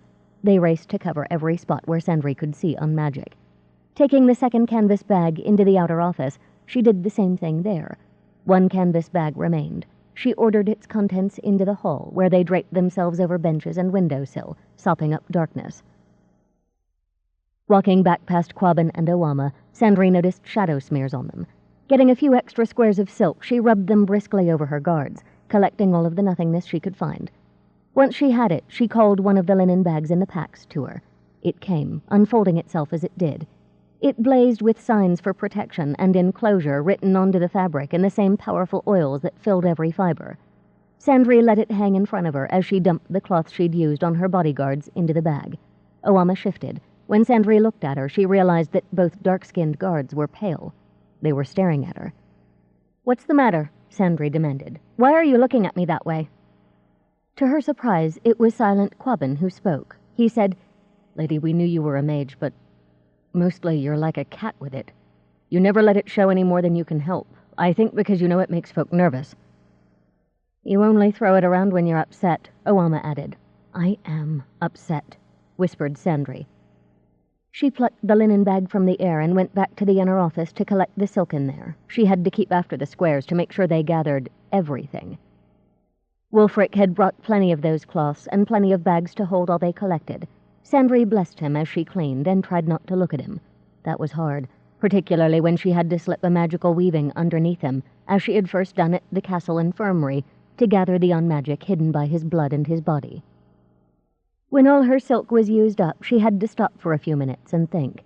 She knew there was more nothingness in the building from the killer's earlier visit. She couldn't bear the thought of it lying about. Holding onto her last bag, the one in which she'd placed the 2 bolts of silk, she began to tremble. How would she get it all? "Lady Sandry," Owama whispered. She drew close to the girl but didn't touch her. Summersea residents knew very well that it was a bad idea to bother a mage in the middle of a working. "Colonel Snaptrap's assistants came. They're gathering all the unmagic, they called it, on the stairwell and on the ground floor. They said you should know." Relief. Sandry rolled the top of her linen bag to close it. An order to the fibers in the cloth sent them weaving through one another. At last the bag was sealed, as well as if she had sewn it shut with fine, tight stitches. Once that was done, she put the bag next to its mates and found a chair for herself. What next? She wondered, resting her head on her hands. "Lady Sandry?" It was Owama again. She offered her water flask. "Captain Case and his investigators are here. They got statements from the others and from Quabbin and me. You're all that's left." She'd forgotten the provost's guards. "Tell them to make it quick," Sandry whispered. She accepted the water flask and drank deeply.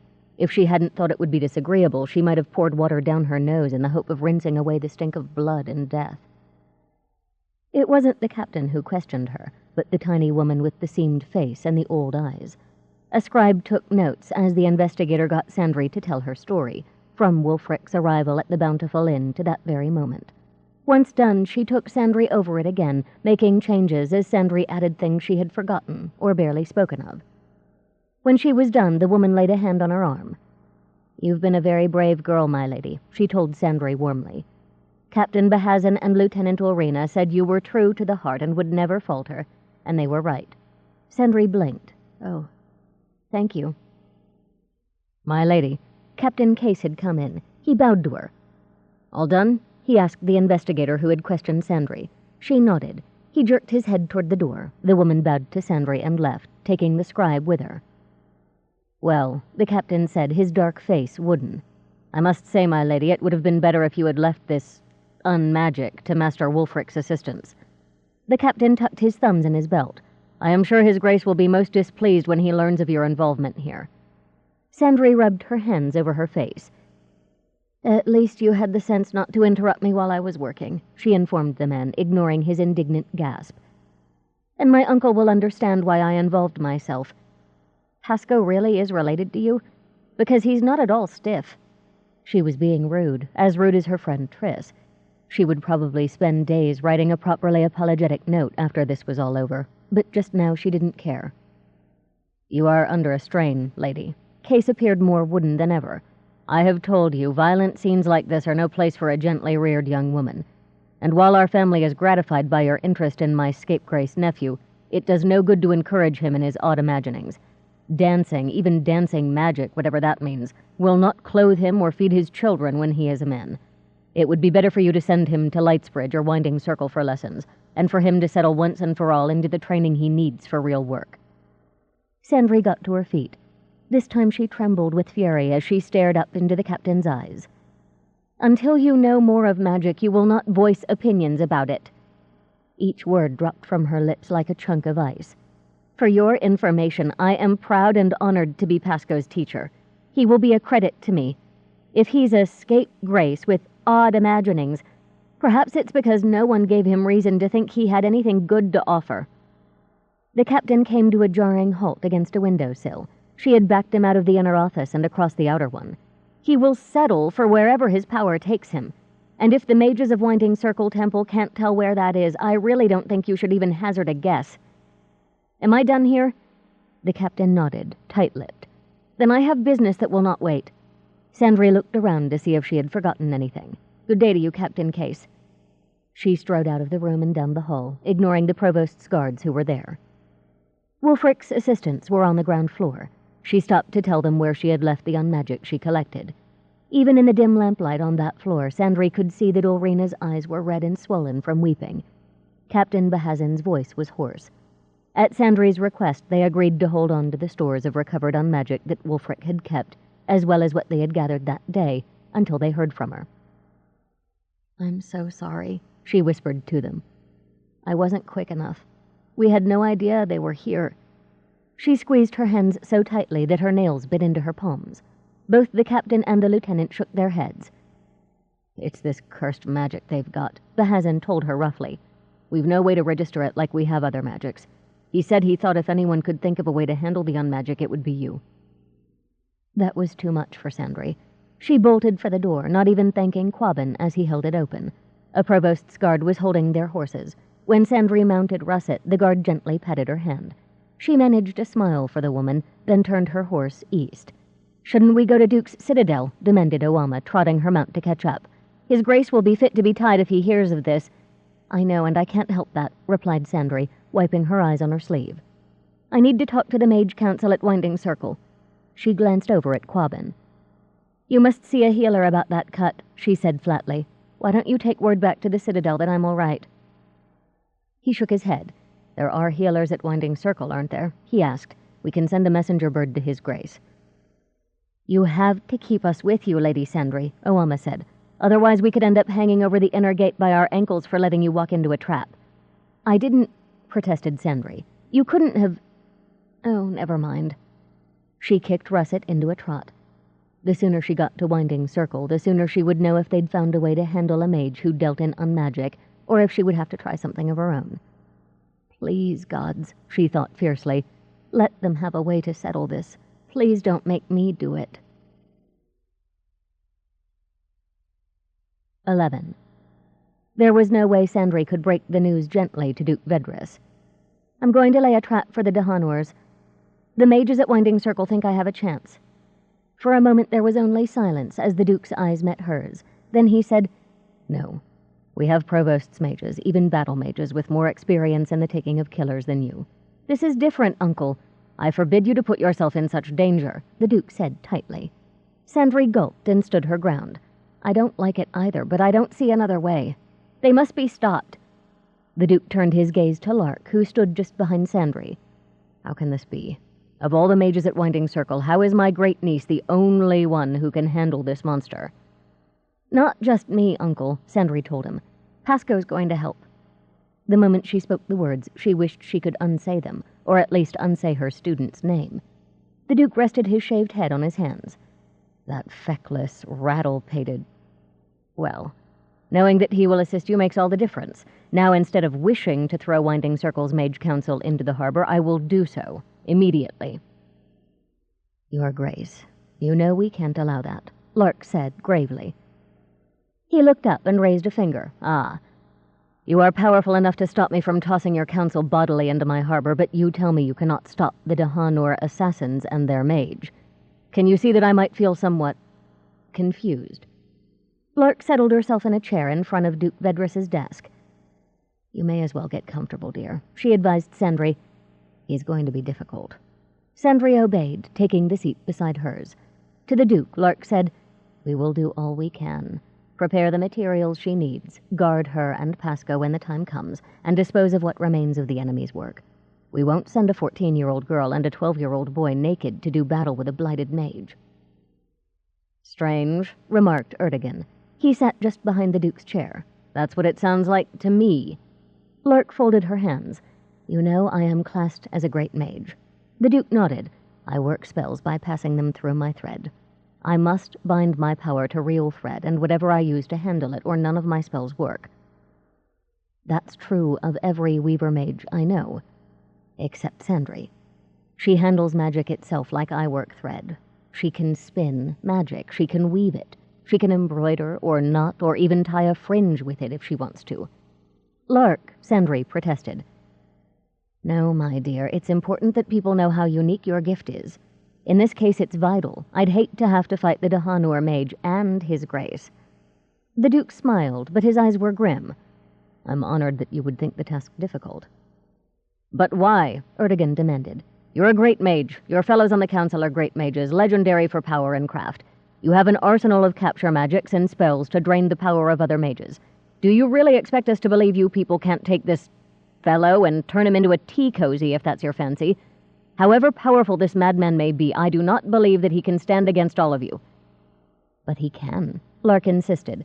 "The nature of his magic is the absence of ours, don't you see? We could grip him with all we have, and he would not only walk away, but his magic would consume ours. Sandry got a taste of that when the Dahanurs escaped. His unmagic almost pulled her into the door he'd opened." "Then how will anything that my lady does trap him?" demanded Erdogan. Sandry told the Baron, "I'm going to spin his unmagic into a rope and knot it into a net. Then Pasco will dance the spell to bring the mage and the two killers to us. They won't be able to fight it, any of them, because they're all so tainted with the nothingness that it's like their own lifeblood. The unmagic net will pull them in.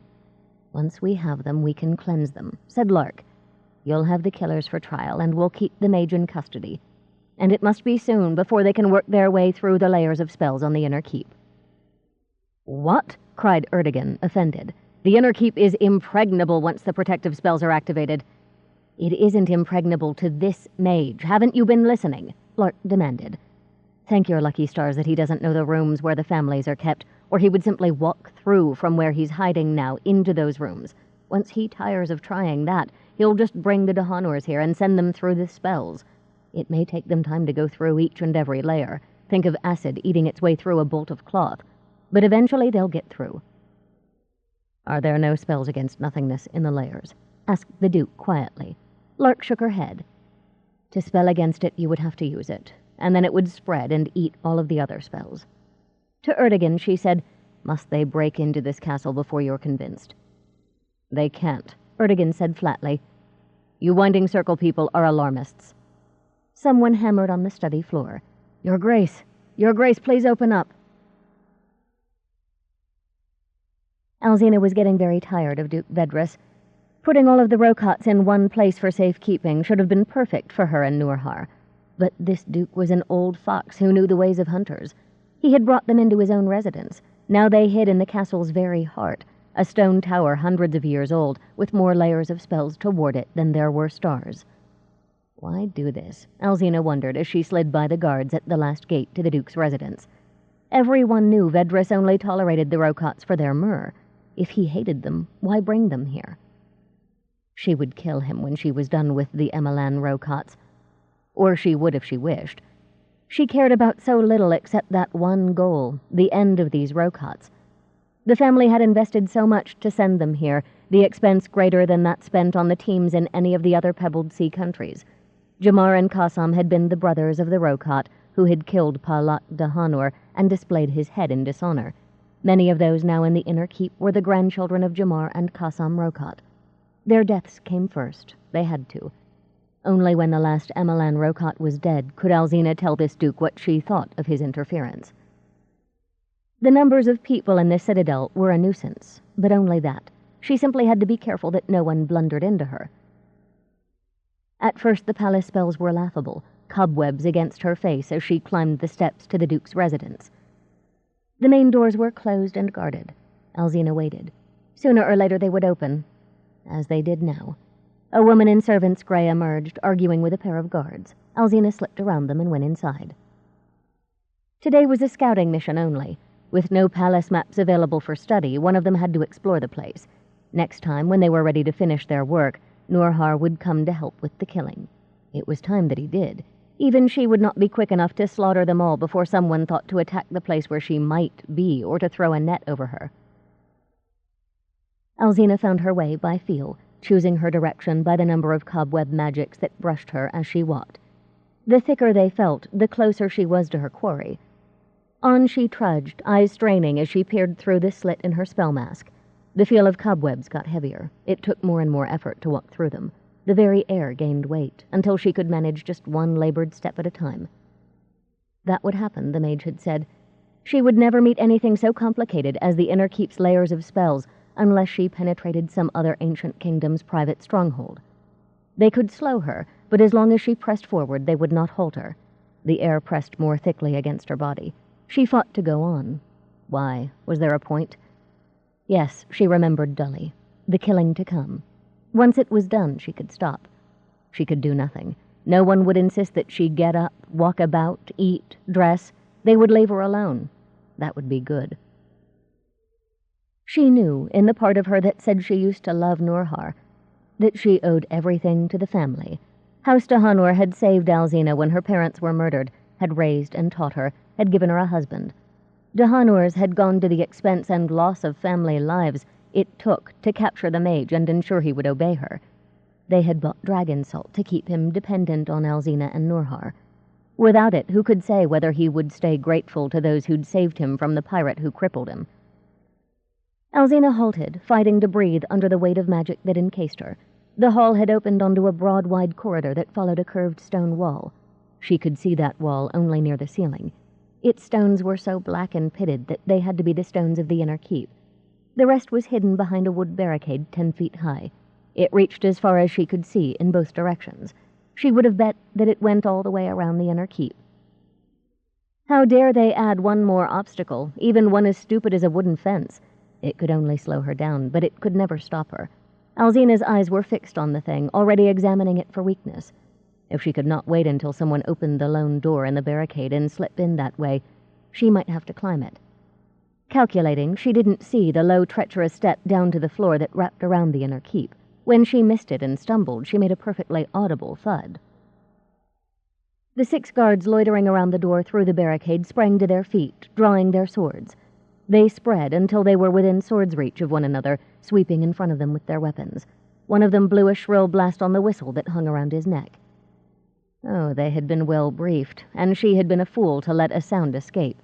They knew they might not see her, but they could slice her, just as the arrow had punched through the spells and into her flesh. If she had been quiet, if she had not missed that step, she might have worked her way around them. She could have gotten to the door and slipped in, just as she had walked into this building. They were ready for her now. The guard at the end of their line stayed within sword's reach of the door.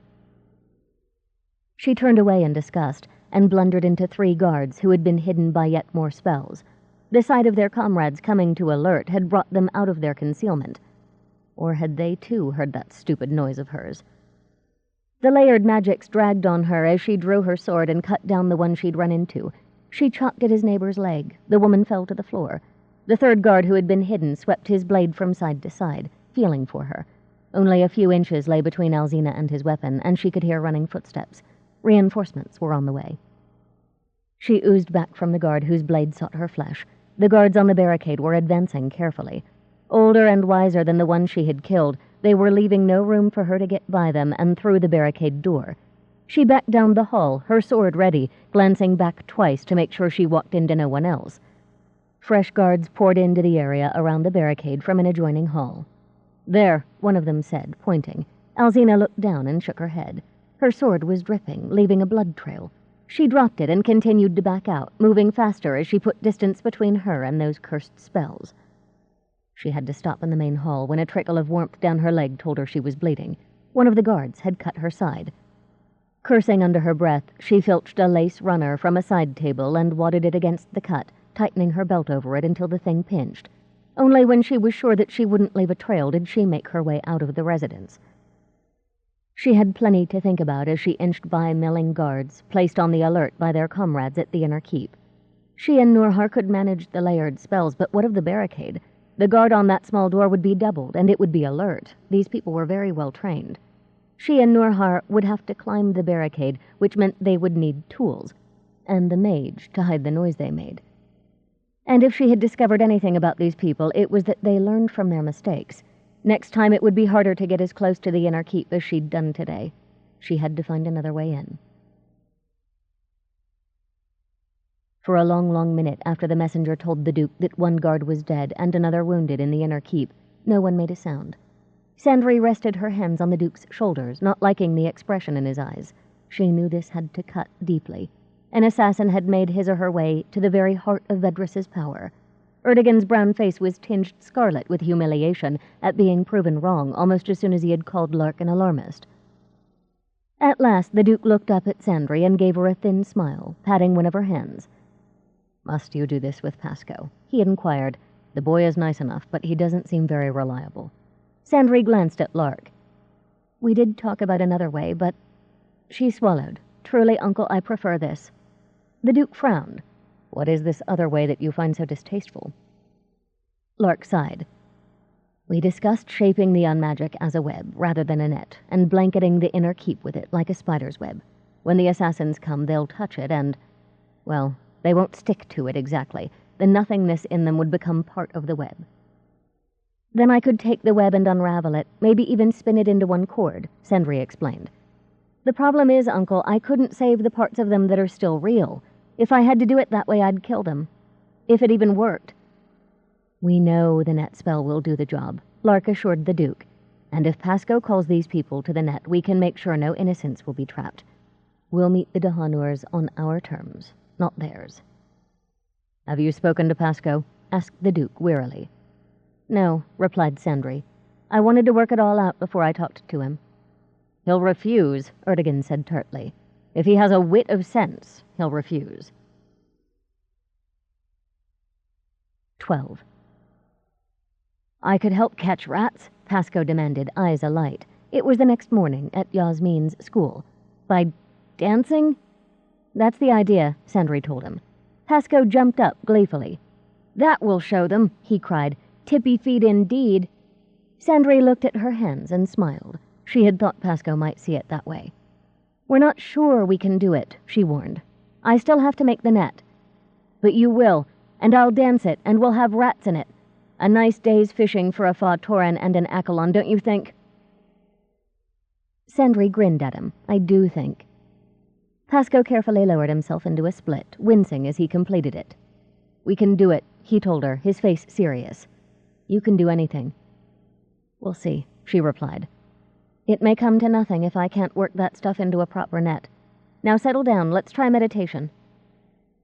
He did a little better today. Sandry could see his magic did not stray so far from him. It also didn't flicker as much as it had, which told her that his attention wandered less. Maybe he just needs something useful to do, she thought, as the city's clocks chimed the hour. Something his family thinks is useful anyway. As she took up her ward and Pasco stretched his legs, Yasmin walked in. "You said when you got here that you've something important to discuss?" she asked Sandry. "We're going to make a net dance for rat trapping," Pasco told her cheerfully, "and I'm going to dance it." "It's a way to catch these killers," explained Sandry. "If you don't mind, we'd like your help with creating the dance and getting Pasco ready for it. Everything has to be planned to the inch. One wrong step, if he so much as brushes the unmagic—" Sandry gulped. "I think the net would devour him." "Never fear," Yasmin said cheerfully. "I can get him so he'll be able to hit a dot on the floor blindfolded every time. A small dot." Pasco sat with his left leg straight out in front of him as he tried to grip his foot and touch his forehead to his knee. Yasmin pressed down on his left knee with one hand as she pulled back on his toes, forcing him to stretch an extra inch. He whimpered, then touched his forehead to his knee and held the position to a count of 10. End of Side 3. Side 4. Magic Steps. The Circle Opens, Book 1, by Tamora Pierce. Continuing on page 203. Sandry watched them solemnly. "If you've any doubt he'll be able to do it, I have to know right now," she told Yasmin quietly. The dancer looked at her and smiled. "You're using that dance he showed me the other day as the basic, right?" Sandry nodded. "How long till you're ready to go?" "I want another look at the net he used for the fishing spell," Sandry replied. "I'll do that today, and I'm to help Behazan and Ulrina, the Harrier mages, distill the rest of the unmagic out of what Master Wolf—" A lump rose in her throat. She coughed to clear it, blinked rapidly until her eyes didn't sting anymore, and went on. Out of what was gathered yesterday. Tonight I'll sketch a rough net for us to look at in the morning. We'll work on the dance while everything else is being made ready at Winding Circle. 2 more days, I think. And you can work with Pasco some more while I spin and make the net. Will that be enough time? 3 or 4 days? I'll spend every waking minute with our friend here, Yasmin said with a wink to Sandry. I'll give him all the personal attention he can stand. Pasco, switching to stretch his right leg, muttered, I'm doomed. Do they really understand how serious this is? Sandry wondered as she set about creating a permanent warding on a room for Pasco and Yasmin to work in. Do they understand that if he touches this net he can't even see, the power of his dance combined with the net will eat him up? Should I talk to them about it some more? She was still wondering as she told Yasmin how to activate the wards on the room without a mage present. Yasmin tried it a couple of times, raising and lowering the protections that would keep Pasco's magic from spilling out. Then she rested a hand on Sandry's arm. I know you're worried about precision, she said quietly in her odd, cracked voice. But really, take my word for it. Enough practice with an accurate drawing of the net, and he'll hit his marks every time. He's got body memory, better maybe than mine. I don't know if that's because he'll be a fine dancer, or if the magic helps him. Either way, you won't be taking a foolish risk using him.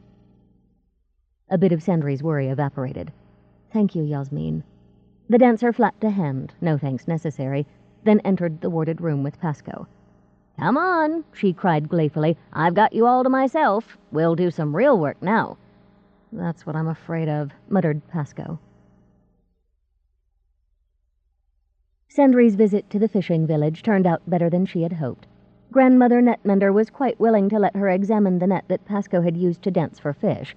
Able to inspect every inch of it, Sandry found that some of the net's power lay in the unusual knots that held the rope squares in place.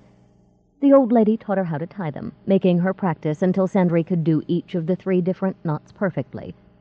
Sandry could see that when she tied these with unmagic and combined them in her net, she would double her spell's power. From the fishing village, she rode to the Market Square coop, where Wulfric's office and workroom had been. There she talked to Behazin and Ulrina, who promised to distill the unmagic from the silk they had gathered at Rocott House the day before. She also looked at the stuff collected earlier, which was kept in spelled glass bottles. Since there was no weight to the nothingness, there was no way to tell how much they had, but Sandry was sure that with the unmagic from Rocott House, she would have enough for her net. When they finished, they tidied up and went to the temple of Harrier the Clod for Wulfric's last rites. Harrier's worshippers saw no point to burial or to preservation of a body for several days while mourners came to view it. They expected to join their god the day after their deaths. With the other mourners at the temple, Sandry made an offering of feathers and incense in Wulfric's name. A priest called for testimony of his service to the god. Then the Lady Provost Behazin, even 2 dedicates from Winding Circle, Moonstream, the dedicate who ruled the temple city, and Crane, head of the Air Temple and a friend of Wulfric's, all spoke about his honors and the work he had done on behalf of Summersea. The Duke spoke last, and simply. Murderers have taken the best Harrier mage I have ever known, he said, his voice ringing from the temple's stone walls. They shall pay for it. Sandry fought tears all through the ceremony. Tears would just make her weak, she thought, and she had to be strong for the work ahead. They came anyway, as the acolyte set Wulfric's funeral pyre ablaze. Sandry hadn't realized the Duke and Baron Erdogan had come to stand with her until Vedris put his arm around her. She leaned against her great-uncle for a moment, then straightened and blew her nose. Watching the flames rise around Wulfric's body, Sandry made him a promise. She would snap the trap on the killers and their mage. That night she dreamed she drowned in unmagic, trying to scream when it flooded her mouth. She got out of bed and worked on her plans for the net until dawn. She rode with the Duke, took breakfast with him and Erdogan, then went straight to Yasmin's. There she sketched the dimensions of the net on the workroom floor, using a measuring cord and chalk to lay out the design. Once it was perfect, she took a roll of scarlet ribbon and laid it over the chalked lines, then smoothed it down with her magic. Pasco, ever curious, tried to peel the ribbon off the floor without success. He couldn't even get a corner free of the wood. I'll take it up again after, Sandry promised Yasmin. I don't know, the dancer said, raising the wards on the room so they could get to work. It's a bit of pretty. They meditated first. To Sandry's surprise, Yasmin had been trained in it. Then Yasmin and Pasco showed her what they had done on the net dance. The three worked on shaping it, crafting each step. They stopped to eat their midday and then returned. With the dance itself set, Yasmin went to work on Pasco. This was the time for him to learn precision. If he so much as brushed the edge of a ribbon square, Yasmin was on him like a tiny wildcat, scolding furiously and positioning his feet and body with rough hands. That night, Sandry dreamed again of the lake of darkness swallowing her. This time she sat up, walked around the room, splashed her face with water, then tried to go back to sleep. Twice more she dreamed of unmagic, waking in the dark as she gasped for air. She fell asleep again near dawn and slept for several hours, dreamless at last. Her attempts to scold the servants, Erdogan, and her uncle for letting her sleep late were ignored. When she got to Yasmin's, she discovered that the dancer and Pasco had already meditated in the protected room and were working on the dance spell. When they came back from midday, the boy Wamako gave Sandry a note. It was from Captain Bahazan. He and Ulrina had distilled and bottled all the nothingness they could find. 2 hours later, a courier from Winding Circle arrived with a package for Sandry. Wrapped in canvas, it had spells of protection and cleanliness laid so thickly on it that looking at it too often left spots on Sandry's vision. She sighed. Of course they would spell everything for this working with all the strength of the Winding Circle mages. She just hadn't realized what that would do to her poor eyes. She cleared her mind, then drew a kind of veil over her sight, one that would shade her eyes from the brightest magical fires. When she opened them, the blaze on the package was dimmed to a pearly shimmer. Opening the canvas wrap, Sandry found a note. The tent is being raised on the spot we discussed, on Wien Ridge. Unless I hear from you otherwise, I will meet you there at 11 of the clock tonight with your remaining supplies. God's bless, Lark. What is it? Pasco reached for the sturdy, pointed, 2-foot-long dowel rod that was part of the package's contents. Don't touch that. She smacked his hand gently. Pasco jerked it away and stuck his fingers in his mouth. Oh, stop it, Sandry told him, exasperated. You aren't hurt.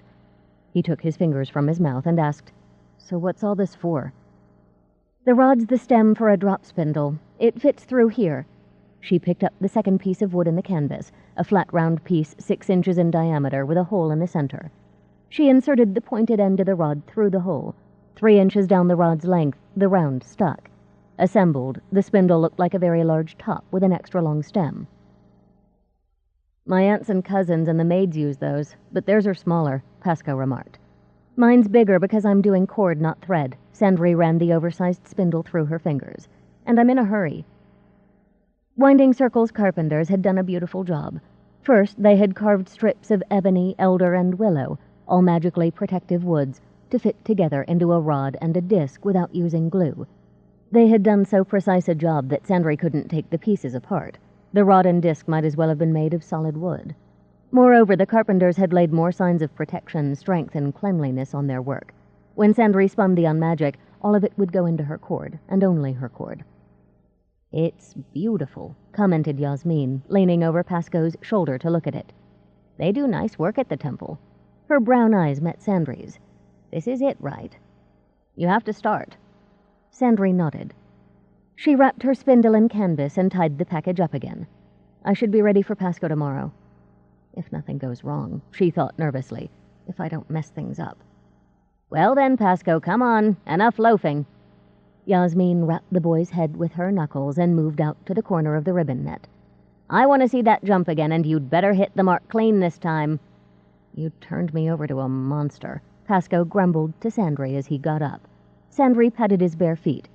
But she's doing you so much good, she told her student in her cheeriest, warm and supportive voice. By now, Pasco knew her well enough to know she was teasing. He sneered at her and walked up to the ribbon set. Sandry got to her own feet again and left them to their practice. The Duke rode with her to the ridge that night. She had argued fiercely against it. Rain had already begun to fall, drumming on roof tiles, cobbles, and on the canvas hood of the cart that held the bottles of unmagic. But in the end she had to admit defeat. Duke Vedris had decided to keep watch with Lark as Sandry did her dangerous work, and there was nothing Sandry could say that would make him remain at home. They rode in silence beside the cart, which was driven by Quabbin. Owama sat beside him. When Sandry saw them on the driver's bench, cloaked and hatted against the rain, she tried to protest that as well. The look they gave her, as if they dared her to comment on two of the most elite unit of the Duke's Guard serving as common wagoners, convinced her that she would be as successful at talking them out of it as she had been with her great-uncle. If the truth were to be told, she took a great deal of comfort from their presence and the Duke's during the long wet ride through Summersea and the mire. The squad of the Duke's Guard behind and on either side of them was also welcome. "It's not as if I've never been terrified out of my wits before," she thought as they began to climb up the road between Summersea and Winding Circle. Even before the year of disasters, earthquake, pirate attack, forest fires, and plague, that cemented her bond with her three friends, she had known trouble.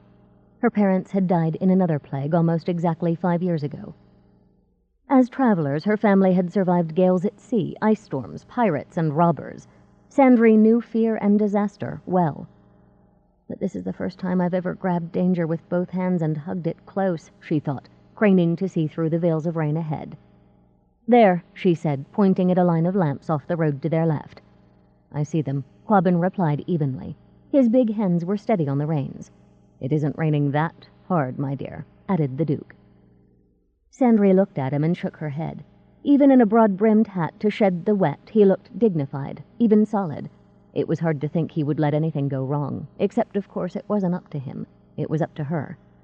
"You couldn't ask for a better night," Oama commented dryly. She turned to look at Sandry.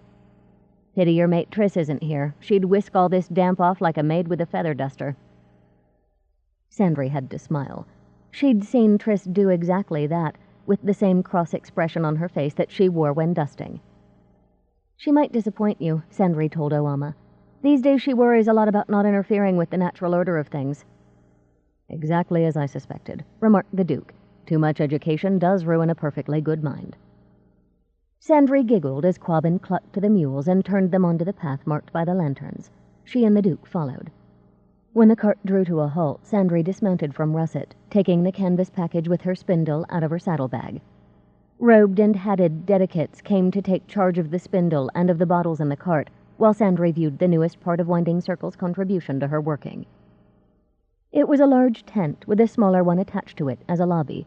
They were anchored to a single flat slab of the rock that shaped Wean Ridge, a barrier between Winding Circle and the slums of the mire.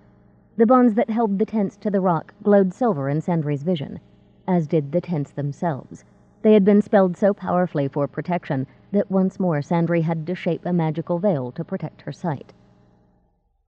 "Sandry, welcome," said a cloaked and hooded figure. It was Lark. She looked startled when she realized who had come to stand next to the girl. "Your Grace, you shouldn't—" The Duke looked at her mildly. "Oh, what was I thinking? Of course you would come," Lark said with a rueful smile. "But you'll have to part company here." "I know it," replied Vedris. He wrapped Sandry in a tight, warm embrace. "If you get yourself killed, I shall be very disappointed in you," he said quietly, for her ears alone, and kissed her forehead. Sandry attempted to smile and gave it up when she felt her mouth wobble. "You know I try never to disappoint you, Uncle." She turned to Lark. "Shall we start?" Lark led her to the smaller tent and kissed her cheek. "Don't worry about His Grace," she told Sandry quietly. "Those of us who are standing guard have a snug shelter right behind this tent. We'll try to send him home, of course, but at least he'll be warm and dry until then." "Thank you so much," Sandry replied as she stepped into the tent. "That is good to know." "Hand out your clothes," Lark said as she closed the opening.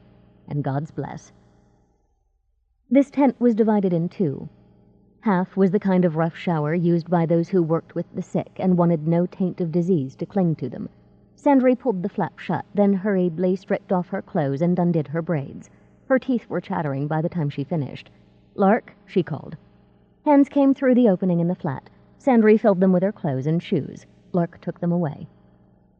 "Putting it off won't make me any warmer," Sandry thought, shivering, as she stared at the rope pull that would start the shower.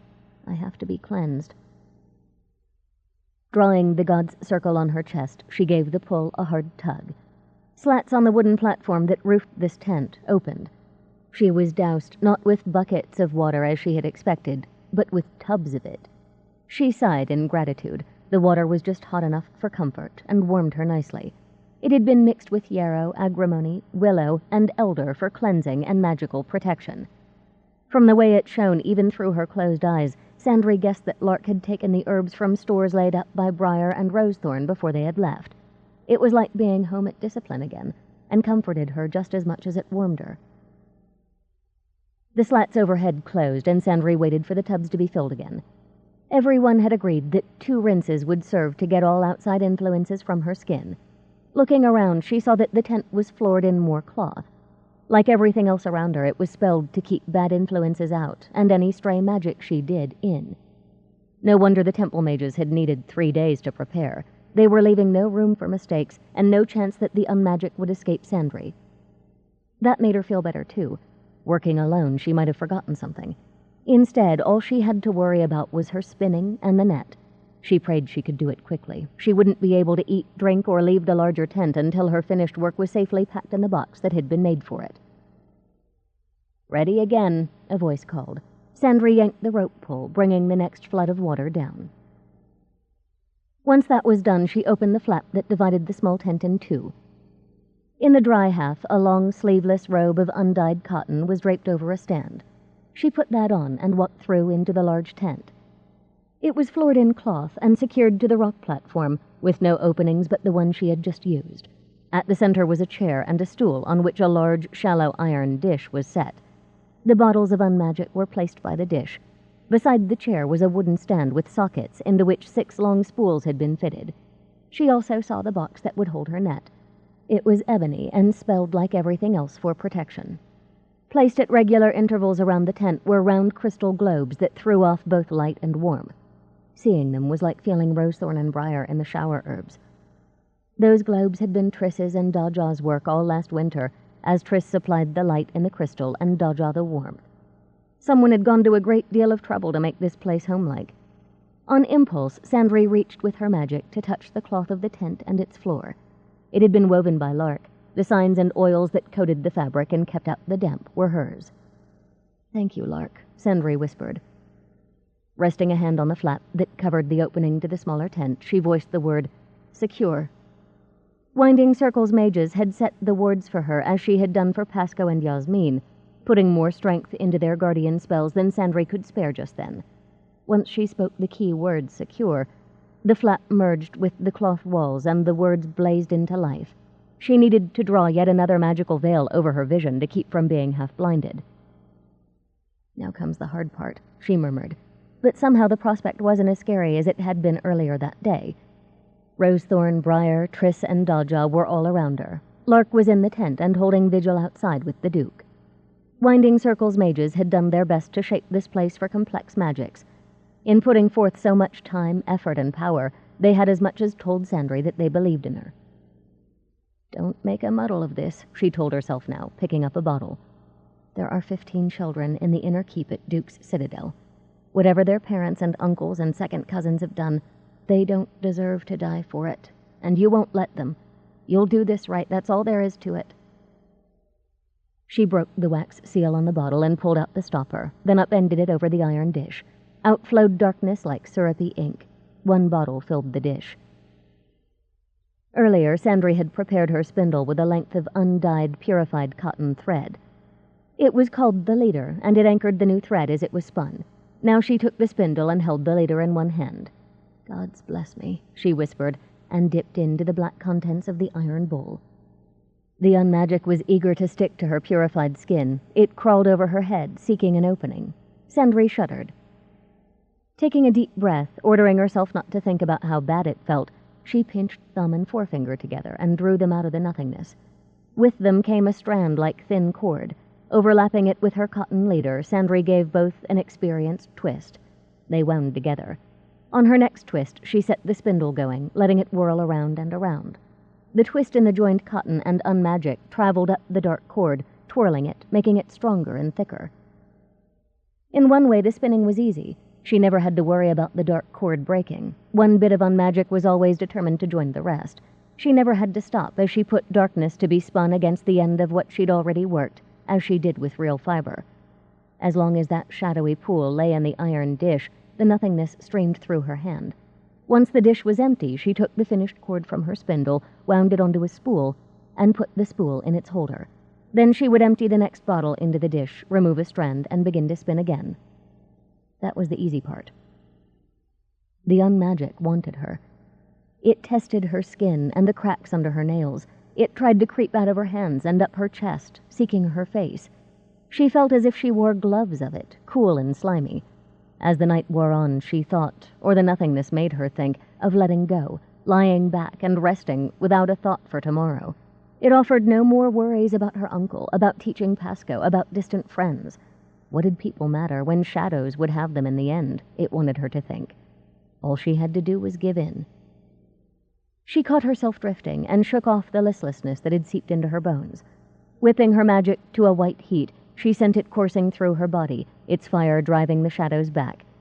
She spun harder, winding the darkness so tight that it had nothing left over to pry at her with. The wind howled. The tent walls flapped, fighting the magical bonds that held them to the rock platform. Despite the globes that warmed the tent, drafts crept in to make her shiver. What if it leaked? She wondered in sudden panic. What if this stuff oozed through the rock, bleeding into the ground below? It would spread. The desperate poor of the mire would give up and starve to death, not caring enough to feed themselves. She could almost see it. Babies cried unattended in their cradles. Old people called feebly, and no one came to help. Houses burned. No one came to put out the fires. And unmagic crept up to Winding Circle, trickling past the walls, seeping into the water. "Oh, get serious, Duchess," she could hear Briar as clearly as if he stood before her. "Is this real, or is it just what the goo wants you to think?" "What it wants me to think," replied Sandry, and woke up. Her spindle dropped to the floor. While she had sunk into visions of disaster, her spindle had reversed direction, unspinning all she had done with the unmagic from the current bottle. She growled and thrust the dark smears that crawled up her arm back into the iron dish. Taking a few deep breaths, she pulled herself together and began again. The rain beat down on the tent. The walls brightened somewhat. It was after dawn, but on a day when she could have used some sunshine, it was going to keep raining. Sandry finished another bottle. One more to go. As she started the last bowlful, the waking dreams began. Duke Vedris was blue-lipped and gray-faced, clutching his left arm as if it pained him. He collapsed in his study, or at the supper table, or fell from his horse. Lark was abed, coughing and coughing, with bright red blood on the handkerchief she held to her lips. Triss burned alive, encased in solid lightning, her skin turning black in the heat. Dajah's teacher, Frostpine, turned from an anvil and bashed Dajah's head in with his hammer. Vines with thorns as long as a man's hand snaked around Briar and Rosethorn, ripping them to pieces like claws. She smelled blood and rot, dung, urine, and bad things she couldn't name. She walked into the inner keep, where she had been only twice before. The rooms where they'd put the 4 Rocott families dripped with blood. Everyone had been chopped to pieces, even the children's pets.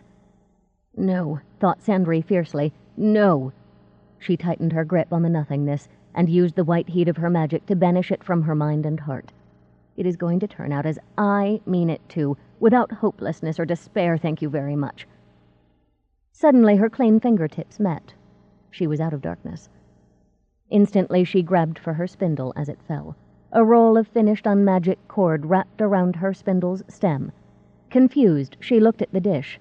It was empty. No drop of shadow clung to the spelled iron. She checked the bottles. They, too, were empty. She had spun it all. Sandry wound the cord onto the last spool and put it away. For the first time since she had dismounted from Russet, she sat. Her feet were swollen and sore, her knees and hands stiff. She let her head fall back for a moment, then looked at that rack of spools. The unmagic on them was tamed, at least for the moment. Now to fashion her net. 13. With Alzina's latest wound, everything seemed to go awry. No healer would attend someone they didn't know. They'd all heard about the one who was killed. She and Norhar should have been able to take the Mage's nameless path to the Battle Islands, where healers ask no questions. They should have, but the Mage said that after their escape from House Rocott, he could open those paths no longer. It took more strength than he could summon. Norhar could have hidden in the Mage's spells and kidnapped a healer, but he had been foolish while Alzina was at Duke's Citadel. He had given the Mage a dose of dragon salt. Now the Mage could only hum nursery songs. He would be useless until the drug was gone from his body. Alzina wanted to kick Norhar for his folly, but even the idea of it was tiring. She suspected that Norhar wanted to say she had bungled the Citadel exploration, but he, too, seemed not to care. She had made lesser mistakes in their years together, and he had screamed at her for them. Now all he wanted to do was huddle by the fire once he had treated her wound. Alzina joined him there. When meals came, they made themselves eat. They also forced the mage to eat. Left to himself, he would have starved, forgetting everything but the happiness he found in dragon salt. He should have asked for more after a day, but he didn't. 3 days passed before Alzina figured out why. Somehow the mage had gotten Norhar's dragon salt pouch and was dosing himself. There were rokots to kill. She still cared about that, so she made herself get moving. She took the drugs from the mage. Then she had a thought. Dragon salt gave strength to those not gifted with magic. She poured a measure of the drug into a cup, mixing it with ale. She drank that down, then fixed another cup for Norhar. He refused at first, but when she would not let him be, he drank it to silence her. Within half an hour they were changing their filthy clothes, combing out their hair, and cleaning the place up. As they worked, they laid plans. There had to be a way to get at those rokots. "Let's try the roof," Norhar suggested. "Hooks and rope we have in plenty.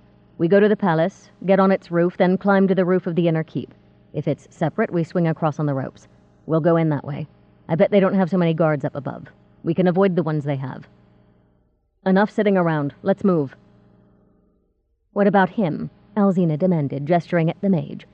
He was huddled into a ball, furious at losing his dragon salt, hurting after just an hour without it. Norhar opened his medicine pouch and selected a pain ball. He forced it down the mage's throat and held his jaws shut until the mage had swallowed. That would ease the dragon salt pangs.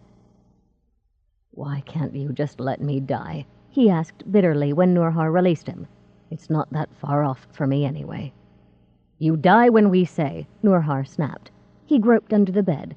"And you go with us," he said, pulling out the carry frame he'd made after their escape from Rokot House. "If you can't make yourself useful, we'll dump you off the keep. You'll die then, but it'll hurt." He giggled, liking that idea. Alzina didn't care for a husband who giggled, but she needed to get some rokots while the dragon salt made her want to. She helped Norhar strap the mage to the carry frame. The Duke had returned to the Citadel by the time Sandry emerged from the tent on Wien Ridge. On some level of her exhausted mind, the girl was relieved. She knew her uncle might be alarmed if he saw her now, and she hadn't the strength to reassure him. Do soldiers ever feel like this? She wondered dully as the cart rumbled down Harbor Road to Summersea. Like they've marched and marched until they just want to fall down and die, only to be told they have to keep marching. She was cold. She was wet from the rain and from the showers that had cleansed her once she finished the net and locked it away. Most of all, she was so tired, her bones hurt. If Triss had been home where she belonged, instead of jauntering to parts unknown, at least Sandry wouldn't be quite so cold and wet. Triss would have sent the storm that continued to buffet Summersea on its way to make things easier for her friend. Get some rest, Lark had advised when Sandry got into the cart. Now the girl curled up on the pallet someone had left there, thinking she would never be able to sleep. The thought of sliding across the bed of the cart until she fetched up against the ebony box that held the net gave her the horrors. Looking around, she saw ropes that anchored the canvas cover. They were securely tied, with plenty left over. Sandry called the ends to her wearily. Only when they had wrapped themselves firmly around her waist, holding her away from the box, did she close her eyes.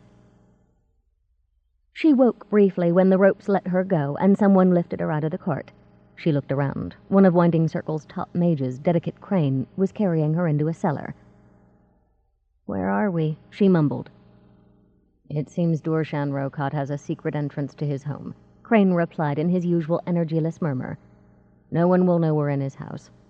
It's a good thing he volunteered to be bait, is it not? Rest while you can." She was about to tell him that he was strong for someone so bony. Instead, she slept. The next time she woke, she was being gently placed on a divan and covered with a blanket. She muttered and curled up, not wanting to open her eyes a moment before she had to. She napped until she heard a familiar voice. "Is she going to sleep forever?" Sandry opened her eyes and saw Pasco. "Are we ready?" she asked, yawning as she sat up. The welcome scent of rose-orange tea met her nostrils. With Pasco beside her, Sandry followed her nose to the kitchen.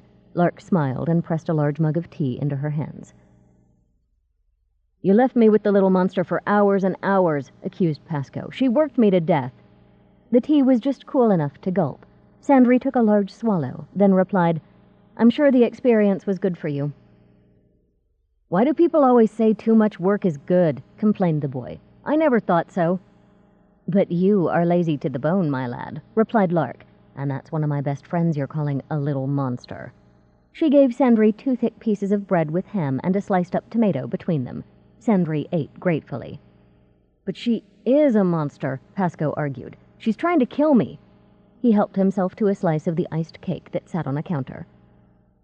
"Can you do that dance exactly?" Sandry wanted to know. Pasco grinned, smug. "Yasmin says if she puts a mark on the floor, I can land on it on my toes 10 times of 10. She says I have perfect body memory." Sandry glanced at Lark, who winked at her. For someone who called her a monster, Pasco seemed very pleased by Yasmin's praise. "You have to get it absolutely right," Sandry told Pasco solemnly. "You won't be able to see my net at all." "I know," he said impatiently. "I've only been told 1,000 times. "Actually, we found a way to cope with that," Lark told Sandry. "Come." She led the girl and Pasco through a doorway as Sandry continued to eat. They entered what had probably been a dining room before the furnishings had all been taken out. Now there were only whitewashed walls, candle sconces, and a tile floor. The entire room, floor, walls, and ceiling, had been thoroughly cleansed by Winding Circle's mages. Sandry blinked at the floor and began to smile. She doubted that the central pattern of red and white clay tiles, a pattern that matched her net precisely, had been part of the original floor. "Are you ready to start?" Lark asked her. "It's after 1. We fixed the starting time for when the Citadel clock strikes 2. That's when Dorshan Rokat will leave the inner keep." When they had worked out their plan, the Mage Council had suggested the Dahanors would be less suspicious of a trap if they had a reason to come to the net, like following a quarry on his way home. "He is a volunteer?" Sandry wanted to know. Lark nodded. "His Grace talked to Dorshan himself. Your uncle insisted on making sure we had a genuine volunteer." Sandry took a deep breath. "I need something sweet," she told Lark. "Another mug of tea and time to use the privy. After that, I'll be as ready as I can ever be." She had a case of the shakes. Somehow she had the feeling they weren't going to go away. She would just have to work around them. Lark walked them back to the kitchen. As she cut a slice from the cake, she looked at Pasco. "Go through that door and find the musicians. They're in the front parlor. Tell them we're almost ready. And once your part is done, go home with them. No one will think anything of servants leaving the house." "Leaving?" cried Pasco. "But I want to see what happens." "Absolutely not." Sandry had never heard herself use that tone before, though it sounded like a combination of the Duke and Triss. "You are to get away and stay away, understand?" she demanded, holding the boy's eyes with hers. "This isn't a game. I will not tell your parents you got killed because I let you stay and watch like this was a performance." "For one thing," Lark pointed out, "we don't know they'll even come now. We hope the net will bring them quickly, but if they aren't in this part of the city when Dorshan Rokat leaves the Citadel, it may take them a day or 2 to hear about him." "Please, Lady Sandry," whined the boy. Lark took him by the shoulders, turned him around, and thrust him through the door that led to the front hall. "Musicians, go," she said firmly. Pasco looked back, hesitated, then obeyed.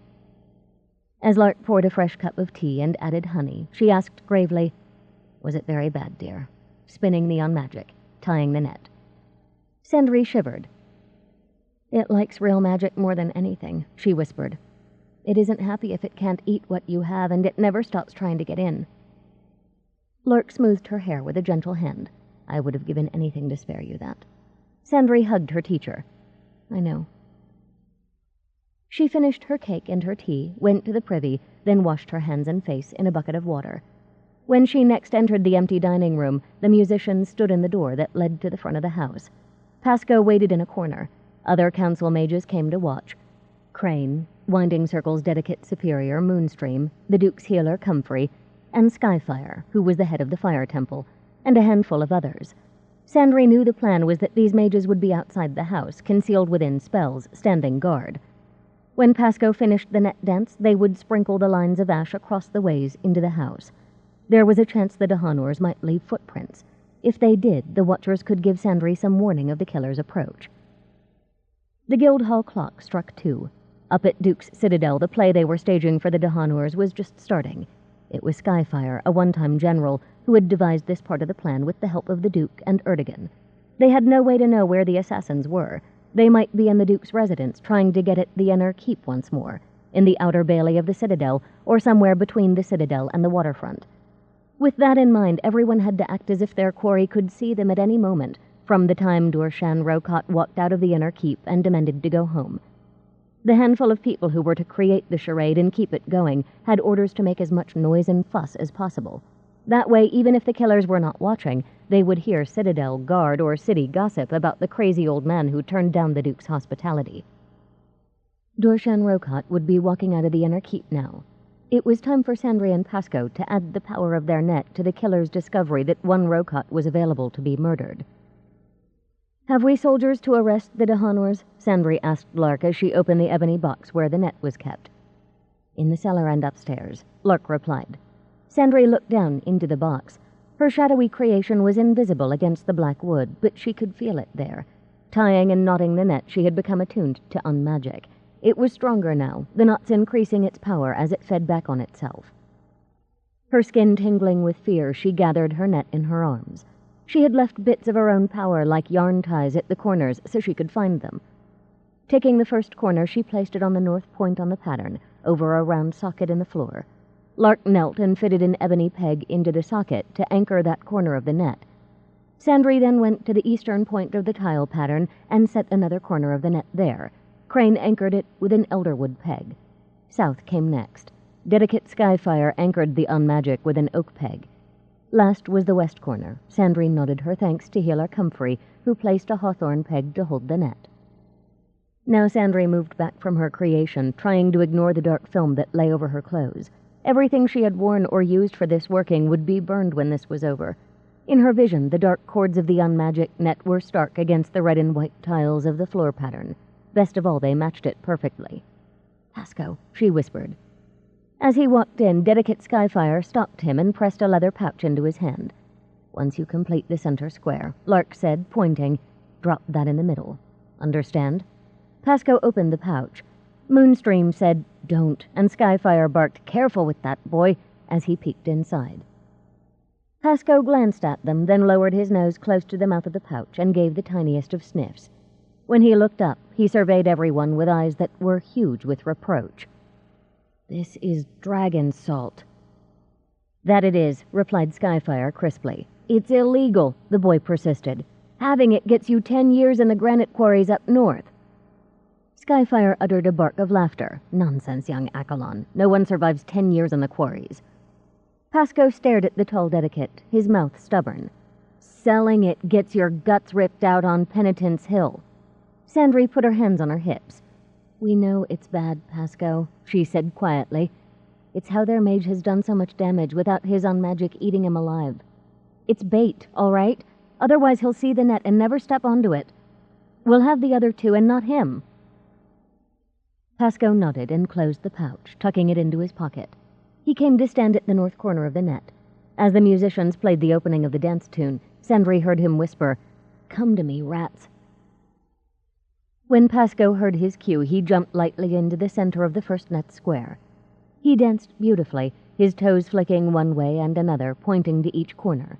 Then he was on to the next square and the next. Sandry watched and sweated, terrified he would miss a step and brush the nothingness. Soon she realized there could as well have been yards of space between his feet and those invisible cords for all the closer he came to them. Yasmin had given him movements for his arms and torso that seemed to add to his magic. With each change of position, the silver fire left in his wake grew brighter. Sandry's other fear, that leaving the dragon salt pouch in the center square might throw the boy off, was soon banished. She didn't even see him reach for it, but as he jumped to the next square, the pouch slid from his hand. It struck the midpoint of the center square with a soft thump. Almost before Sandry realized it, Pasco was skipping lightly over the north peg. He stopped, twirled, and bowed deeply to her. The silver fire that had trailed him nodded and sprang back into the pattern of his dance, enclosed on all sides by the unmagic. "Very good," Skyfire told the boy. "Your part's done now. Scat." "You heard him," added Moonstream, her face kind. Very nice work, young Master Accolon. Now go, before your fish swim into this net." Back inside the Duke's residence, Alzina scouted the inner keep again. Perhaps there was a route she had missed, one not so closely watched. She left Norhar and the mage in a tower room that gave them access to the roof. Then she went to see what she might find, after taking a second dose of dragon salt. It was amazing stuff. She thought so much better with it in her veins, even if it did make her irritable. Maybe she wouldn't give it up once she returned home. What she found was enough to make her start killing everyone she saw, if it hadn't been for her family duty. There were 3 ways to come at the inner keep. She learned that by listening to servants. When she tried them, she found that entire squads of the Duke's Guard were actually camped in the halls. Bedrolls, equipment, and even the guards themselves clumped so closely together that an approach was impossible. No matter how careful she was, the litter of soldiers and possessions guaranteed she would bump into something or someone and rouse the others. She stood there, hands clenched with fury, glaring at these insects that were ruining her plans. It took a few moments for her to realize that something had stirred the insects up. When their officers were not looking, they were muttering to one another. The subject was the mad old man who had just stalked out of the inner keep, declaring he would go home. Alzina listened. Could it be? Had a Rokot walked out of his hiding place? She trotted off through the palace corridors, listening to the talk as she went. When she reached the main hall, she found all the gossip she'd heard was true. "I have business matters that will not wait." A richly dressed man in his 60s was shaking his walking stick at a tall, bald black man whose nostrils curved as if he smelled something bad. The crossed keys badge on his tunic marked him as the Duke's seneschal, Erdogan Fair Bay. "If those murdering beasts have not struck by now, it's because they've given up. What do they care for us little fish anyway?" "Master Rokot," began the bald man. "Don't you Master Rokot me, Baron Fair Bay," cried the older man. "My kinfolk will huddle in that dungeon you call the inner keep if they wish, but Durshan Rokot is going home." He turned to a cluster of muscled women and men who could only be bodyguards. "I don't pay you to gorge on his grace's food and lays," he snapped. "We are leaving. Call my chair at once." A bodyguard ran to do as he was ordered. Erdogan Fair Bay snapped his fingers for a footman.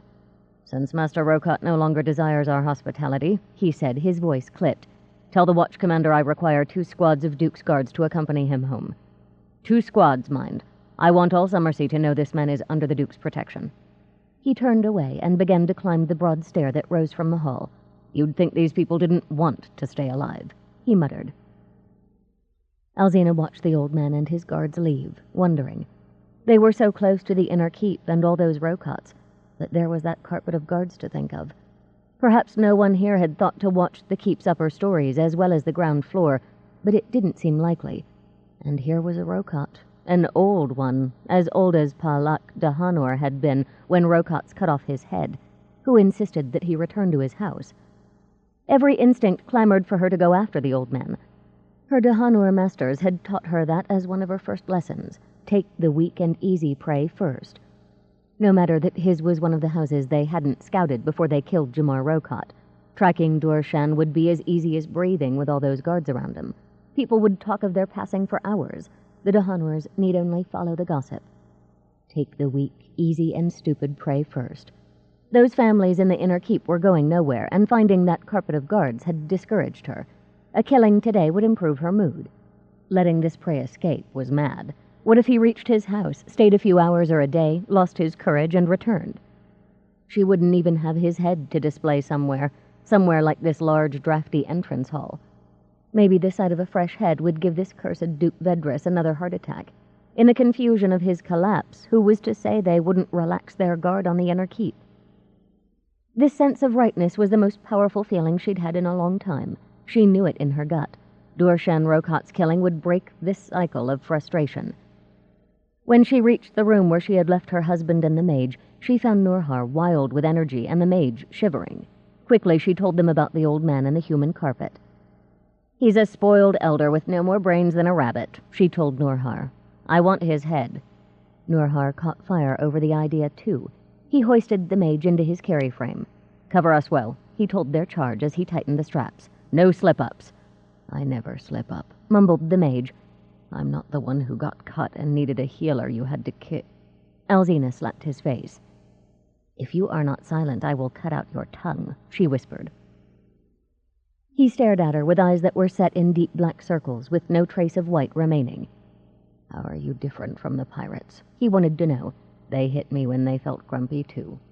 Nurhar crouched beside him. "She didn't mean it," he told the mage. "She's just frustrated. We're all frustrated." The mage hid his face in his hands. "There is something about this place," he whispered through his fingers. "All these spells. Centuries of them, centuries. Take me out of here. Closer to Dorshan Rokat's house. Perhaps I can do something. Yes." He looked at them, black eyes glistening. "Yes, get me closer. The air here is bad for me. Too many spells. Once in the city, I can work better." "You'd better find a way to handle all the spells here," Nurhar said, his voice ice. "Once we've got the old man, we're coming back."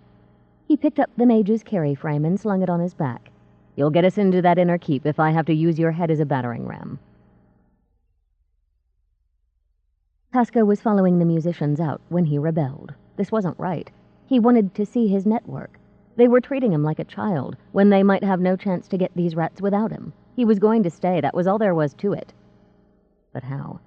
In a moment, those mages would come out of the net room. They would disappear within spells to make them look like part of the house or the garden or the street outside.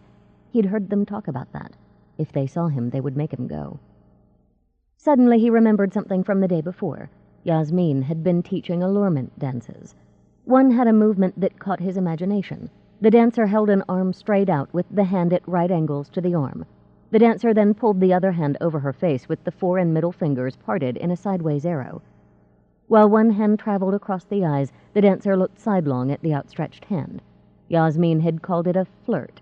Pasco thought it also looked like something that, with a bit of magic behind it, might achieve the opposite result. It could make people look away from the person who made it. Their eyes might slide off the mage. They might never see him. Standing in the hall, he closed his eyes and took his 7-count breaths, holding them and letting them go as he'd been taught. The feeling he was beginning to know was his magic, a kind of fizzy tingle, filled him almost instantly. He gracefully lifted his left arm, holding it out, palm up and outward, as he let his power roll down it. Now he raised his right hand, forming the arrow with forefinger and middle finger. He drew it across his eyes as he looked sidelong at his left hand. While he did these things, he cast some of that fizzy sense out through his left arm and poured more through his right hand, making it flow away from him. The woman they called Moonstream emerged from the dining room, talking to red-headed Skyfire. "I hope this works," she said. "Otherwise we may have to do something drastic." Skyfire laughed. "Any ideas on what this drastic thing will be?" Moonstream shook her head. "Not a one," she said ruefully. They walked right by Pasco. "How often are we called on to deal with a mage like this, anyway?" "They didn't see me. I did it," Pasco thought gleefully, struggling to hang on to his power. "I worked the magic all by myself." Now for a place to hide. The corner of the kitchen between the hearth and the cupboards seemed best. No one would stand guard in that part of the house at all, in case the rats came in that way, and Pasco could hear everything that went on in the dining room from there. Just now, Dedicate Lark was telling Lady Sandry, "I'll be downstairs with the guards. Call if you need help." "Of course," Lady Sandry assured her. "Pasco did a good job, didn't he?" Pasco beamed. "The boy has talent." Lark said, "Don't forget to conceal yourself, my darling. You don't want them to see you until they've stepped into the net." "I'll be fine," Lady Sandry assured her. Dedicate Lark walked in from the dining room. For a moment she hesitated, frowning. Pasco felt the tiniest, most delicate shift under him, as if someone were tugging a rug from under his feet. Hurriedly, he called up his power again and drew his hand over his eyes once more. Look away, he thought. At last Dedicate Lark shrugged and went to the cellar door. She stopped, checked around one last time, then went downstairs. 14. Alzina, Nurhar, and the mage caught up with Dorshan Rokat just past the arsenal gates in a snarl of people and horses caused by an overturned wagon on Spicer Street. Once they would have been amused by the guards' frustration over the delay and their fear that the Dahanors might try to kill the old men there. Alzina thought they could have spared themselves that worry. Seeing all those people in the halls to the inner keep had made her jumpy. There were too many chances here to collide with someone and be caught. Instead, they watched the old man and his protectors dully, waiting until the tangle cleared. When it did, they kept well back from Rokat, but followed him all the way home. They went a scant block away when he entered the gate-yard of his house, leaving the Duke's guards to position themselves on the street side of his property wall. None of them looked happy. They heard one woman tell her lieutenant, "May as well draw a target on his head, the old fool." Half of the hired bodyguards went into the house ahead of Rocott to make sure no one lay in wait. When they signaled, Dorshan trotted inside. The rest of his bodyguards sat around the gate-yard. From the looks on their faces, they were not happy with the situation. They grumbled to one another, sharpened weapons, and kept an eye on the gate. Alzina disliked the thought of passing among them on her way to the front door as much as she had disliked making an attempt on Spicer Street.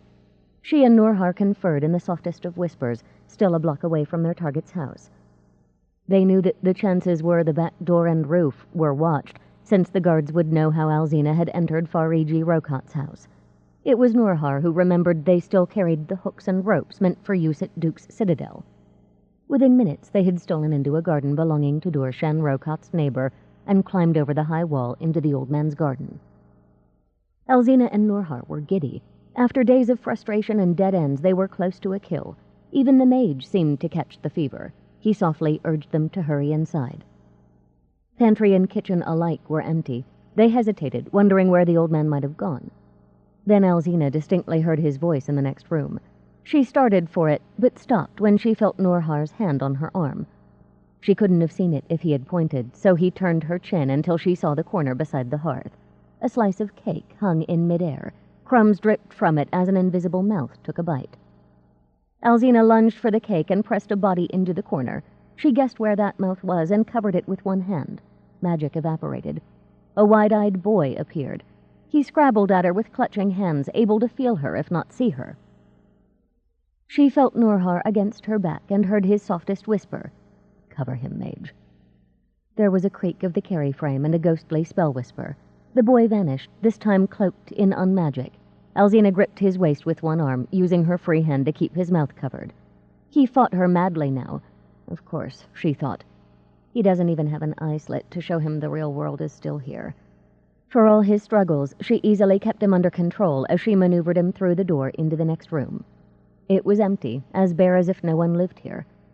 No, that wasn't true. A pouch lay at the center of the tiled floor.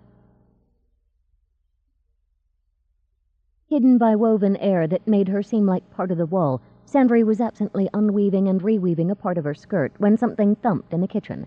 It wasn't Dorshan Rocott. He was upstairs, ringed by guards. He had obeyed orders and gone straight to his protectors. Sandry was the only one on the ground floor of the house. She sat up, all her senses alert. None of the sentry mages had warned her, but the chance that they would detect the killer's approach had always been small. Come on, she thought, not daring to twitch, hoping it was them and not a mouse. You feel the net calling you. If it does what I think, you'll believe what you want most is right in here. Dark smeared air rolled into the dining room from the kitchen and passed over her spell net. From its position on the floor, the net began to ripple and rise, shaping itself around solid forms. She heard feet scuffle, then a grunt. Wood creaked, cloth rustled. A chunk of shadow separated from the main body of it and fell hard, as a body falls, beside the pouch of dragon salt at the heart of the net. There was a snarl from the larger darkness. The pouch rose in the air, opened, turned over to spill out a mound of the drug, then straightened. The mound disappeared, as if someone unseen had popped it into his mouth. "Alzina, I'm caught," whispered a man's voice. "I can't pull free." "Curse you for a useless piece of mule dung, Mage," a hoarse female voice said. "Take the spells off now." Sandry felt a touch of panic before she remembered that she was hidden from view. The woman was talking to someone else. "I don't want to," a high, trembling voice said from the unmagic near the dragon salt pouch. "I like the spells. I like it here." The shadow patterns of the spell net rippled while the unseen people talked.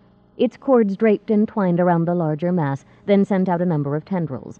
Each turned into a small fan at the tip. Not fans, she realized, as dark hair on two heads slowly appeared at the top of the tallest shadow. My net isn't spreading out. It's sucking the unmagic in. She was beginning to see one forehead when the female voice said, "Take the unmagic off us or I'll cut you up, you ungrateful rat-birth." "Suit yourself," replied the high voice, now a little slurred. 4 people appeared at the heart of the net. one, hidden by two standing adults, was struggling wildly. Of the two who kept still, one was a man, brown-haired, brown-eyed, dressed in the plain breeches, shirt, and boots worn by many commoners. Sandry recognized him vaguely from the fight in Jamar Rokot's counting house. On his back was a frame like those that woodcutters used to carry their wares. Empty straps dangled from it. He bent over a smaller person on the floor. Their mage, thought Sandry uneasily, grabbed him by the arm and pulled him upright. Looking at the mage, Sandry realized why she had thought he was sunk into a pool of unmagic that day at Rokot House. He had no legs. His coarse breeches were folded and pinned around stumps that ended at mid-thigh. He clutched the dragon salt pouch tightly with both hands. He was dark-haired and sallow, terribly thin. He's Pasco's age, thought Sandry in horror. She hadn't realized that at their first meeting. "Show yourself," growled the other standing adult. "I know there are mages here." It was a woman, big-hipped, black-haired, dressed in the same anonymous clothing as the man. Her back was to Sandry. Now she turned, revealing the fourth member of the group. "Too bad your kitchen sentry couldn't keep his hands off the cake." She held Pasco easily. She had wrapped an arm around his neck, the crook of her elbow under his chin. Now she yanked, pulling the back of Pasco's head against her shoulder. Her free hand held a dagger to the boy's unprotected throat. There was a wild look in her black eyes. Her grin bared all of her yellowing teeth. She looked like a furious mule. "Oh, Pasco," whispered Sandry. She picked up the spindle that she'd been keeping on her lap and stood, shedding the magical veil that had made her corner of the room seem empty. "You?" the man asked scornfully. "You're barely more than a child yourself. What have you to do with this?" He and the woman struggled to yank free of the net's clinging strands without success. It held them in place as firmly as if they were glued there. Sandry knew better than to tell them Pasco was her student. That would simply give them more power over her than they already had. "Did these people cut off your legs?" she asked the boy on the floor, keeping her voice gentle. He looked up at her, and Sandry took a step back. There were not whites to his eyes, no pupils or irises, just nothingness. Unmagic riddled his entire body. Very few spots left were untainted. He was draining into the cords of her net. "Pirates done my legs," he said lazily, his voice slurred with dragon salt. "Alzina and Norhar, my friends. They give me this." He hoisted the drug pouch and frowned. "But they keep taking it away. They want my magic like the pirates done."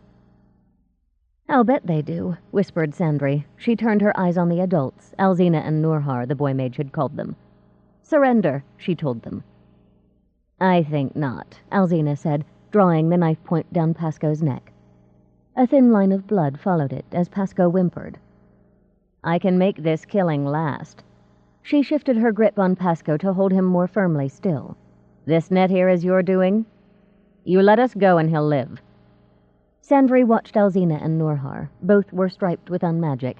They had worn the spells too long without being cleansed, if they had even known cleansing was necessary. Before long, the shadow would devour them as it had this boy.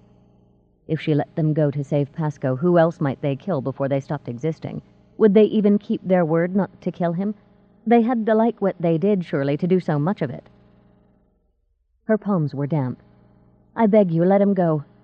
He's nothing to you." "Sure enough," replied Alzina with that teeth-baring grin. "But he's something to you, isn't he? Free us." Again the dagger trailed down Pasco's throat, leaving a second cut to ooze blood. Pasco screamed and thrashed against her imprisoning arm. The cry was strangled. She had jerked against his chin, closing his mouth. "We don't want the guards to hear our little talk. And they're about, aren't they?" Alzina wanted to know. "Not in earshot or they'd hear us now, but upstairs maybe? Downstairs? Free us. We'll loose the boy once we're out the gate and run like lightning." Coldness settled in Sandry's mind. Everything was very still and clear. "Will you really?" she thought, weighing their deeds against Alzina's words. "Or will you just keep taking hostages until someone puts an arrow through you? How many will you slaughter before an archer gets a killing shot?" Pasco's eyes met hers, pleading. Blood trickled in two streams down his neck. He was her student. She should have known he would try to stay behind and watch. "I have to take up the pegs at the corners," Sandry replied. She didn't have to pretend to be frightened. Her fear was close enough to grasp and use. "Once that's done, I can roll up the net. Just please don't hurt Pasco. Please don't." If she pleaded, she knew, they would think her weak. "Don't beg, wench," Alzina told her. "It just makes me angry. Get your pox-rotted pegs." The dagger flicked along the line of Pasco's jaw, opening a third cut. That chilled Sandry to the bone. She went clockwise around the edges of the net, removing the pegs from their sockets with her free hand. The other hand, the one on the side turned away from the captives, held her spindle. "This net's pretty," the boy mage remarked when she was at the south peg. "I never tried making things with unmagic. No one ever taught me." "Little is known about your magic," Sandry replied, nearing the north peg. There was a muffled squeal from Pasco. This time Alzina had cut straight across his chest, and not a thin scratch. "Don't talk," she ordered. "Just free us." Passing the door to the front hall and the window, Sandry discovered they were not alone. The guards upstairs and someone downstairs must have heard voices talking. People were looking into the dining room, trying to think of ways to stop this. She knew they were asking themselves if they could take the Dahanurs before they hurt Pasco any more, and she knew they could not. Alzina was too fast with her knife. Putting the north peg aside, Sandry looked at her student. All he wants is to dance and have fun, she thought. Days ago, was it only days, she had taken a strand of his magic from him and kept it inside her, so she could always find him at need. Now she grasped that thread and sent a rush of her own magic through it, making it rope strong. "Just one more thing and you'll be free," she told her captives. "I have to unspin the magic that's in my net, otherwise it will keep hold of you." Picking up the edge of the net, she broke the cord and tacked one end of it to the leader on her spindle. "No tricks," Alzina growled, her voice barely human. "I would be so happy to gut this boy of yours."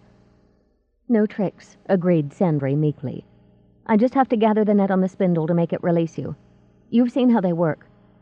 Thrusting her power into the spindle, she gave it a quick, hard twirl. It whirled faster than she could hold. She dropped it from a hand that blistered immediately. The knots in the unmagic were falling apart, the force of the spindle twining the net into a single thick rope. It would also spin every single drop of unmagic that was touching the net. Sandry watched Alzina. She saw the woman's eyes widen when she felt the first gentle tug. Before the woman knew she'd been tricked, Sandry yanked hard on the rope that bound her to Pasco. It pulled him out of Alzina's grip and threw him into the wall. He staggered to his feet, his cuts bleeding. The boy mage felt it first. He began to giggle, spreading his arms as the spindle drew on all the nothingness in him, pulling him into the net and winding him up like thread. Now Alzina and Norhar realized they were in trouble. Their still living flesh, unlike the mage's, was only veined with nothingness. What was left of their real bodies was being pulled apart. The spindle whirled, its tip smoking against the tiled floor. Now the Dahanurs were dragged across the room, their flesh battling the magic's pull. It bulged between the strands of darkness that were being drawn from them. The unmagic cut into them like silk threads as it twined onto the spindle. Sandry held Alzina's eyes with hers. She could see when the woman knew what must happen if this were not stopped. "Please." It was Norhar who asked, not Alzina. Sandry shook her head.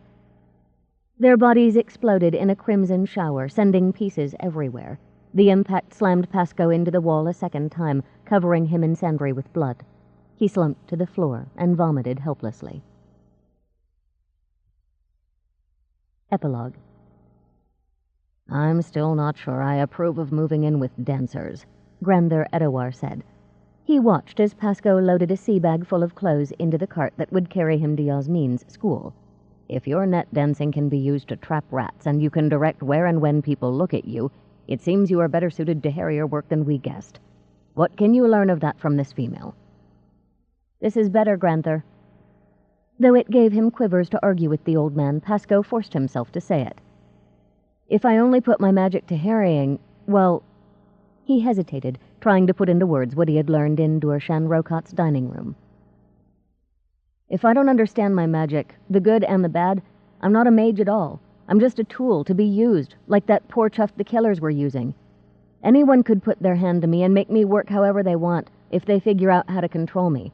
That's not counting the trouble I might get myself into, not knowing what I can do and what I can't."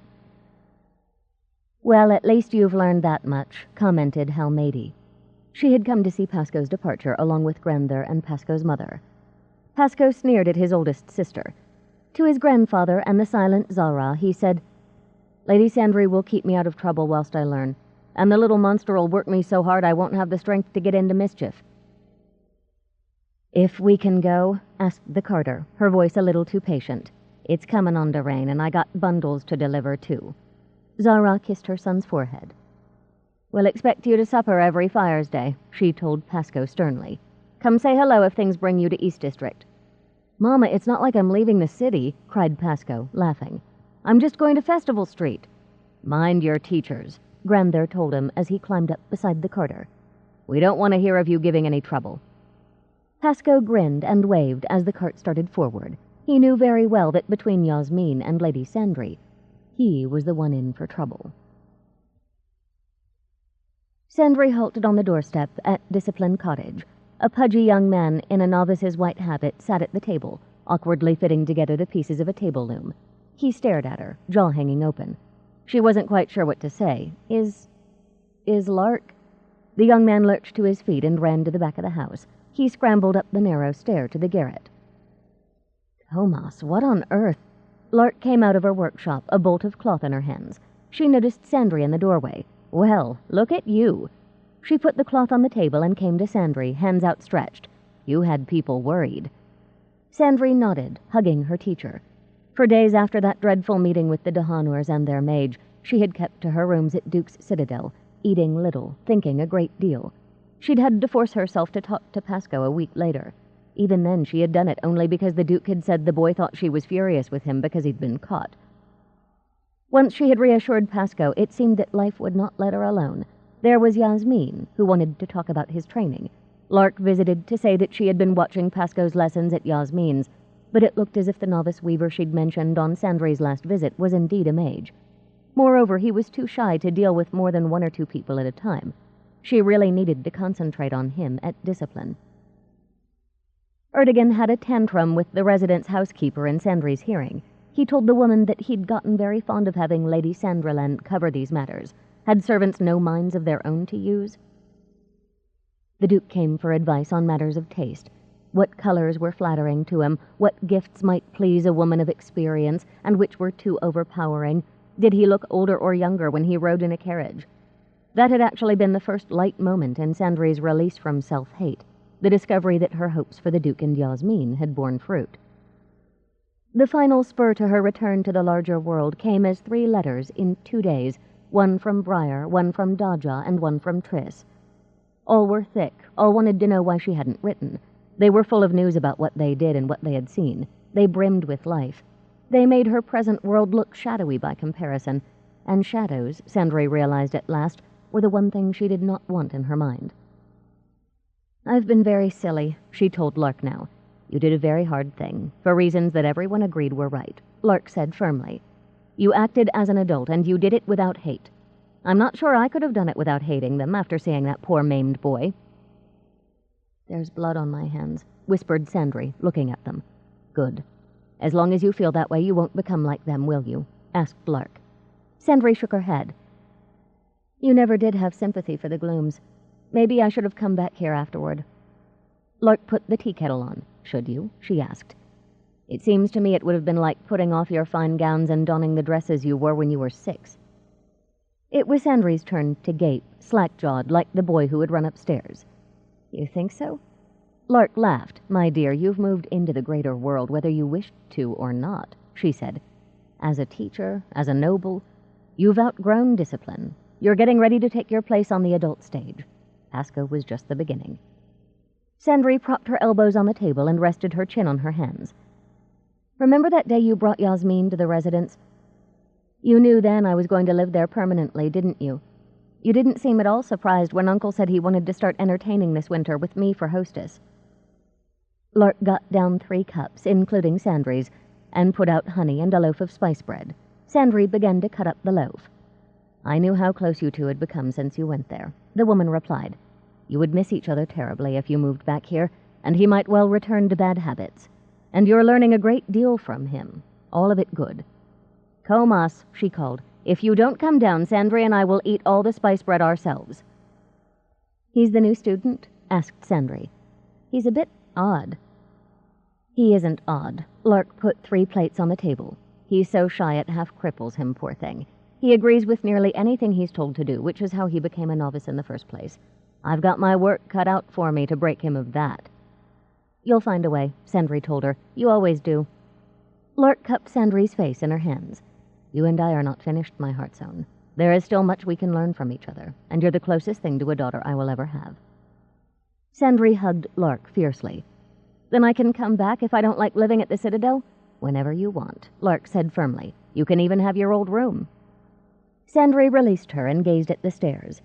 It had given her a pang to know a stranger was in the rooms she and her friends had shared, but it looked as if this Comas needed discipline as much as any of them ever had.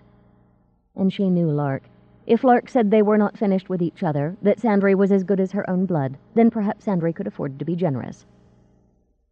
"Let him have my room," she heard herself tell Lark. "That way he doesn't have to run so far to hide." Lark rested a hand on Sandry's shoulder. "You needn't do that. You know Daja sleeps mostly at the forge when she's here at Winding Circle." Sandry nodded. "My room's got better light for a weaver," she replied quietly, "and it's nice being next to your workshop. I used to listen to you weave late at night.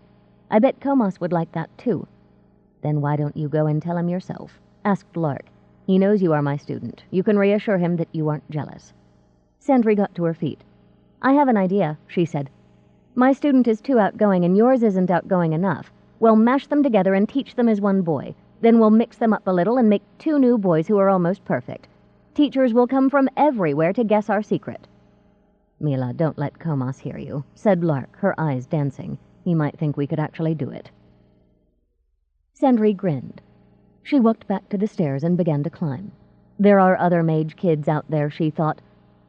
Some get lucky and get found, like Pasco, or they get shipped to where they could get found, like this Comas.